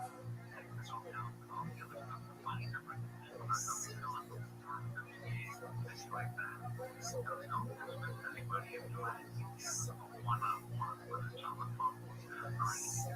You're the coach.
Hi, everybody. Welcome back to the show. These are my friends from Australia. Give it up to the Australians. Representing, now we have the full universe, the full world press on, so we get a very worldly view on today's show, which is exciting. World feedback from the down under. Fuck New Zealand, right? There we go. See, we're already in love with each other. Outback, what? Yeah, blooming onion, right? That's what I'm thinking. Trailer is all we get. There you go. Wait, it's not really an Australian restaurant? No, definitely not. So you had a fun time. I'm kind of jealous what you did this weekend. So explain what happened. Ari Shafir, who is our guest tonight, that I'm very excited about. He started a holiday 3 years ago called Shroom Fest, and I took part in the first one. We went down to beautiful La Jolla, California, launched into a universe. What we do is we eat mushrooms, and So it's a holiday. yeah, I want a holiday where I just eat mushrooms. it really is. You know, I've been down to San Diego 3 of the last 4 weekends, and I usually consider that a vacation. I go down to Joshua Tree for 8 hours. I come back feeling actually refreshed, like I was on a vacation. Did you eat a lot? No, I don't need to eat a lot. I'm very reactive to them. So How many times did you shrunk before? probably grand total 5, 6, 7 times. Settle down, lady. Shut the fuck up. Shut your filthy mouth. Anyway. Well, so it's 5 or 6 or 7 times, you said. So would you say one of the best ones, middle of the road, not too much? This is definitely one of the best ones. Usually I eat too much and it gets fucking freaky real quick. Did you find Jesus or anything? No, not on this one. No, I didn't need to. This one I needed to laugh my ass off. I really needed a good laugh, and I needed to do it to ease up on some anxiety that I've had lately. That never-ending fear that I'm gonna die. And sure enough, I can tell just from today alone that there's something about mine. I've read a lot of research on this. Harvard studies, Carnegie Mellon studies, that mushrooms are one of the best natural cures for anxiety and depression and things like that. It really brings you right back in. Couldn't agree with it more. It really works that way for me. So I'm happy to be reset. I missed last year's Shoot Fest because I was working contractually for a comedy television station. And now I'm back in the game. I feel so fucking great. I had Did you so just much camp fun. outside or did you get a hotel? You were camped outside. Joshua Tree is one of the most beautiful places. It's really hard to explain, but it's tons of different rock formations that you wouldn't even believe. You can walk up and you can scale these crazy mountains wearing tennis shoes. And we were bathed in the moonlight of the supermoon. And How was the supermoon? Because I tried to look at it. unbelievable. Like a moon. Joshua Tree is notorious for being dark, and it's so dark that you can see all the stars in the moon when it's out. It's crazy. But the supermoon on top of the darkness there, I mean, it made it so that it's brighter than even normal yellow lights or even the sun because it's a white light. So it shines everything to a crisp. I mean, there's the shadowed areas which are dark as fuck, but that makes it so much fun. And so it's perfect. The trick with doing Joshua Tree right, in our opinion, is getting there way evening and right before the sun goes down, it's already cooling down, and you enjoy the night under the moon, and then in the morning it's hot, so you're wanting to pack up and get out. Yeah. Sort of like scorpions or snakes or anything like that. Because when I was lots of concern about that. Everything at one point looks like a scorpion and a snake when you're on mushrooms in Joshua. Right. So, we should probably bring up our guests. Well, we should also say hi real quick to the ladies and gentlemen, give it up for the Iron Patriot. He's got great reviews since. There you go. He's known for his catchphrases and his lack of mobility. He's our next. You're stepping on my lines, Iron Patriot. Just take a breath through that thing if you can. You're breathing in too much of your own carbon dioxide. I had to check for scientific words for a second. I'd like to thank you guys for that week you gave me last week. I haven't got stoned in a long time. How'd it work out for you? It made me ponder the mysteries of the universe. I now know reality's an illusion. I guess I'm guilty of smoking really good pot. Yeah, that was a sativa. So. Pondering the mysteries of the universe, realizing that we're all at the center of our own universe. It's all a dream. I love you, Iron Patriot. One of my favorite things is to now, I watch the clock tick as we get to showtime here, which is, normally scheduled for 8. We usually start a few minutes after. But I love when it gets to like 7:55, 7:56, and there's no Iron Patriot because I know that he's going to be here.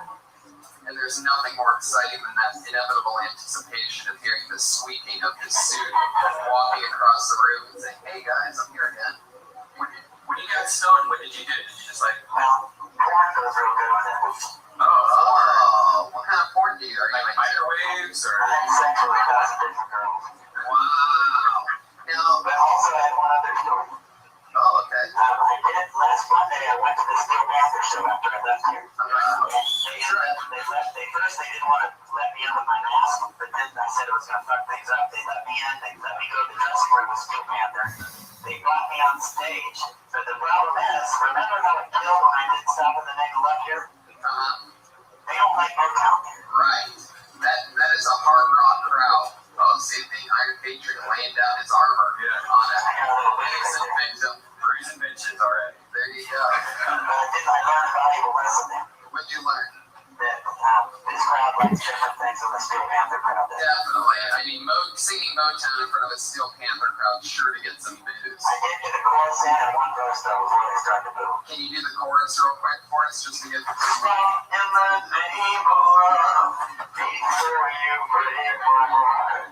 Stop in the name of love, before you break my heart and get over her. Yeah, Iron Patriot. Multi-talented. Can you believe they didn't like that? I can't believe it. I mean, it's shocking. I think I need to do their song Supersonic Sex Machine. Supersonic Sex Machine. Definitely. That seems like a big I'm going to try that one tonight when I go there. Patriot, are you excited about tonight's guest? I should feel like I'm a big fan of his. I'm meeting every one of my Death Squad heroes every week. This is a dream come true for me. Yeah, what's your favorite thing that you've seen already do? Well, I've listened to his podcast called The Skeptic Tank, and also I've seen him on the Joe Rogan Experience many times. There you go. He's got me excited. We're going to say we do this. Yeah, let's do it. This is one of my funniest friends. We just came back from Joshua Tree together today. One of the funniest comedians in the world. One of my good buddies. The amazing Radio Central, Comedy Central, HBO's Ari Shafir, everybody. Here he is, live on the flesh. I watched this guy shave his beard and his head today. Yeah. Spontaneously. I was shaving the beard. In the wilderness. Just did it like an animal. Did you do the whole thing? There you go. See that? Are Look at this guy. He can just do whatever he wants. You can do whatever you want. And you look cool throughout the entire thing. He started with the top middle. He pulled off like this Daniel Day-Lewis because he had like these chops. It was crazy. And then you go, it's amazing how fast you can go from Jewish to German. Yeah. With a quick trim of that everything. I'm trying to breathe to get spray my glasses off. Oh my god.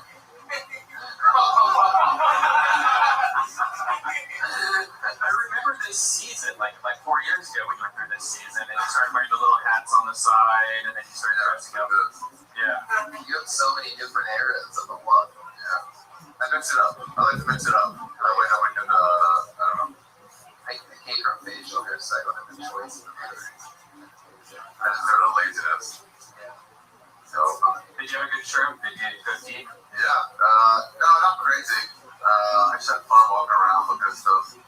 It was very adventurous. It wasn't the super visual. It wasn't the super I found God. It was the adventure. I want to go through this. Let's go find more rock formations and going under things and wondering if we're gonna end up in a trap, like a labyrinth, like thing that we just have to back out on. Then you find a new opening. And you're like, oh my god, it was so much fun. So we went miles away from our campsite, under the It was pretty fun. coyotes just howling. I mean, the place was alive. Wow, very exciting. That's cool. Now, have you seen the show before? Do you know how it works? I think so. I haven't seen it before, but I think I know how it works. Everyone gets up here, and then Tron over there gets a smack in the face. And they do something wrong. That's right. Tron. Whatever. Iron Patriot's a big fan of yours, sorry. Nice. It was an honor. Yeah. We're not here. An honor. I love it. Well, what do you say we get the shindig started? What do you think? Yeah. All right, everybody, this is how it happens. You guys ready to just kick this thing off or what? Yeah. I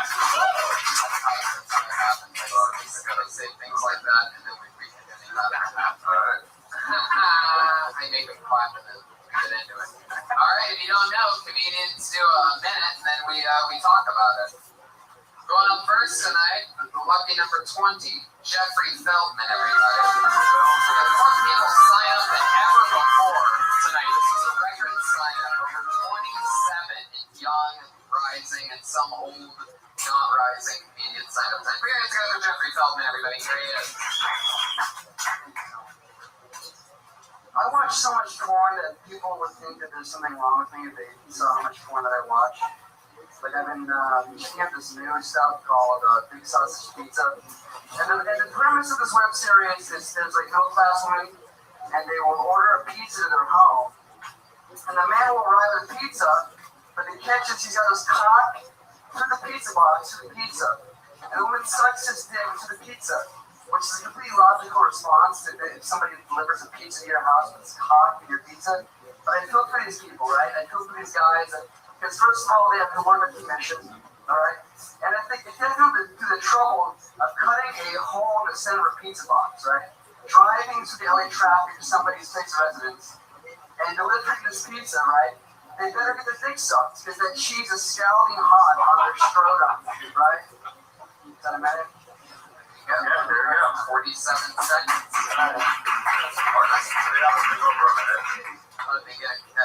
They get a sound effect. There's a meow of a cat. You're a Harvey Styles, so they have to admit. Yeah, like that. But he did 47 seconds. The pizza box, scalding hot, cheese. It's all just a point. It's not scalding hot. It's scalding hot. Scalding hot. Yeah. Scallion hot. Scald. It's really hot. Yeah. It's angry. And this lady is a wildfire over here. For the lady's title. Heck yeah. Weird old lady. Hey, also, pizza delivery guys don't work on commission. It's true. They get paid by the hour in tips. Tips, yeah. You're right about that. Yeah. I delivered 9 out of 10 pizzas. You don't get to do anything extra or less. You just give them a pizza. What's happening, dude? DJ Ray, swinging it up front row. Love it. Honestly, I didn't really listen to the first half of the joke. So it was a long setup. So it was a bit long. You did some punchline there before the scolding hog. I like that the guys did suck. I was happy for him. Yeah. Like maybe there's something in like, how can it be that easy for a pizza guy to get his dick sucked? Well, I don't think it was easy at all to cut a hole in the box and stick your dick through it. I think that took a lot of effort. Oh yeah, it does. You know what's interesting is that if you can close the box, then that means that your penis would only be like, what is that? So like, I wonder how much they actually like. I never really see that. Like I've heard of that porn. I click on much more interesting shit than they, the pizza. No, I don't watch that. I always go 2.5 minutes in straight to the blowjob on every porno that I watch. I like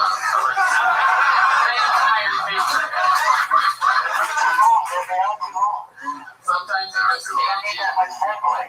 There you go. I love it. The Iron Patriot just gets right to the wet shit. I love it. Maybe he puts his penis in there, but that's the same room. They have that thing in the middle of the pizza that's on the box room. Yeah, maybe they put that on his penis to hold it in. Oh, I see. Could that be a thing? Why don't you microwave the pizza first before eating it? Yeah, what if that? Are you going to store it in the microwave? How are you going to run that fast? So hold on. So it's a guy who gets this through pizza boxes. That's what you've been watching. All right, that's cool. Not really. Actually, not. It was kind of bizarre that this is like a thing that you watch. I don't have it. Yeah. What kind of porn do you watch?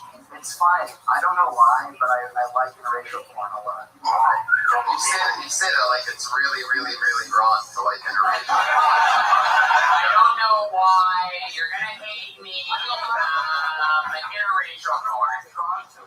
Of course you're drawn to it because it's animalistic and more interesting than boring vanilla crap. Yes.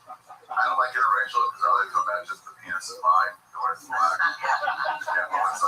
Interracial is also white men with a black woman. No. Not true. That's not called interracial. What's that called? I'll tell you what is interracial? Black man, black woman. What? Yeah. Lots of porn stars about it.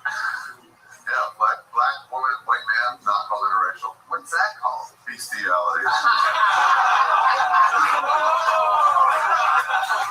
Yes, Ari's from beer is here, everybody. Jeffrey, I feel like we've done about as much as we can do. Thank you, Jeffrey Feldman.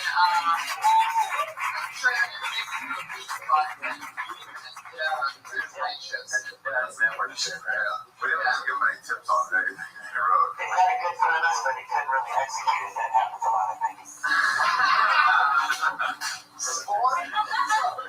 I like how he looked like the lead singer of Fun. Yeah, that's true. That should definitely be an opener. Or Elliot from ET. Hell yeah. Yeah, Jeffrey Feldman. So you're Jewish, right? Oh, you're gonna be huge. Feldman. Like David. David McCory. Like our friend David. Fuck yeah, Iron Patriots on his A game tonight. What do you say we do another comedian? I reach into the bucket. You guys ready for more or what, live audience? Fuck yeah.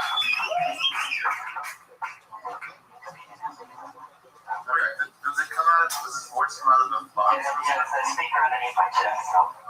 Why don't you just, There we go. why don't you switch it out? The stool there. That's fine. It's fine. Okay. All right, fine. Here we go. Ladies and gentlemen, your next comedian is Joanne Trixie Sullivan. Oh my God, it's her. It's the lady that belongs in Breaking Bad. Yeah, baby, I love this. Oh yeah.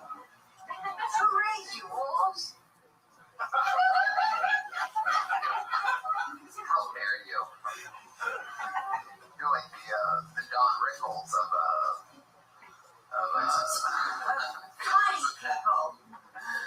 Okay, go ahead. Do your minute, Trixie. Give it up for Trixie, everybody. Here we go.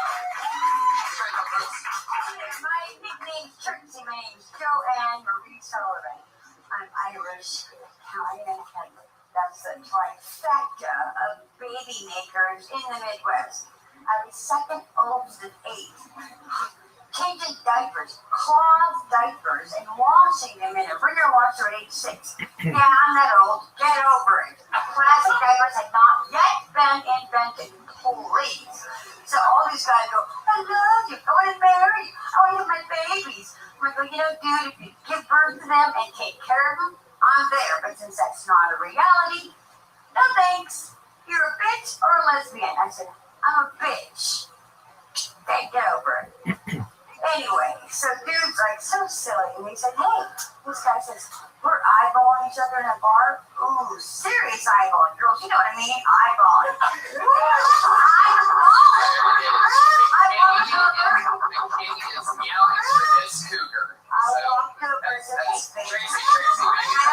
You gotta stop. You only get a minute on this show. I talk a lot. I'm Italian.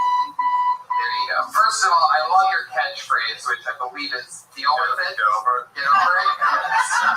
Get over it. That's like your get her done. Yeah. And It's true. People should get over it. Right. Seriously. Yeah. Seriously. Have you ever thought about making merchandise like t-shirts that just say get over it? No, the t-shirt I would make would be what they call women sluts and men. Are you thinking of this right now? No, I'm not. I was in the moment. It was sporadic. It happened. But I'm not a slut, guys. I'm a stud-at. Snap! Guys are studs and girls are sluts. Wrong. Trixie, you're still doing material. Once by mistake. And what happened to that baby? Where is it now? Ended it with a legal evacuation. It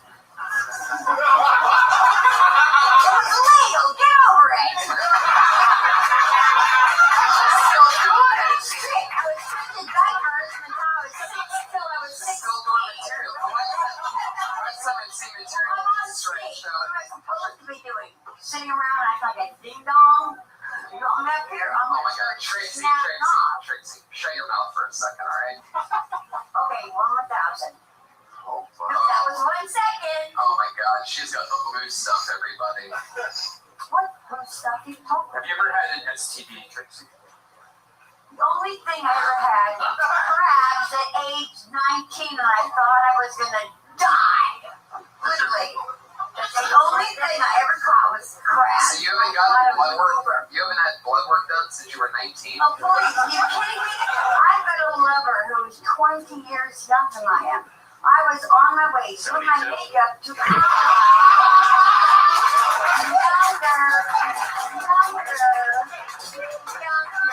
Don't you know math? Don't you know math? Get over it. Get over it. Get over it, exactly.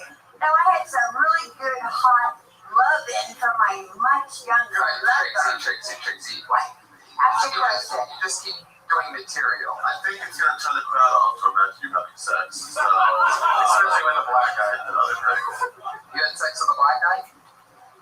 No, my very much younger white boyfriend. What is I'm 55, he's 35, he's a master of the Kama Sutra. Oh, wow. What does he do for home months?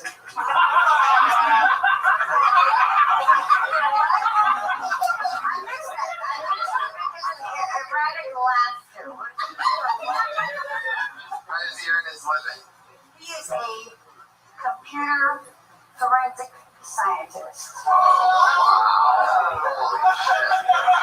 If you lose something in your hard drive, he can find it.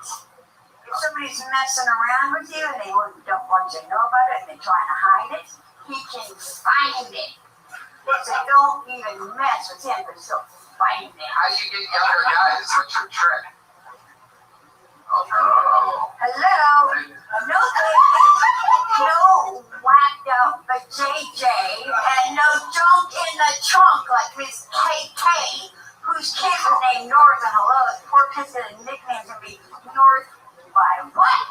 North by what? Oh my God. Do you think other women can use your technique for getting over men? Getting over man. I don't get over man. I get on top of man. Oh,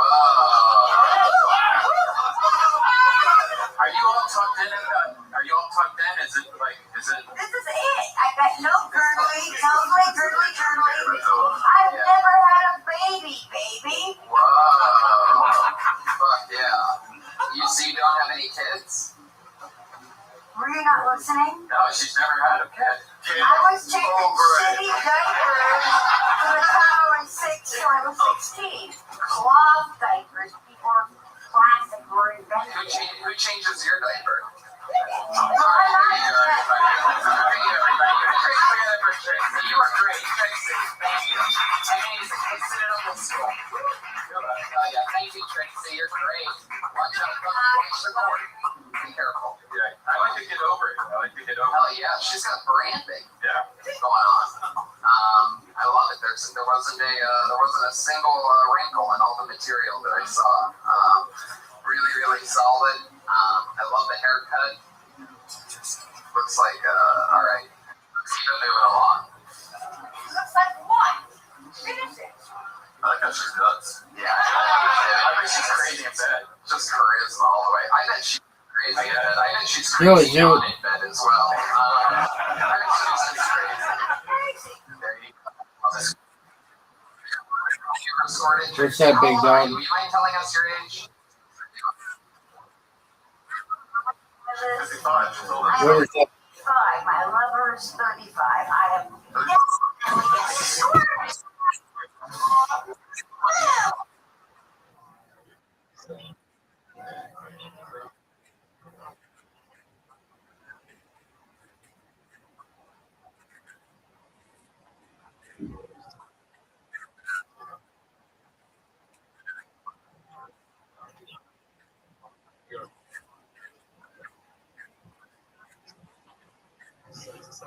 I don't get it. How about you just be funny?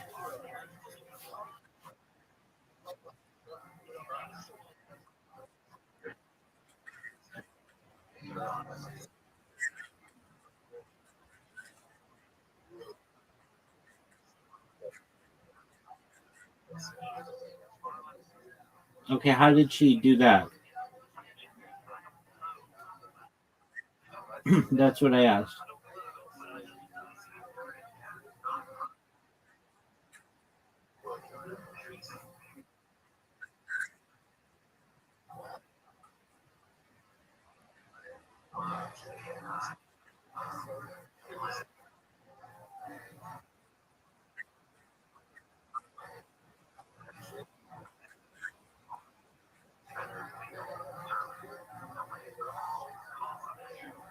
I don't get it, Zoot.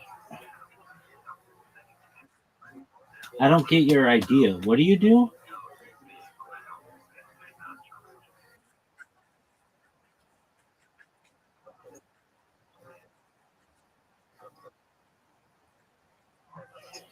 Okay. Does that mean you're getting your phone fixed on Wednesday?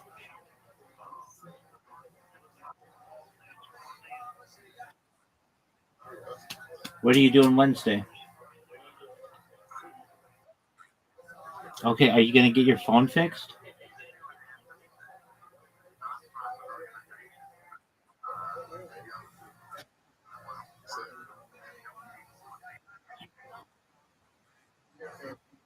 Zoot, I just want to play games with you, okay?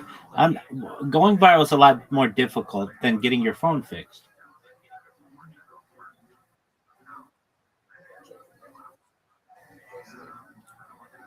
What are you saying? No.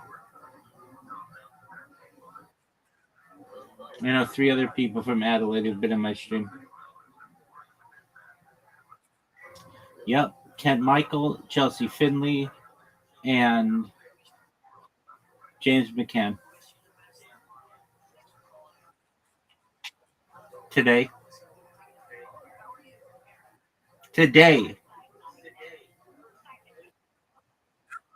Yeah, he was like, hey, what's going on? And I was like, oh, what's going on, James? I loved you on Kill Tony. He's like, oh, that's baller. Do you know Zoot? And I was like, yeah, I know Zoot. And he was like, do you know when he's going to get his phone fixed? And I was like, well, he says Wednesday, but I don't think anybody really knows if that's true.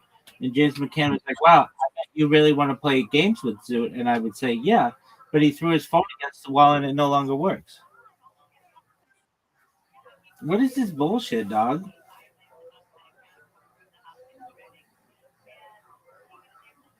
Zoot.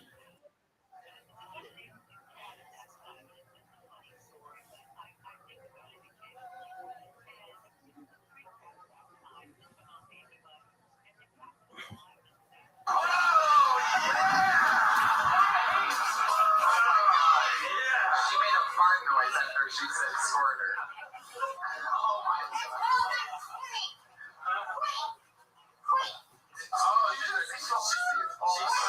She's a queen. She's a squirter queen. Meaning when she queens, she Are you wearing squirts. dentures?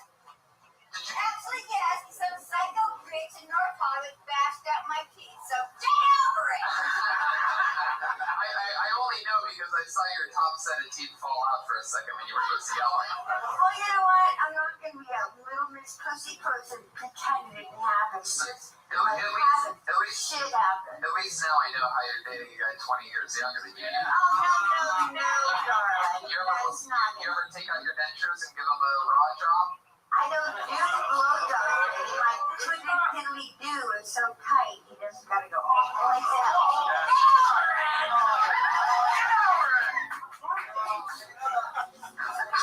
Diddly do.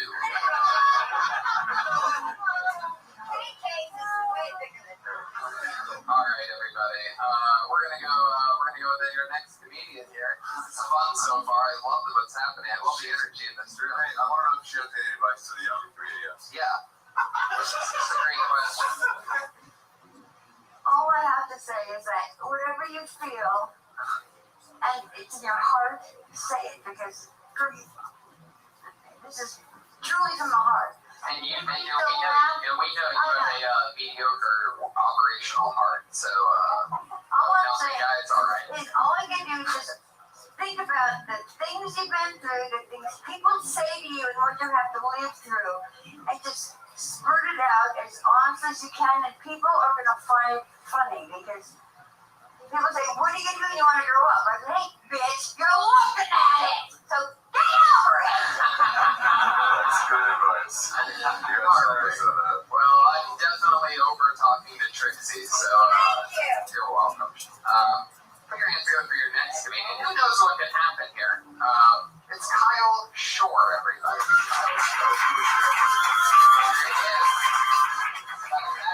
Or bomb. Iron Patriot, be on alert. Possible comic alert. Yeah. So I'm a 30-something computer forensic scientist.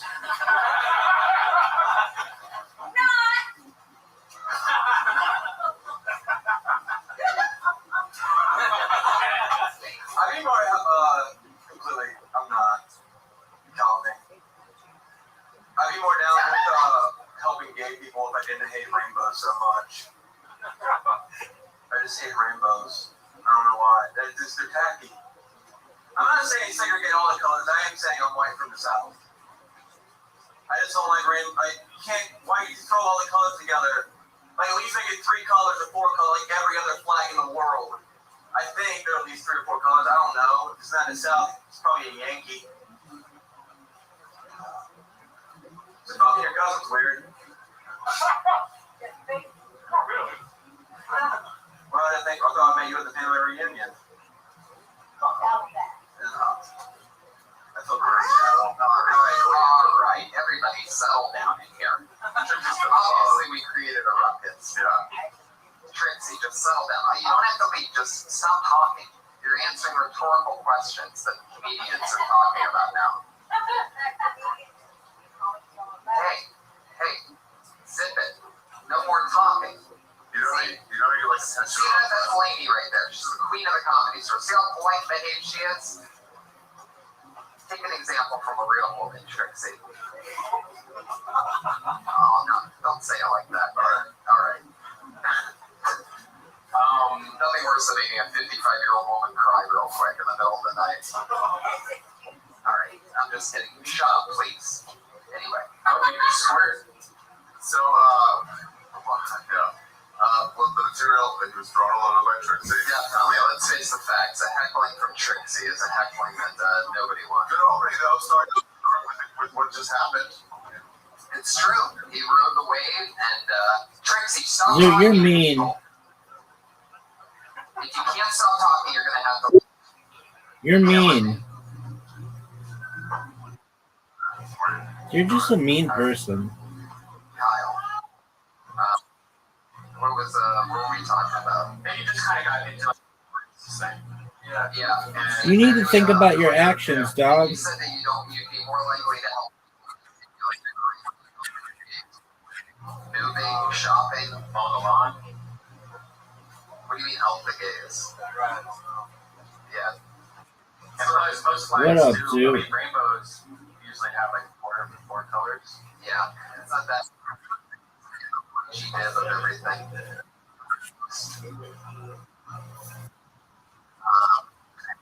Yeah, so I guess it sounds like a. You really want to just like. Do you think that's real? Have you ever killed anybody? No.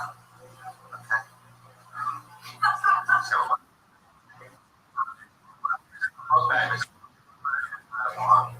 Word, dog. Did you have a joke? Oh.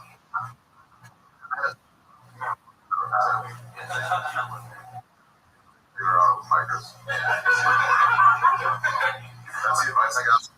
They're like, I'm don't listening. leave anything in the phone room. I was like, what do you mean? It's like a 6-year-old Sports Illustrated. Right. They'll steal it. There's some area keep some things secret. Yeah. Yeah. Your background. Military. Oh, nice. Where's your microphone? Oh, Infantry. Okay. Well, you're an American hero. What's that, Zoot? By Trixie in front of your peers, though. So, welcome to a new level of fighting for your country.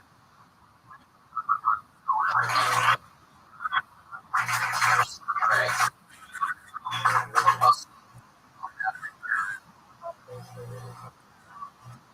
Everybody. Yeah. That would get rid of all of the I've got the English accent across, so you don't tides. feel any pressure to laugh, you know. That would get rid of all the tides. I've got an overachieving parent, feel a failure. Word, dog. He was the lowest of the lowest. She sounds really like a gangster in India. Nobody likes you. So his mom. It doesn't make any sense, on a dude. boat sent to Africa with his hoping by a lion.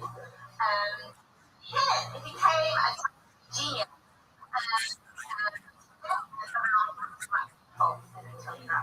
But that now means he couldn't get a job as a doctor because he was an untouchable, which means you're destined to be. So he decided to convert to Christianity, which is like the Lakers, and you're a team in the What? Lakers, and you. What'd you say? What do you mean a clean arrow?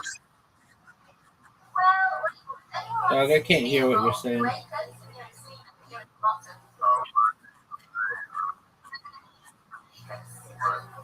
What did you say about a black guy? I don't know. What do you think? I think the point you're trying to make is he was a genius only compared to black people. Okay. No, wait. What do you mean he became a genius for black people? Zoot, when are we gonna play a game again? What did he do in Africa? I don't know. For some reason, he got scholarship. Went to school. You don't usually get to school in Africa. He went to which doctor you?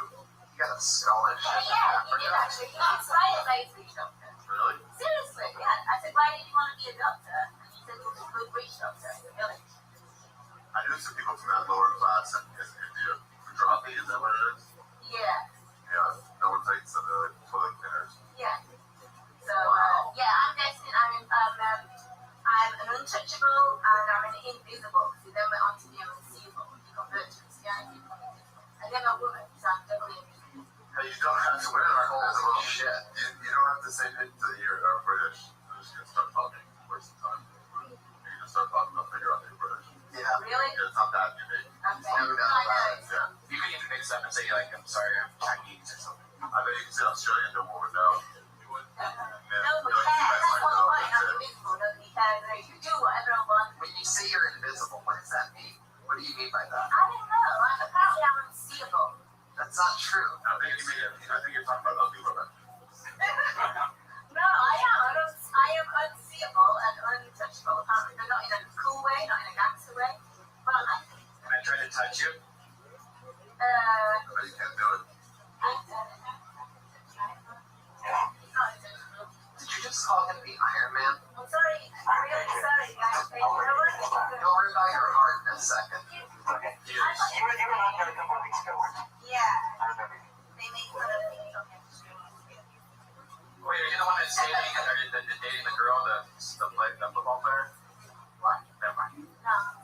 I told you I'm unseeable. That's right. How long have you been in America? This time since February.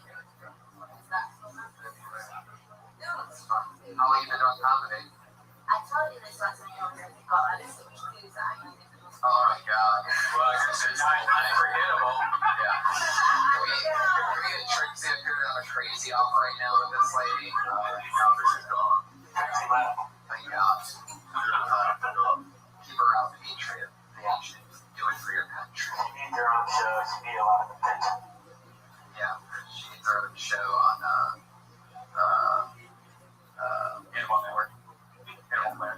The Obituary Channel. That'd be a great channel. That would be a good channel. People dying is always fun. Yeah. I was really stricken with the loss of James Gandolfini last week. Were you really? One of my favorites of all time. What were you hoping you'd put out? Well, a lot of things. I mean, anything that I've ever seen him do is very impressive. What's last time you worked? He did a lot on Broadway lately. He's one of those actors that's like very neurotic and cool and tough. You're good to go. Thank you so much. Sorry, I forgot you were up here, but you're so invisible that That's sort of a bad form. She kept saying I'm invisible.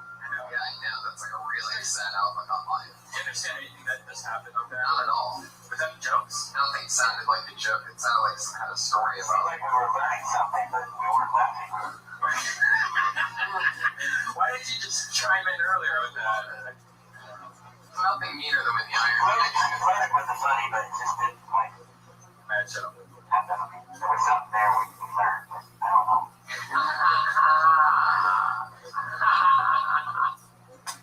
Is he going on another boulevard doing things? Sometimes, yeah, when he wants to make money in a hurry, but he does a bunch of different things. He's a regular on what shows do you work on? I'm an extra on Parks and Recreation, one of the city hall employees. Yep. Do you use the suit for that? Yeah, I'm gonna try it next season. Nice. I don't think they'll let me into CBS Studios. They didn't know what they want. But what you want. Yeah. The post 9/11 world was very scary. Heck yeah. When did you start becoming the Iron Patriot? Was that after 9/11?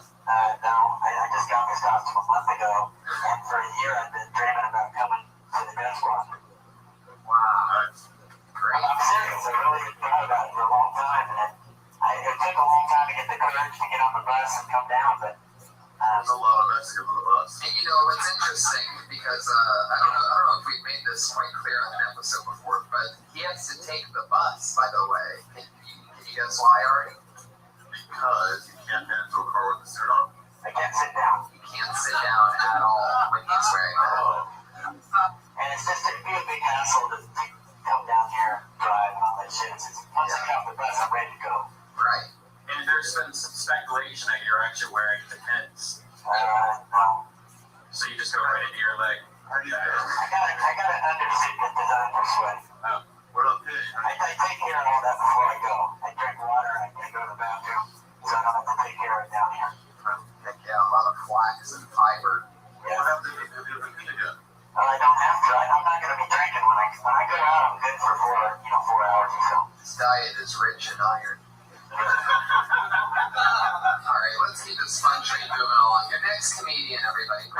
together for Tim Greer. Whoa, out of nowhere. Just before he was about to get blacklisted.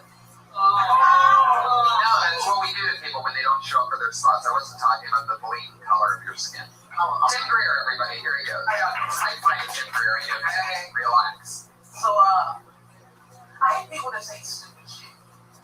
Like YOLO. Like, this thing, if y'all know what YOLO means you only live once. Only fuck live twice.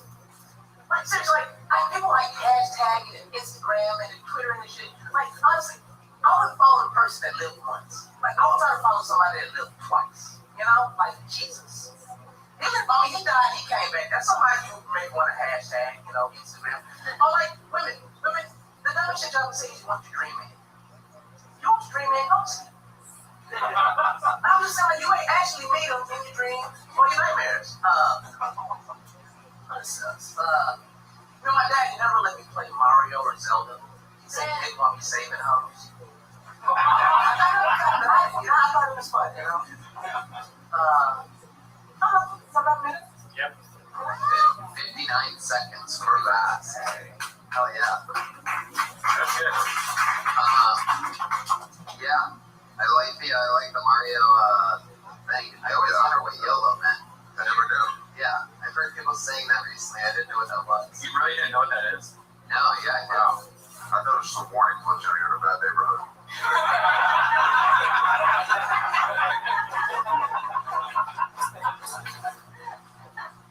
Yeah. What was the other thing you talked? Oh yeah. How did Jesus live twice? That I'm confused. God came back. Yeah. Supposedly, allegedly. So you also don't know.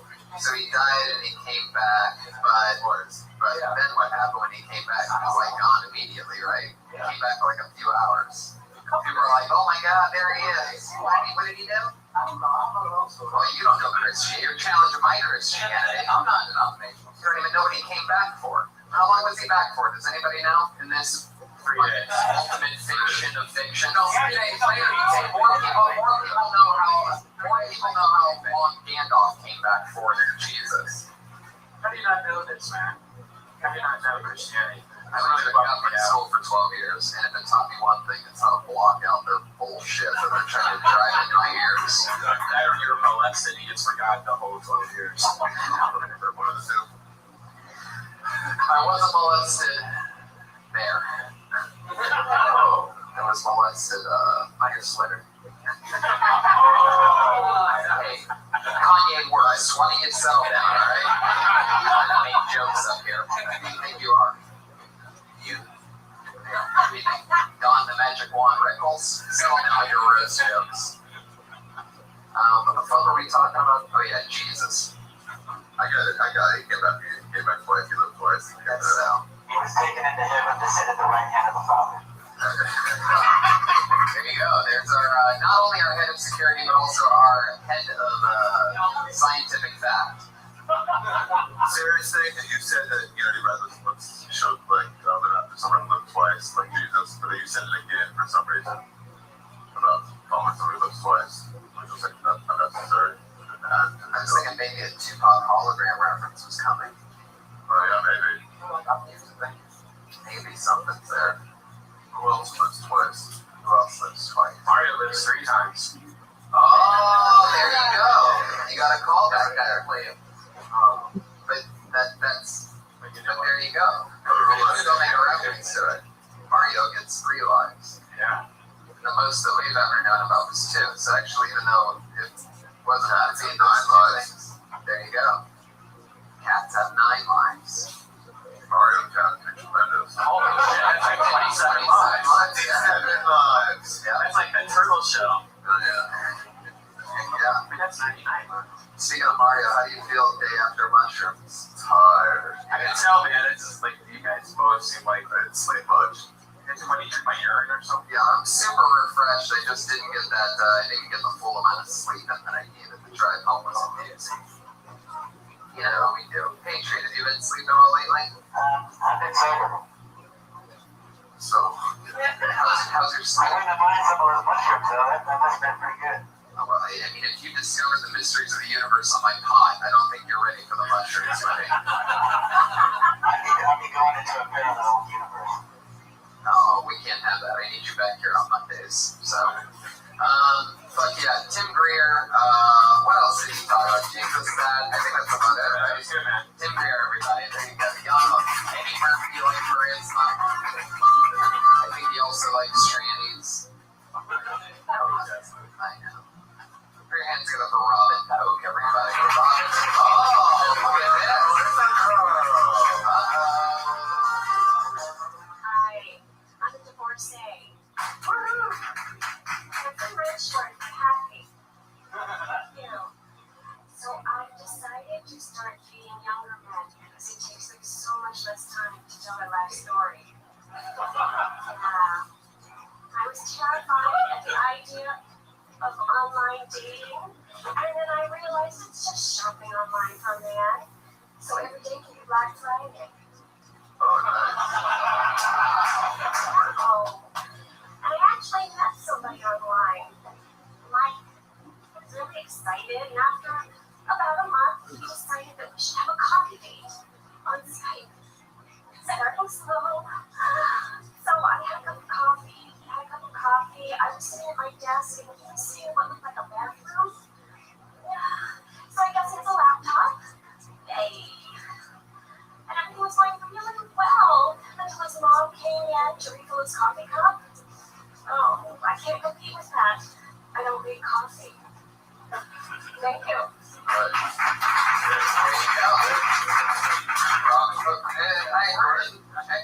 Go ahead. Started strong with a couple quick jokes, then slowed down and got a little boring. Yeah, but really, it started strong. That was too strong for word, but the start was really good. Yeah, I feel like you do a little bit too much of that thing where it's like, that thing. Like you can tone that down because the more natural you seem, the better. Right? Like, that doesn't seem like anybody would talk like that. Right, lady? You've seen it all. As a double layer cougar hunter, I admire your body, and Yeah, you got a great a really nice body. So I think you should do more of those kind of jokes because just looking at when you bring that up immediately, I just thought about fucking you the whole time. So that's a good place to be. Yeah, won me over. Right, because then you went over all the guys in the room. Yeah, you can have your own podcast. And the girls.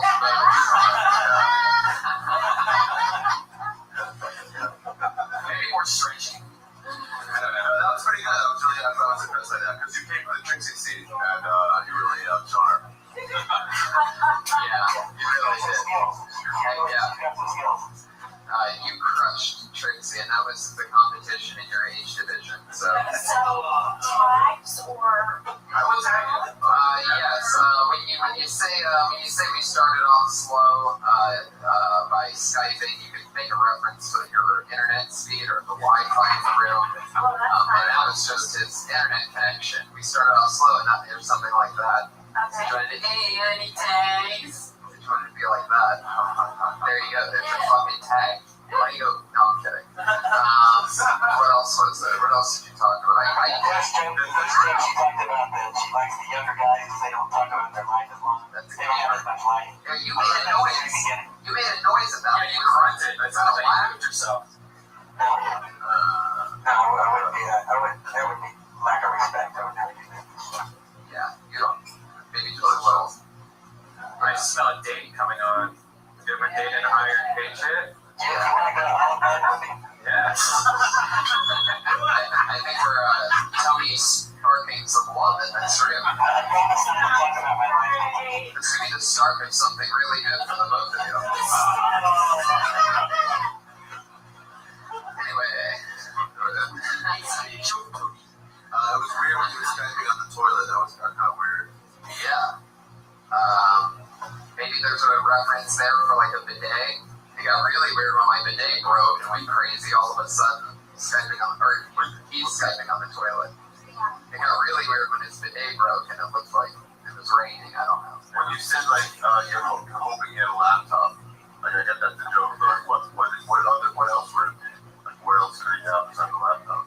That's all. I think most people her age use the computers at libraries. That's Sorry, you're doing good. You're staying in the pocket. Stay strong. You're doing great. Yeah. I'm just kidding.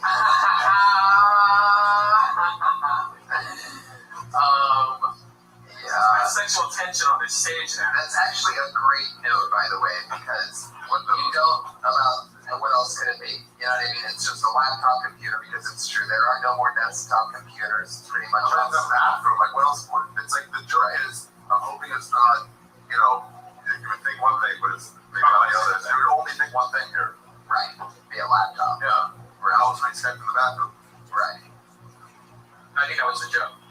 Yeah, but what else could it be? It could be She another joke. couldn't be shitting. Or she's Well, riding on pooping, like in his off. When you're on the toilet doing it, do you Skype from back to front or front to back? Okay, so maybe that's not a good joke. I'll drop that one. Well, maybe it is. Like, what I just said got a laugh. You could always take that. I mean, you'd have to deliver it with precision timing. I love you, Robin. I love your spirit. You have a great sense of humor. Put your hands together for Robin. That's some good tags, by the way. You're acting like you didn't get it. That's some good stuff there. And you have some good jokes. I like the shorter story to the younger guys. The Black Friday thing, you really hook up with guys on that Black Guys on Friday? That was a good one. You do? What do you do on Thursdays? All right, anyway. Put your hands together for your next comedian, Damien Spencer. Damien Spencer. Blacklisted. Do we have a blacklist noise?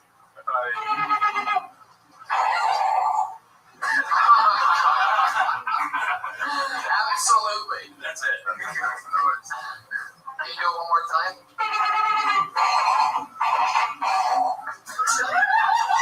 You're doing that with your mouth, right? All right, your next comedian, put your hands together for the one and only Abby Robert, everybody. It's Abby Robert. Coming from the back door, he's getting paid minimum wage right now to check IDs. Here he is, Abby Robert. Our first ever Comedy Store employee that's getting paid while doing the show. Yeah, here he is, everybody. One more time, Abby Robert. Here he is.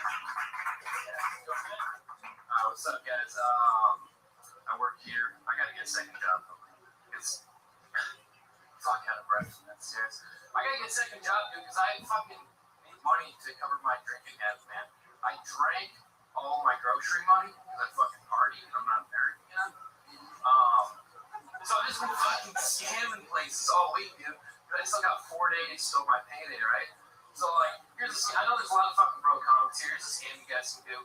I've done it so many times, I call it the 4011 plan, because 4011 is the code for bulk bananas in any supermarket, right? So what I do is I go to Ralph's, I load up my cart with a shitload of groceries, go to the self-checkout, bring up everything is bulk bananas, save 95% on my grocery bill, pay for it with my EBT card, and if I get caught, I'm not a trained cashier. You know? You can't call the cops on me for being shitty at a job that I don't even have. Abby's used to doing longer sets. I like her style. Finish it in a minute and 7 seconds. You heard that kitty meowing and you said, I'm not done yet. That's a long story. Ari, what do you think? I have to check other people talking about it. Yeah, I know. It's a loud order. It's a loud order. What did you get back there? Sliders, I think I heard, right? Yeah, sliders. From the back of the room. There's a lot of setup to that joke. I think you probably could chop that up a lot. I mean, you're explaining like codes like 5141 whatever. There's got to be a really good payoff if you're going to linger long at home. Yeah, you can get the thing about just lowering the price on everything. You have to quick sound up quicker. Yeah. And then you go like one liner. Yeah, you need a little something banging from the top, you know. How does it start again? I drank all my grocery money. Oh, yeah, you drink all your grocery money, but you save money by breaking up everything as bananas. Yeah. The punchline is you can't call the cops on me for being shitty at a job. Right. That's good. Yeah. If he would have gotten to that faster, or at least threw in a couple grenades in the middle of that, because I mean, the whole setup, I'm like, all right, I'm doing numbers in my head, I'm trying to figure out why bananas. Yeah, the longer you go with the line, the more people, like, one by one, like, will tune out a little bit, and then once it kind of, like, wanders their mind, and you're gone. I don't know if you need to say the code. I think you might just be able to say, I know, because I know the code for bananas. Yeah, I bring everything in as one bananas. Yeah, you don't have to worry about 95. One of the cheapest things there. You can really spell it out. Yeah. And then you just get there. And yeah, it's a good premise with a great payoff, but you just got to get there, or else everybody's daydreaming. I'm listening to some guy order sliders from the last row in the back of the room.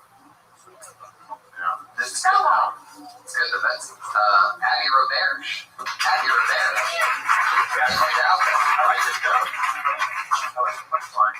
Nari, you look like you're dying right now. I'm tired. I didn't get a chance to go into sleep. I had to go to the doctor. I've never seen anybody shave their head and then also feel like they're going through chemotherapy at the same time. Wait, you went to a doctor? Yeah. What for? Oh, yeah, that did go to the doctor. What do we find out there? Oh, yeah, I mean, it's not really the best to go to, like, coming down from mushrooms the next day. Right? Like, dude, you look horrible. I know. You're notorious for having what a lot of people say is the grossest ball sack in show business. So, like, is this the same doctor that makes you turn your head and cough? No, different doctor. You know, when it's interesting when doctors do that to Ari, he has to turn their head and cough while the doctor turns his head and gags because he has elephantitis. Everybody. Oh, you don't believe me? Ari, you wanna?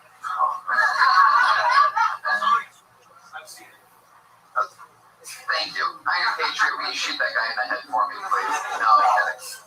All right. Another sound effect from Iron Patriot. I'm impressed. I love the sound effect he did to. I'm growing every day like a seed vegetable. Yeah, you are. You make a laser sound?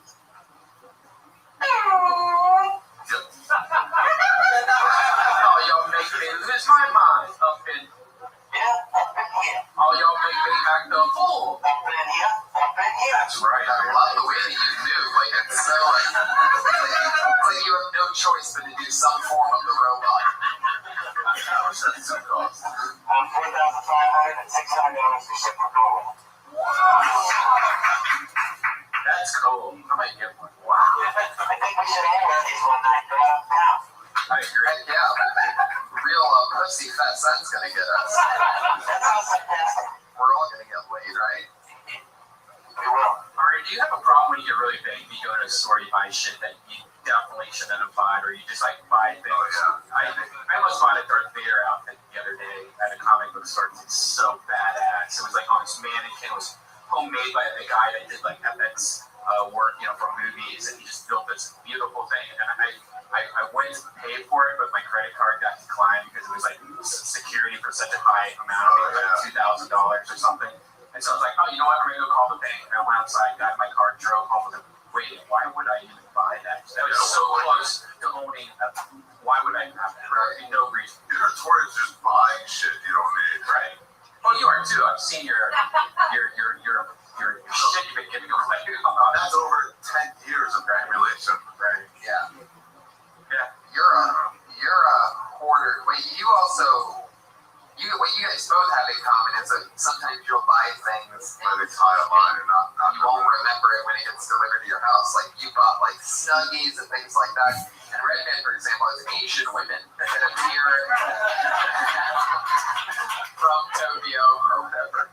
Best thing that ever happened to me. I haven't smoked a cigarette since. You know, that's the most forced foreign in California is Asian. Really? Yeah. How do you know that? I saw that statistic on the internet. That's because Asians are better at computers. So they're all on porn. Yeah. Looking at porn. Why do you think that they blur out Asian vaginas? Only in Japan. Only Japanese. It's illegal to show penetration in Japan in porn. Really? Wow. But you have tentacles coming out of it. Wait, What's the craziest thing you've jerked off to recently? Tell the truth, Patriot. Honesty is the best policy. You guys like feet? Oh, wow. I love you.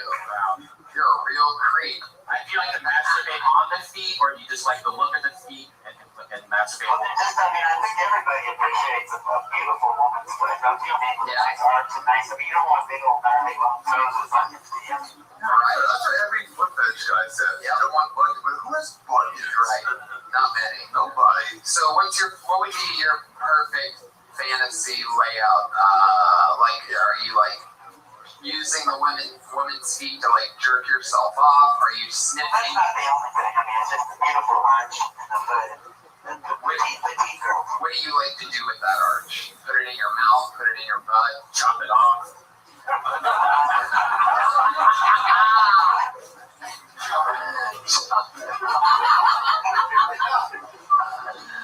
Oh my god. Because we only have, I think, about 15 minutes. Okay. We have a bucket full of people. I already pulled out the next name, and his name is Hormos Rashidi.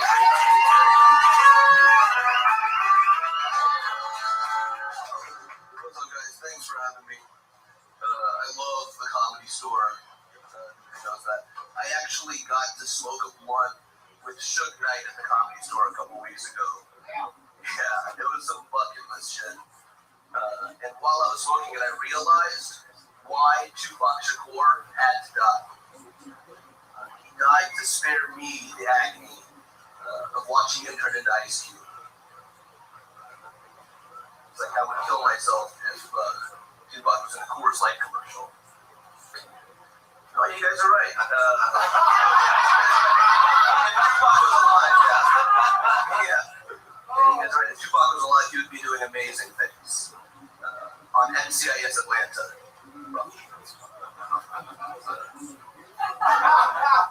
I do love Tupac. My favorite line of his is, I ain't a killer, but don't push me. Revenge is like the sweetest joy next to getting pussy. Because that tells you that for Tupac, pussy was number one. But what it also tells you is that Tupac preferred revenge over blowjobs. Alright. You talking about Tupac? I mean, I just don't believe it. I went the name drop at the beginning. I just spent 20 seconds on it, and then doing the joke about the Suge Knight. I love Tupac. How long has he been dead for now? 30 years. I mean, look, you're probably not going to listen to me because you probably think only God can judge.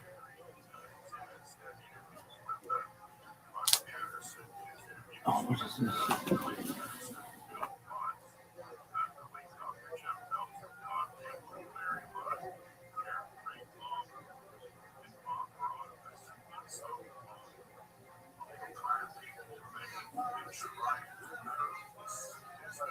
Uh-oh.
No.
Dustin, I do a pop. Storage room in Jim, what else you got? Rain, I drink a lot. Mix it with your shot.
Welcome back to 10 Minutes to Shop. Thanks for tuning in. As always, join the Patreon, join the Reddit, join the Discord. On our Patreon, you get early access of this show, but that is not why you're here. No, it's not. You're here to watch 10 Minutes to Shop. So start the timer, play the chip plan. You just showed your whole phone. Aw. Yeah, come on. God damn it. Yeah, start the timer for real. We know you're just phoning it in this week, dude. There you go. You started. I saw you guys. You saw the timer start. Yeah. Alrighty, let's see what we got on Chang's this week, dude. How's your Chang's week going, dude? You know, I haven't really been checking with Chang's a lot this week. So you're depressed?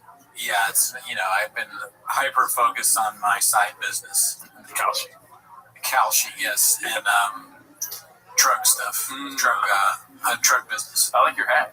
Thank you. Yeah, I just got this from our favorite business. Oh, did you do that thing you said you were gonna do? Dude, I tried. Oh, yeah. What happened? Well, you want to tell the audience what? Sure. So we've been trying to. If you guys remember, there's the Drive Fast All Gas website, and they have the pictures of all these people that have bought the merch, and they write really fun, cool stuff about the merch that they bought. And I wanted to do that because I bought merch. We bought merch. Yeah. We had this hat. There's another Drive Fast All Gas hat that we own as a team. We own it as a team. And I looked, and I looked through my emails, and they have these like old emails where it's like review our product. Yeah. You click on it, and the link is dead because we bought it so long ago. So I think we need to buy a new thing, and then they'll let us do it. But buying another thing of merch from him. But I want more golden hour jackets. Do you have those? No, sadly, this is a collector's item now. Yeah. Golden hour jackets. Some girl was like, "I like the jacket." Keep in mind, she doesn't know anything about this world. She goes, "Next." I just say next out loud. She's like, "I like the jacket, but I want that." This is some money you have to cut out. Let me finish what I'm saying. Sorry. And then you'll cut her out. Yeah. She goes, "I like the jacket, but why do you have two?" If you like it, it was one for you, maybe. But, Yeah. I mean, what do you mean? You like it, but why do you have two? Because if one gets stained on it, I don't know. You like it. I'm a B-boy. Yeah, what are you talking about? All right, let's go.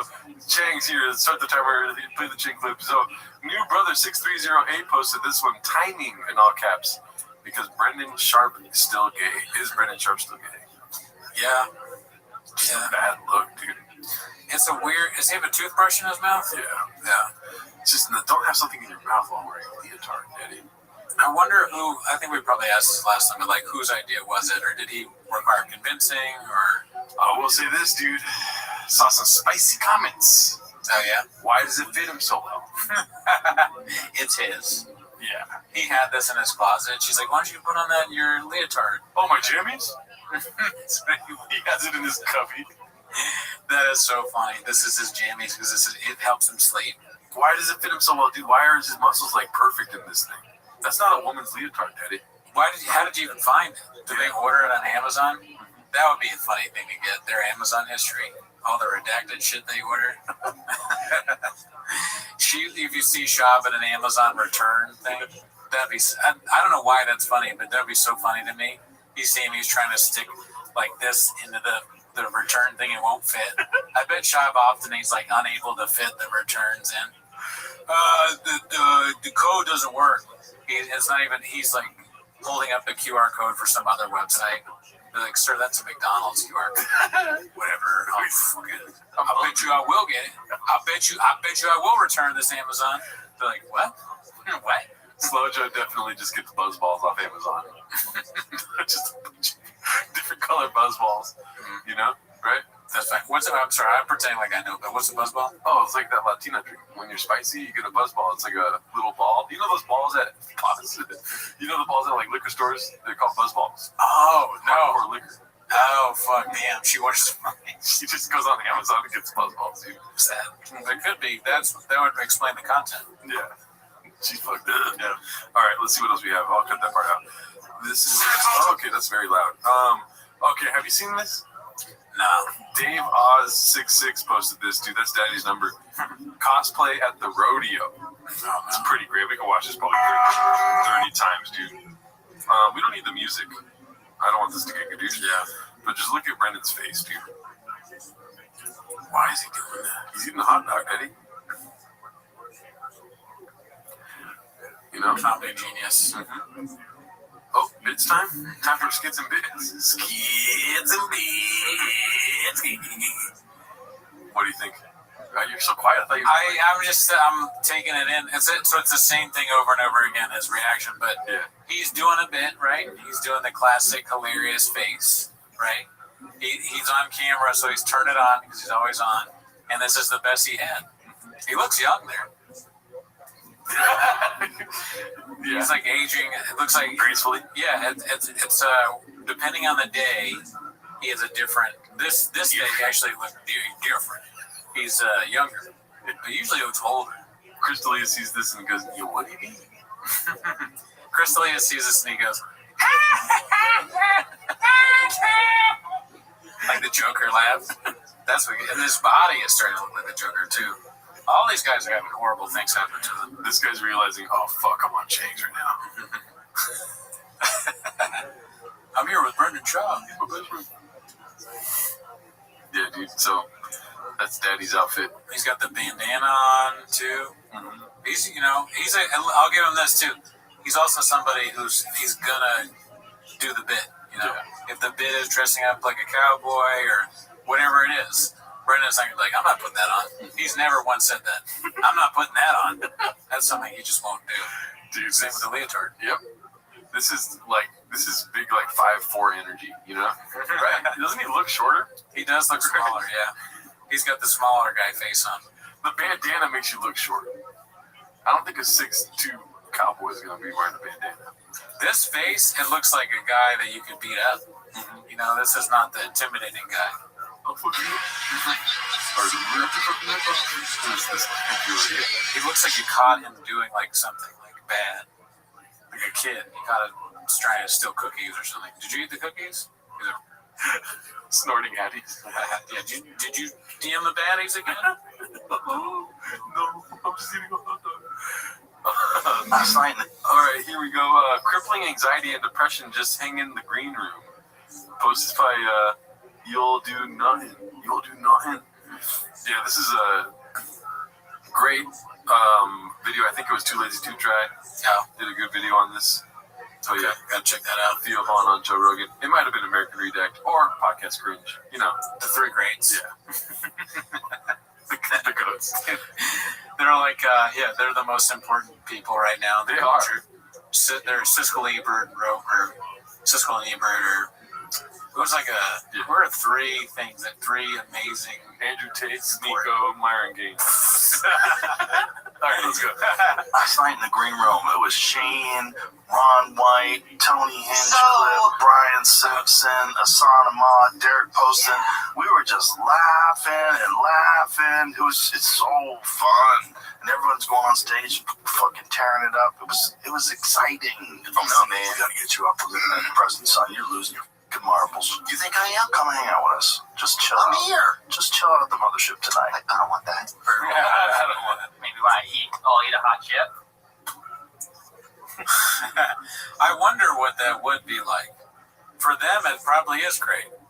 Yeah. It's just for us that don't really get it. Yeah, aren't a bunch of redacts we don't understand. Yeah. It's not for us. They're playing on a different. There's levels to this shit. We're on like whatever level we're on, and they're 4D chess. I don't know, Cooney, because my doctor the other day said that I was gonna have to take some medication, and I was like, dude, puppy, but I'm in the mothership green room. And he was like, oh, my bad, bro.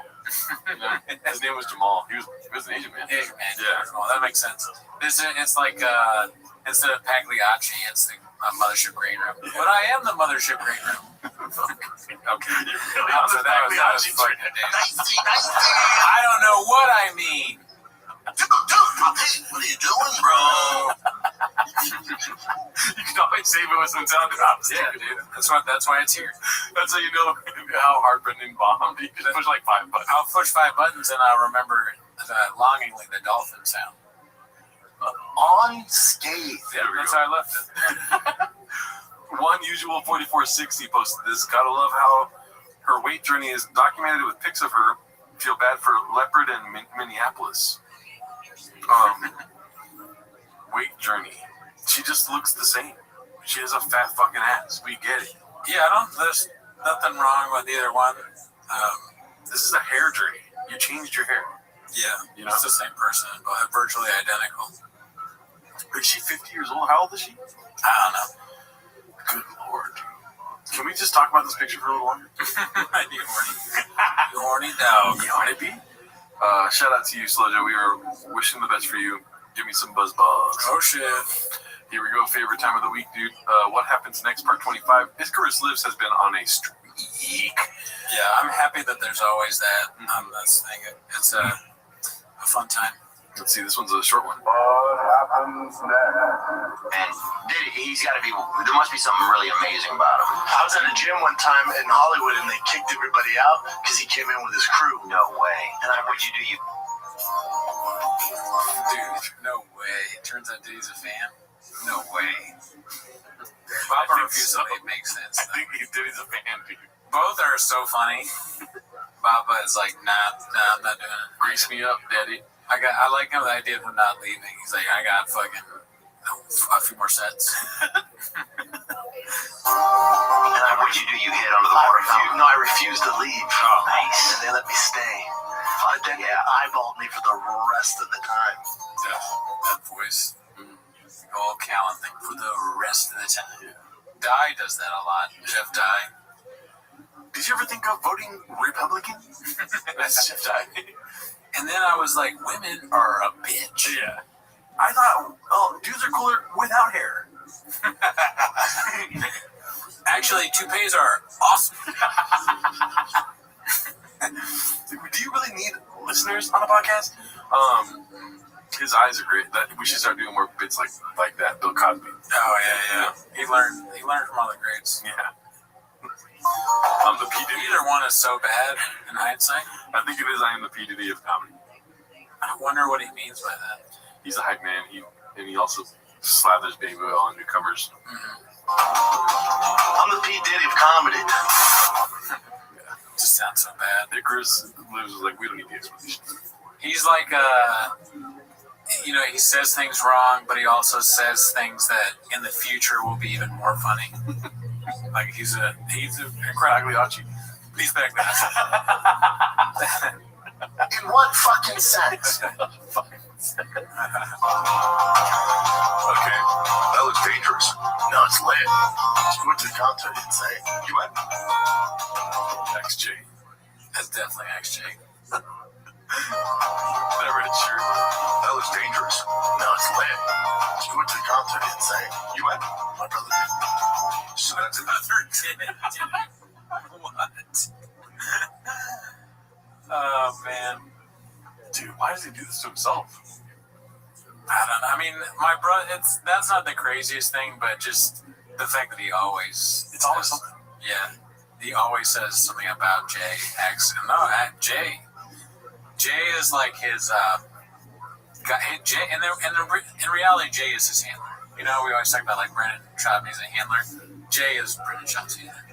Maybe, what if he went with a girl, and so he realized, oh, I'm public right now. You know, my wife's going to ask me about the concert that I definitely went to, you know? Yeah, that's it. That's also a possibility. Yeah. Jay just gets blamed for everything that he does. Jay is his alibi. Ask Jay is, anytime he's wrong, because he knows Jay will fix it. It's kind of nice.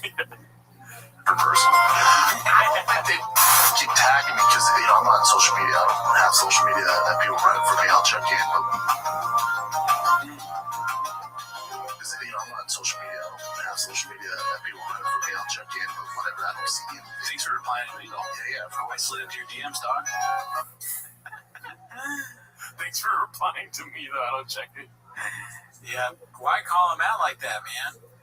Mortgage needs LLC. Is that what this whole podcast is about? Like, you need a mortgage. He needs a mortgage. I hope he learned something on this episode because he can use it now. Dude, that would be so funny if there was a coffee cake on the table. What? I am white as shit, Dallas. Yeah. Mark's got that Diet Coke on him, dude. This is before Papa was into Diet Coke. What if Papa got into Diet Coke after letting go of Mark? It's facts. Wow, it's his last attachment to him, dude. He's like, he cries drinking Diet Coke. I love you, Mark. He's like, and Mark started drinking Diet Coke after me. Yeah, because you're a veteran. So my whole family's military. Not right. Because you're a veteran. My whole family's military. Ask Jay, he's in the military. He has some sort of thing on his social media that tells him if it's military people. I guess. That's good. Yeah. That's real supportive. This is your face after hearing that. Why? That makes sense. Brian said he couldn't tell, and then he was filming The Hangover 2 out there, and he was in a bar, and this lady was dancing. He's like, man, she is bad. He's like, they're on the dance floor making out. Yeah, he was drunk. And then you go in the back room, he's like, we're making out. It's a handful of nuts.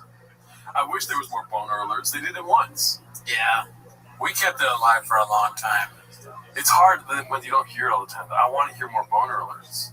Yeah, but it's so redacted that even they won't do it. That's how redacted it is. But they did do it once. You're like, boner alert! We do it all the time. Yeah. They're not redacted enough. He's like, we're making out. Oh, yeah. Because I go down, I just get a handful of nuts. And I go, what'd you do? He goes, kept making out. What'd you do? He goes, I don't want to hurt her feelings, so I kept making out with her. And I was like, yeah. Patriot. Vampire. Nationalist. Mental retard. Eugenicist. A scared man. Really? Retard. Traitor. Vampire. Thanks, Lowell. Thanks, Moses. I like that. Yeah. They should do that with Chang ships like Dandy Kaufman. Icarus lives, yeah. John Africa. Hazard. Do you want to talk about what Mark was texting us the other day? Oh, sure, yeah. Yeah, dude, Mark was texting us that Slow Joe's alleged brother was going Baja mode on him, dude. Yeah, out of nowhere, apparently, allegedly. Yeah. Slow Joe's brother was like texting Mark saying that he sucks and he's like a loser and like should stop going on podcasts. Yeah. But Mark had, in quintessential Mark form, there were 5 responses to one, and I'm just gadooshing the guy. But the guy was so annoying. It's a classic, annoying commenter in text form. Yeah. Like, you're really out here doing that, huh? That looks good. Not like smiley laughing and face. A lot of smiling laughing faces. Yeah. And then when he's making a sarcastic comment, crying faces. Yeah. Wow, real unbothered, smiley face, laughy face. He said, this is allegedly Slow Joe's brother speaking. Funny how this whole interaction just proves how emotionally unintelligent you really are, laughy face. I was never stressed. M dash might be ChatGPT. Emotionally unintelligent. I was never stressed and never will be. Meanwhile, B has clearly been living rent-free in that empty head of yours, Kadoosh. And jumping straight to violence, which we all know Mark jumps straight to violence. Yeah, same here, dude. Same here. Your first response was, that's a lot of violence in the DNA of this chat or whatever. Yeah. That's not tough, that's just unhinged. You might want to ease up on them roids or whatever you're taking. It's got you raging for no reason.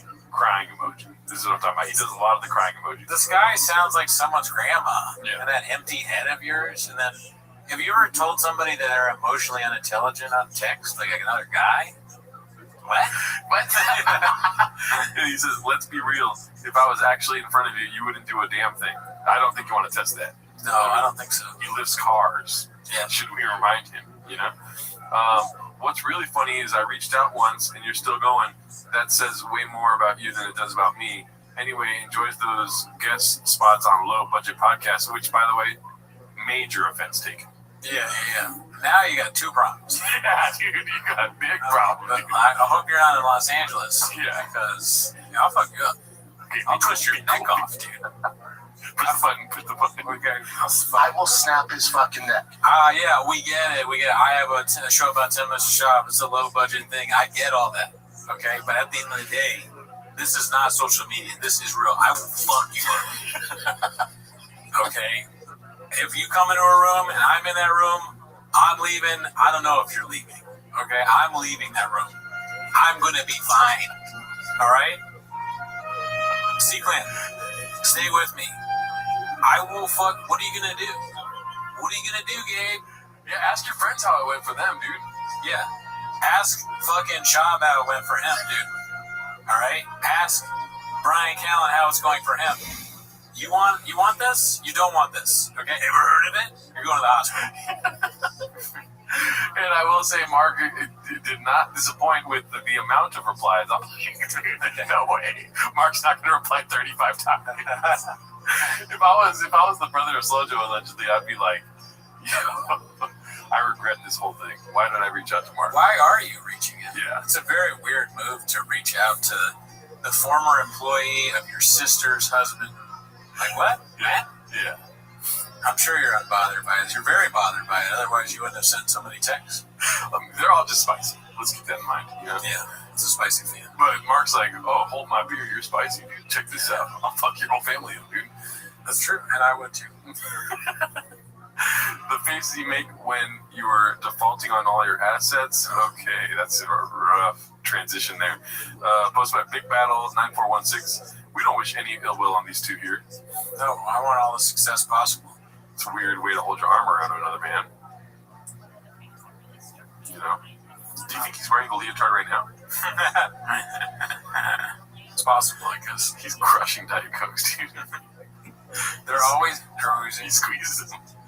They're always eating food out of it like that. Like it's always in a paper. This is how most of shop meals get eaten. It's in like a to-go stadium container. Anything that reminds him of Erewhon. Oh yeah, that too. He wants anything Erewhon. Not a lot of cooking going on in the shop house. Yeah. A lot of eating out. Okay, here we go. Wake up. Be more banger content from the shops. Just dropped Big Battle at 9416. Him in a leotard. We need to see it all. Solid. Yeah. Butters 16666. I think I put too many sixes, but I genuinely feel like I figured it out, guys. This looks like Voldemort from the first or second movie. Great observation. Wow. Yeah, the back. He's getting old. You know, it comes for all of us, Father Time. Maybe that's why he can't get rid of any of his friends because they're all his Horcruxes. Joe Rogan kills Harry Potter. Tries to fucking kill it. If he's Voldemort, who's Harry Potter? Hanskin. Okay. I don't know. Tony Hinchcliffe is the Draco Malfoy, yeah, of course, right? I'm a little wolf. Maybe Shab is I'm the guy. Who's the guy that says I'm a wizard, Harry? I'm a wizard, Harry. Or you're a wizard, Harry. Hagrid. Yeah, I can first Kreischer. Oh, yeah, you're right. Shout to you. Oh, man. Dumbledore is Joey Diaz or somebody old. Jimmy Dore. He's got to be a good guy, right? Dumbledore, Jimmy Dore. Yeah. Or he also got to be gay. Oh, Dumbledore's gay. That's right. A wise gay man in comedy. There's probably plenty of those. Yeah. Gay men are hilarious. That's true. I can't think of any off the top of my head. You know what they do in their free time, right? Comedy.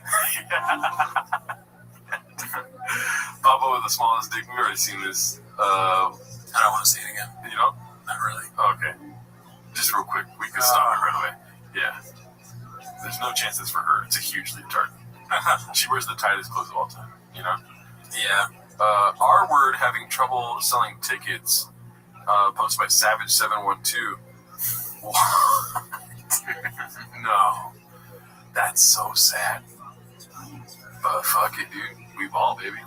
Yeah, I mean, it's just like when Chad went to that Oklahoma or Arkansas club, you know? Yeah. They got a fucking move that says, you're not a draw. You're not a draw. No, you're right here. Okay? Do you mind if I do some research while you talk to the audience? The Sooners are playing, okay? Anywhere Brian goes, that guy's like, Sooners are here. Okay, Oklahoma Sooners. Right? Nobody knows who you are. All right? You didn't say that.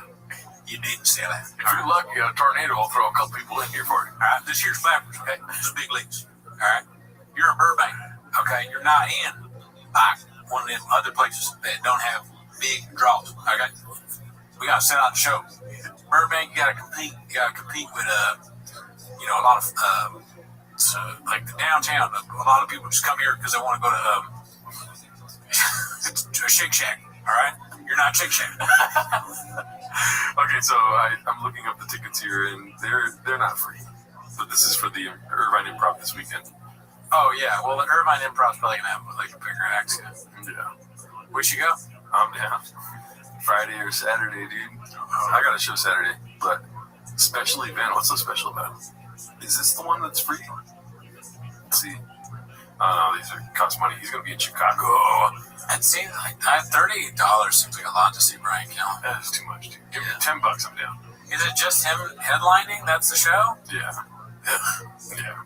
That's horrible. He's probably got a fire opener like that one guy. Oh, yeah, that white guy that works a lot. Oh yeah. Yeah. Big dude. Brian Callen at the Improv, Hollywood. He's an improv. Okay, yeah. Who's buying that? To have him go out and be like, I'm like, I don't know, I'm lifting and I'm getting old, but like I'm hot. Yeah. My phone is like controlling my life. That would be great if I took a chick to go see Brian Callen. And I just act like it was my favorite comic of all time.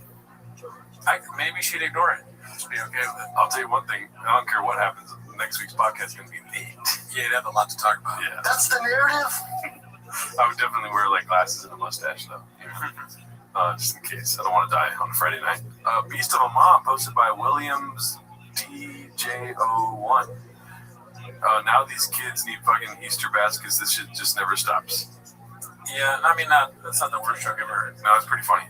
And when I saw this, I liked it. As you can see down here. Pretty good. Granted, she didn't make the video. No, it's stolen. Reposted. Yeah. You know. The scam got rinks explained. Okay, so you know about the scam thing? No.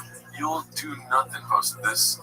Basically, Brian Callen fell for a scam where Amy Poehler was wanting him on her podcast. Really? Yeah. And people are alleging that that's when he started getting really sad. Yeah, so Let's start with the email. Let's actually read this email. A candid conversation on comedy and culture. And this is the episode where Tim Dillon bimbified himself. Oh, okay. He put those huge tits on. Good news. So someone sends this email. Greetings, Tim. I hope this finds you well. My name is Julia, and I handle guest bookings for Amy Poehler, host of the Good Hang podcast. On the show, so immediately I'm like, wait, what? Well, I'm supposed to do Amy Poehler's podcast. Can I say about that? So I'm supposed to do Amy Poehler's podcast in LA. Yeah, her assistant reached out, and she was like, "Hey, we'd love to have you on Storytime with Amy." Dude, this is hard to watch. Not even the name of the podcast. How could he think that that's possible? Oh my god! That Amy Poehler would have him on his show. Why? He's like this young lady. Okay, I'm sorry. I was ready. Nobody heard that. Just delusional to the extreme, you know, just, I don't know, man. Yeah, Right, he's a big podcast, Yeah, right? big podcast. You know, and I know Amy from back in the day. I love Amy. You know a lot of people. I love Amy. I've known Amy for many years. I haven't talked to her in a long time, but I love her. Here's what's sad about this. This is being emailed to people that are so excited to get booked on this show. Because of the state of LA right now and how these people haven't worked in a while, and you know, but they still have a home and like, you know, they're paying a mortgage, but they're looking at the money in the bank, you know, the hourglass is turned over and it's getting less and less every month. And Because we're gonna actually, I found out it was gonna be a Zoom first, because she does it with you, so you'll have somebody comes on the internet and then talks about the person there, and I was like, it's a surprise. It was probably like a friend of mine. So I was like, okay, great. So they have to make sure that your camera is all, you know, and Oh my god. So embarrassing. Should cut this part out. Is it even embarrassing at this point, though? Because, okay, in my mind, it stops getting embarrassing after you do it wasn't even only, it was like Pornhub podcast or whatever he did. What was that? Was it Pornhub? Something like Bang Bus. Yeah, it literally was something like that. He like literally did the Bang Bus fucking taxi podcast. Dude. He fucking, like, Bang Bus picked him up on the street. The Bang Bus picked up Brian Callen did do a podcast, and he thought he was gonna get fucked, and he was so happy they didn't fuck him. They just did a podcast. But dude, after you do that, bits aside, I really like that's as embarrassing as it gets almost. So him falling for a prank that, you know, Amy Poehler is somebody you knew, just a mean prank. It would have been embarrassing had he not done the Bang Bus already. If he didn't have a Bang Bros credit, if he didn't have a Mike in Brazil credit, dude, then he would be embarrassed. So this is nothing to him. He let another man hit him with a fucking whip dressed as a cow. Oh my god. So, this is nothing. Keep in mind, he got those wrinkles done, whatever that eye surgery thing is, Yeah. right before Chris D'Elia went down, dude. And then he went down months later. So that's what his trajectory was before all this. It was like, I'm getting my eyes done. I'm a fucking dude. He's probably still planning on going on the Bang Bus. I'm gonna look fabulous on the Bang Bus, dude. Name of the episode is Brian Callen finds the Bang Bus. Brian Callen's like, and on My Friend's Hot Mom, like, he's like, his wife gets fucked by some kid. Brian's gonna start doing cameos in porn. Welcome back to the Bang Bus podcast. We're here with Brian Callahan. Dude, he's talking to shop. I'm getting some stuff. I'm getting on some stuff. I'm on this very successful OnlyFans person's site. They're fucking a guy, and I'm like in the room with them. And yeah, it's been rough. Why would they even want him on? They're like, Brian, how you doing today? He's like, you ever pick up a guy with thighs? Brian's on the, this is too far. I'm gonna go too far. Brian's on one of the OnlyFans chicks thing, and then he's just sitting there, and then some fucking guy comes on his face. That's the prank. It's not even a prank, he knew it was gonna happen. How far is it removed from a guy hitting you with a thing? Like, maybe he's dressed in the cow thing. Yeah. Alright, some guys. I can't let it say you can That's this chaps coming on Brian's face, dude. How far away is he from porn? They keep saying that, like, Slow Joe and Chop are gonna do OnlyFans. No, Brian will do it first. It's like, hold my beer, dude. I met Amy years ago, and we had a nice little conversation, but I cannot believe that she has followed me and wants me on this show. You know her, and I know Amy from back in the day. I love Amy. You know a lot of people. I love Amy. I've known Amy for many years. I haven't talked to her in a long time, but I love her. And my producer calls me and goes, hey, did you, do you know that Amy Poehler podcast? Do you know it's a scam? Next email is you send your bank info.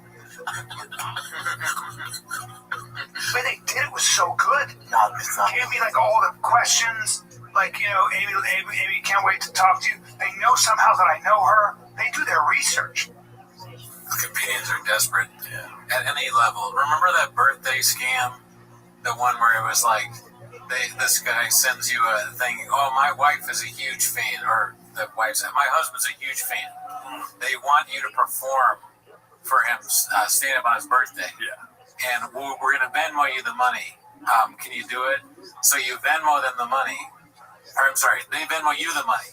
And then they go, oh, I accidentally sent too much. Can you Venmo it back? And then they do this thing where they like cancel it when you do it or something like that. But I remember hearing about that and thinking, just there's no way. Like at the level that we're at, you think people are begging you to do birthday shit, but a lot of people fall for that. Somebody asked me to come do a show in Chicago, and no part of me was like, dude, we're going to Chicago. I was kind of like, this is not real. You thought it was a scam? Immediately. Yeah. Because I suck ass at comedy. Oh, really? You want me to go there and do something you've never seen me do?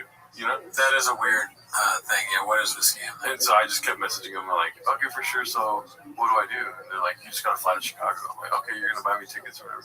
They weren't going to buy anything. I don't even think they were offering money. It was a bad scam. Even if that's not a scam, it's sort of a crazy ass. Yeah. Like, just come to Chicago. Maybe if I'm coming to Chicago, I'll do your show.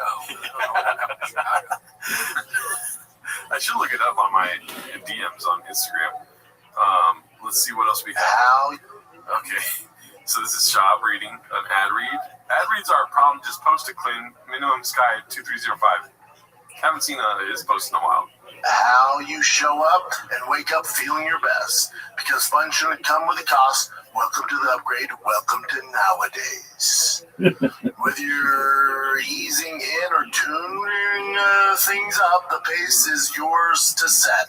Minutes 10 to 20, a gentle lift, you'll start feeling lighter. Minutes 20 to 45, you're in a sweet spot, social, and you're in your groove. Minute 45 to 60, ride the wave a little longer or let it wind down easy. Is it legal? Yes. Nowadays, it's legal in most U.S. states thanks to the 2018 Farm Bill, which reclassified hemp as... It's for hemp, but it's so funny that, like, the Course Shop has ads where he's like, is it legal? Yeah. And then some random year, the 2018 Farm Bill made this product a bill, and, like, you gave you the ability to get it. Good God for the 2018 Farm Bill. Hemp as an agricultural product or hemp-derived agricultural THC formula is crafted to sip like a spirit, just without the side effects. What's it taste like, you ask? Well, expect real fruit flavors, a crisp, clean finish, zero hint of THC, whether you're sipping solo or toasting with friends. Nowadays is a made to mix in with any moment. It's nowadays. So if this sounds something tasty you want to try. So this sounds something tasty you want to try. Who's buying this from this? I don't know. I want to order hemp to drink because someone says, something that sound tasty, you want to try it now. Try it now. Some sound bad. Some real. Mama say, He's like advertising the guy from Adam Sandler movies, the hillbilly yokel guy. I don't understand people buying the product, seeing that, but I don't understand the product seeing that and being like, all right, that's a great ad. That's the worst ad I've ever seen. Why does the product keep having shop read it? Yeah, imagine this guy's like down in the dump seats hitting you up to be like, dude, I need people to sponsor my podcast. Like, can you please help a brother out? I used to fight in the UFC. And then you're like, oh man, he gave me a real sad story, you know? Like, I should probably help him out. He hasn't paid his mortgage in 3 months. You know? That's what nowadays said. Yeah. They're like, all right, yeah, we can get you a little ad read or whatever. They give him like a trial run. He's like, so if you want to drink something like that, then go for it. They're like, don't drink it before you do the ad read. He's like, I'd never drink it. I think nowadays probably, okay, here's my redacted. So nowadays, they make the product. They get hemp is legal. They do the big legal fight, right? Years into it, they, everything is set to go. The CEO sits his boardroom down. They're all sitting, right? And he's talking. And he goes, listen, guys, I realize that our product is for stupid people, for rednecks, for just utter morons. Yeah. So we need to find podcasts. It sounds like a bad thing. It's actually a good thing because idiots will buy anything. So we got to find the dumbest podcasts that we can find. It doesn't matter if they fuck up how it's said. All we need to do is have a promo code and a link, and these morons will find it, and they'll start drinking nowadays. So get on. Anybody got any ideas? Anybody got any? Oh, I did TFATK. There's a whole Reddit that talk about how stupid they are. That's why you're my vice president. Yeah. That's why you're the CFO. I don't know. Well, we should probably be sponsored by them too then, because we are literally more redacted than TFATK. That's a good point, I guess. But don't kill me. I will snap his fucking neck. Oh, is that it? I thought you were going to say, okay, I'm sorry. let's see the ending of this. And not wake up hungover, we gotcha. Visit. Trying out some days now. Some days I try it, and then nowadays I don't drink it. This crazy motherfucker is all out risking his life and blatantly breaking traffic laws just to make a buck. LOL, poor Papa legit looked terrified. Ha ha ha. Different Report 123 posted this one. All right, let's go.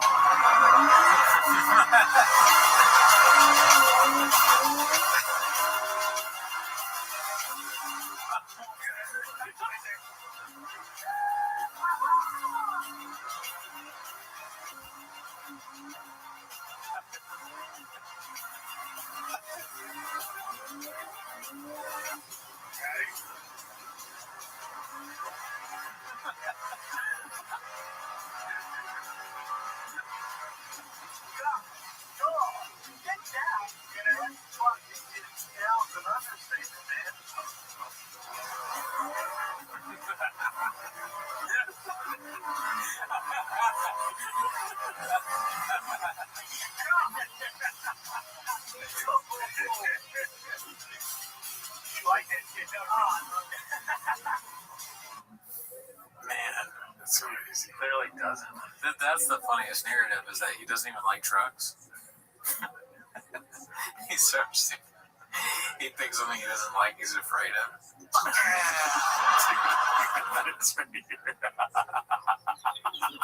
So this is my life now. Wearing You're probably asking how I got myself here. Why pick something you don't like? I wouldn't want to be in that either. I wouldn't want to be in that fucking Deathmobile with that psycho hick driving me like all crazy like that. When he made that turn, that made me nervous. I don't blame Papa for not wanting to be in that fucking thing. Idiot. That's me. You're probably asking yourself, how did I get here? I do need a tater tot. I need a fucking tater tot once a week. Tater tot. Give me out this fucking whatever this shit is, dude. Fuck this car. Fuck this dude. Why is he wearing a sombrero, dude? I do not want to be there. Look at this. The sombrero, I think it says Mexico on it. Dream. Why? Dude, it's spicy. He does not want to be here. Oh, that's great. His arm is so close to the other guy. Like he's going to grab the other guy and be like, hey, save me or help. I'm scared. That's just crazy body language. And then the guy at the end says, you like that? He's like, I love that. Yeah, that was a little weird. Yeah. Pause. Wow, that was great. That was fun. Shout out to you guys. Different Report. Great post, dude. Good eyebrows. We've got another one here. Talking about lip fillers. What else you got, Clint? Clean Puller of Chips posted this one. Good eyebrows, that guy. People think I can get them done. You don't do eyebrows? No. I had to fight people like he. Come on, dude. Come on. Why does he lie like that? Never. And those shorts are crazy, dude. That's crazy. What are you doing? Why? Nobody else wearing shorts? He gets his lips done. I go, would you stop saying that? I had to fight people like he gets his lips done. I go, would you stop saying that? Doesn't get his fucking lips done. The way he kind of cowers, dude. Did you see that? Watch. He gets his lips done. I go, would you stop saying that? Doesn't get his fucking lips. Yeah, he does. That's why he's doing that. He bimbofies his lips, dude. He's like, it bimbofies. Brian, no. That's his name. That's the next thing. Is it Byron, no? No, it's Brian. That's Byron. Brian. Not nowadays. How about that, Mr. Whole Foods? I'm just done. God, it annoyed me. They said he got his lips done? Yeah, they're like, he gets that done. You know how I know you're gay as a guy? Yo, you got some DSLs. Yeah, I got some fucking DSLs. You got some DSLs on you. What else you got, Jim?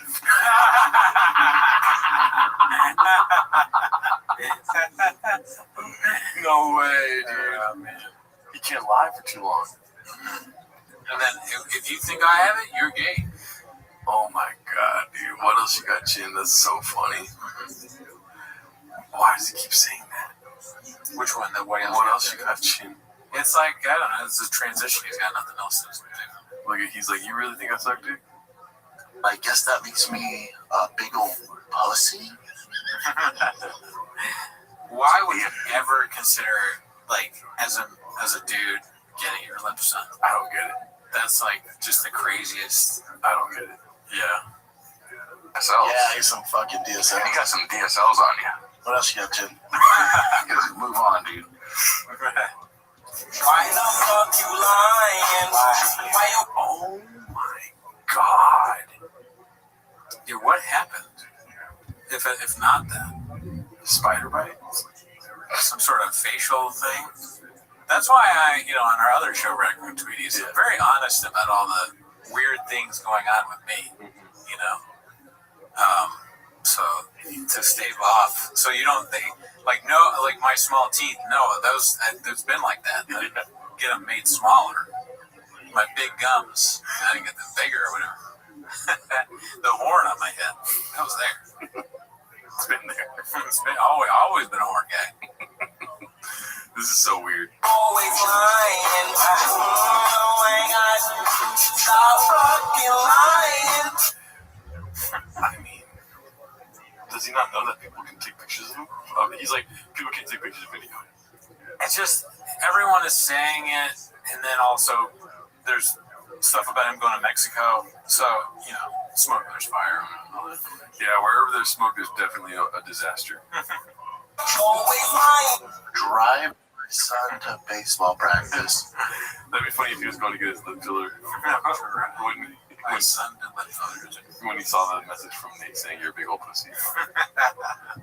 Every time he gets called something like that, it's when he's getting lip filler. He'd say, oh man, again? Actually, I was driving my kids. Oh my god.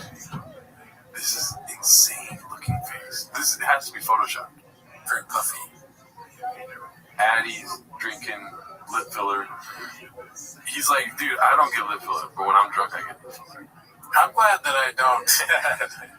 I'm glad that I'm not affected as much by, like, I had a McFlurry last night and my face doesn't look like I have big lips or a puffy, weird drinking problem. You're making it hard for me. Yeah. I like that original song, Too Close. It's great. It's all about a guy just getting a boner. That's a great song, classic. So funny. And we got BGL stopping by. One of our guys. Bob is here to discuss his comedy chops, posted by Not Yet. And somebody asked me about like what their dynamic is and like how much sympathy you should have for Callan, and I go, it was painful for me to watch Brian because Brian, for whatever his fault, I can separate like his faults and whatever, and I can speak his praises independently. My praises for him are he's really good at setting people up for bits and being a comedic partner. He'll play the like, oh, what do you mean? And like let him roast him or whatever. So he's good for a guy like Brendan, whose default is just like shit on everyone around you as a form of comedy. Right. Like just push down and like you suck and you're wrong and like the opposite of yes and. But Brian can turn that into funniness. It's just over time when you never get to reverse it, it's like, okay, dude, yeah, this is like bully Brian Kallenauer, and especially like once Brian had to kind of be on the show and had no other options, he's like, oh, a power vacuum, and it's sad. But somebody asked me, do you think they talk about this? Because it's like you're airing these grievances that sound like it could be a private conversation, of how to fix things. And I go, yeah, Brian has had these conversations where he tries to explain the basics of comedy, like yes and, or how to keep a bit going without going negative or shutting him down. Brendan isn't trying to hear it because Brendan thinks that he's an expert on comedy by virtue of having had a special. You know, I'm like, well, it was so well received. I understand why he think he's an expert at it. You know, everyone really liked it, and they liked his follow-up. Right, that's right. I should have thought about him. He is a phenom. He was just this sort of child savant in comedy who stepped into the game. And you know, it's like, is this Dave Chappelle or, you know, how did he get so good in such little time? Was he secretly doing stand-up the whole time? Or did they go see? All right, I don't know why this is supposed to go on Chinks, but I do like how Mark Harley talks about TFK like it's the JFK assassination. You know, except there's nobody that died. But he's like, you know, he's discussing like the magic bullet, like yes and. Yeah, he definitely he gives it some gravitas. You know, he talks about it well. It's very important stuff. Yeah. I agree. He keeps it grounded. Yeah, this is like some of the most important stuff going on right now. Yeah, I think is what's going on. Still. Drop the TFK files. Yeah, I mean, he dropped a lot. Yeah, and more stuff is coming. Yeah. Gabe Zanella was just the tip of the iceberg. Allegedly. Yeah. Okay, so we've seen this, I think. But this is a 5-minute video. Frederick Bastiat. You know, BGL just goes. Yes. If there's anything he took from the Papa playbook, is just like, don't stop talking. And if you're not done talking, stop them from talking. You know? That's the narrative. And eat the coffee cake. Pronunciation is very hard, part 10. This is a 5-minute video. We can, if you want to skip, yeah. As an hemp as an agricultural product. I like the shame of not knowing how to say that. Is it that he doesn't know the word agricultural, or is he just worried he's not going to say it right? You'd think that a cowboy would know what agriculture is. That's a good point. You know? Yeah. Well, he should ask Jeff Dye about it. How about this? Chill out. Okay. Damn. I forgot about that one. He should have threw away the bit right there. Yeah, then Jesus didn't laugh. Chill out. Bring back some hardware as a team. Because we were promised one thing. We were promised a flaming young, and we were promised. I'm laughing. I didn't even know this was the Flaming Young clip, but he said we were promised a Flaming Young. we got spaghetti. No one asked. We were in the mood for a flaming young. Nobody was in the mood for nobody asked for spaghetti meatballs. You were not expecting in any facet. Yeah. That's an older thing. Go to Whole Foods, man. Go hang out in the produce section. I get it. And then you just go, these chairs are popping. And then conversations. He sounds like me. What do you mean? I mean, I say stuff like that all the time. Go to the produce section? No, like the whole podcast we just did, I'm like telling you what to do when you're on a date with the chick. Oh. I sound like it. Don't be too hard. I gotta change everything I'm doing. I'm gonna get lip filler. Chairs are popping today. Cherries. Oh. Look, these chairs are popping. Is that what it said? And then conversations. These chairs are popping today. Cherries. These cherries you are speak popping. weird. I thought you said cheers too. You speak weird, but it's Brendan is an attractive guy. Yeah, right. Because if they're But girls a blind chick, though. you do with a blind chick. Yeah. She would be like, who's this idiot? You couldn't get any blind girl. Hey, nor would I want to. So the government's gonna get theirs. They're gonna get theirs. And I realized that when I got the bill for the property tax. I went, oh shit, yeah, I'm not paying state, but I'm paying almost double in property tax. Oh, you kind of evens out. They're gonna get theirs. Like, you're not gonna escape that. There's nothing you can do. There are. Like a nice flaming young. I'm still confused. He says flaming young all the time. That's just how he says it, dude. Oh my god. You don't have much to lose. You're shooting for the moon, but you're probably going to land on the stars. There used to be a high-end, grade A steak, ribeyes, the best fish in the world. They used to make it handmade. It was exactly what you wanted. You knew exactly what you're getting. You were going to get the best of the best every time you paid your pay-per-view money. There's none of that going on. Right. It's all a Farsi. It's all, I don't know. Farsi. That one's good because it's like he looked at the word and he made a guess. You think farce? Yeah, farce. He looked at the word farce. I thought he was saying facade. But no, it's farce. Farsi, the language that people speak in Iran. Yeah. Or also, like, Neil Simon's popular for writing Farsis. Yeah. It's all a fart. What the fuck's going on? See, there's fucking cookie crumbles to Pizzagate. But I'm not a conspiracy guy. You want to talk about JFK Jr.? I'm your Huckleberry. You want to talk about Charles Manson? I read Chaos. I'm your Huckleberry. Wow, this podcast is so good, too. My mental health is on the fridge right now. God, it's the same with the BMF shit. The problem is when you set expectations and then you don't deliver, when I get shit. He's like, instead of I am Batman, he goes, I am Catman. Sandwich. Now you get shit sandwich. Now, the one thing that could make this historic, like legit, like one of the biggest cards ever, it's a big ask, is if Justin Gaethje knocks out Ilya. The one thing that could make this historic, like a stork, yeah, who brings babies. Whoa. On the shores. Deer were coming up to the lodge. It's like straight up Jurassic Park style. It's cool. It was really cool to put together Bo Nickel versus Dukakis. Dukakis, yeah. Dukakis. You waited a year to pull out fucking Sugar Sean's dad. What? That's Dukakis is the name of the guy that ran for president in the 80s against Bush. Yeah. So he's got like these names and things in his head. He's a government plant, dude. It's a NASCAR rocket scientist. Wow. He's Indian. Hand speed, light years different. Lighten them up on the feet. Taking them down at will. And then you take them down twice. You get them down, you choke them out with a straight arm bar. Follow it! We all know how preposterous that is. There. Pretend I'm an innocent bystander crossing the road. You try to stop this thing. All right. Bystander. An innocent bystander. Vincent. Bystander. That, of course. All right, brother. Now, watch out, bystander. Oh, that's not bad. That's not bad at all, my man.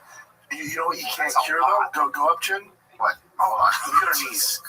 Look at the knees. Yeah. You can't suction cup the knees. So she has my 600-pound life knee. She's got, but she needs that extra support. You know? There are a lot of brothers that are all about that. Yeah, I'll tell you, Drake don't have the dig for it. Drake.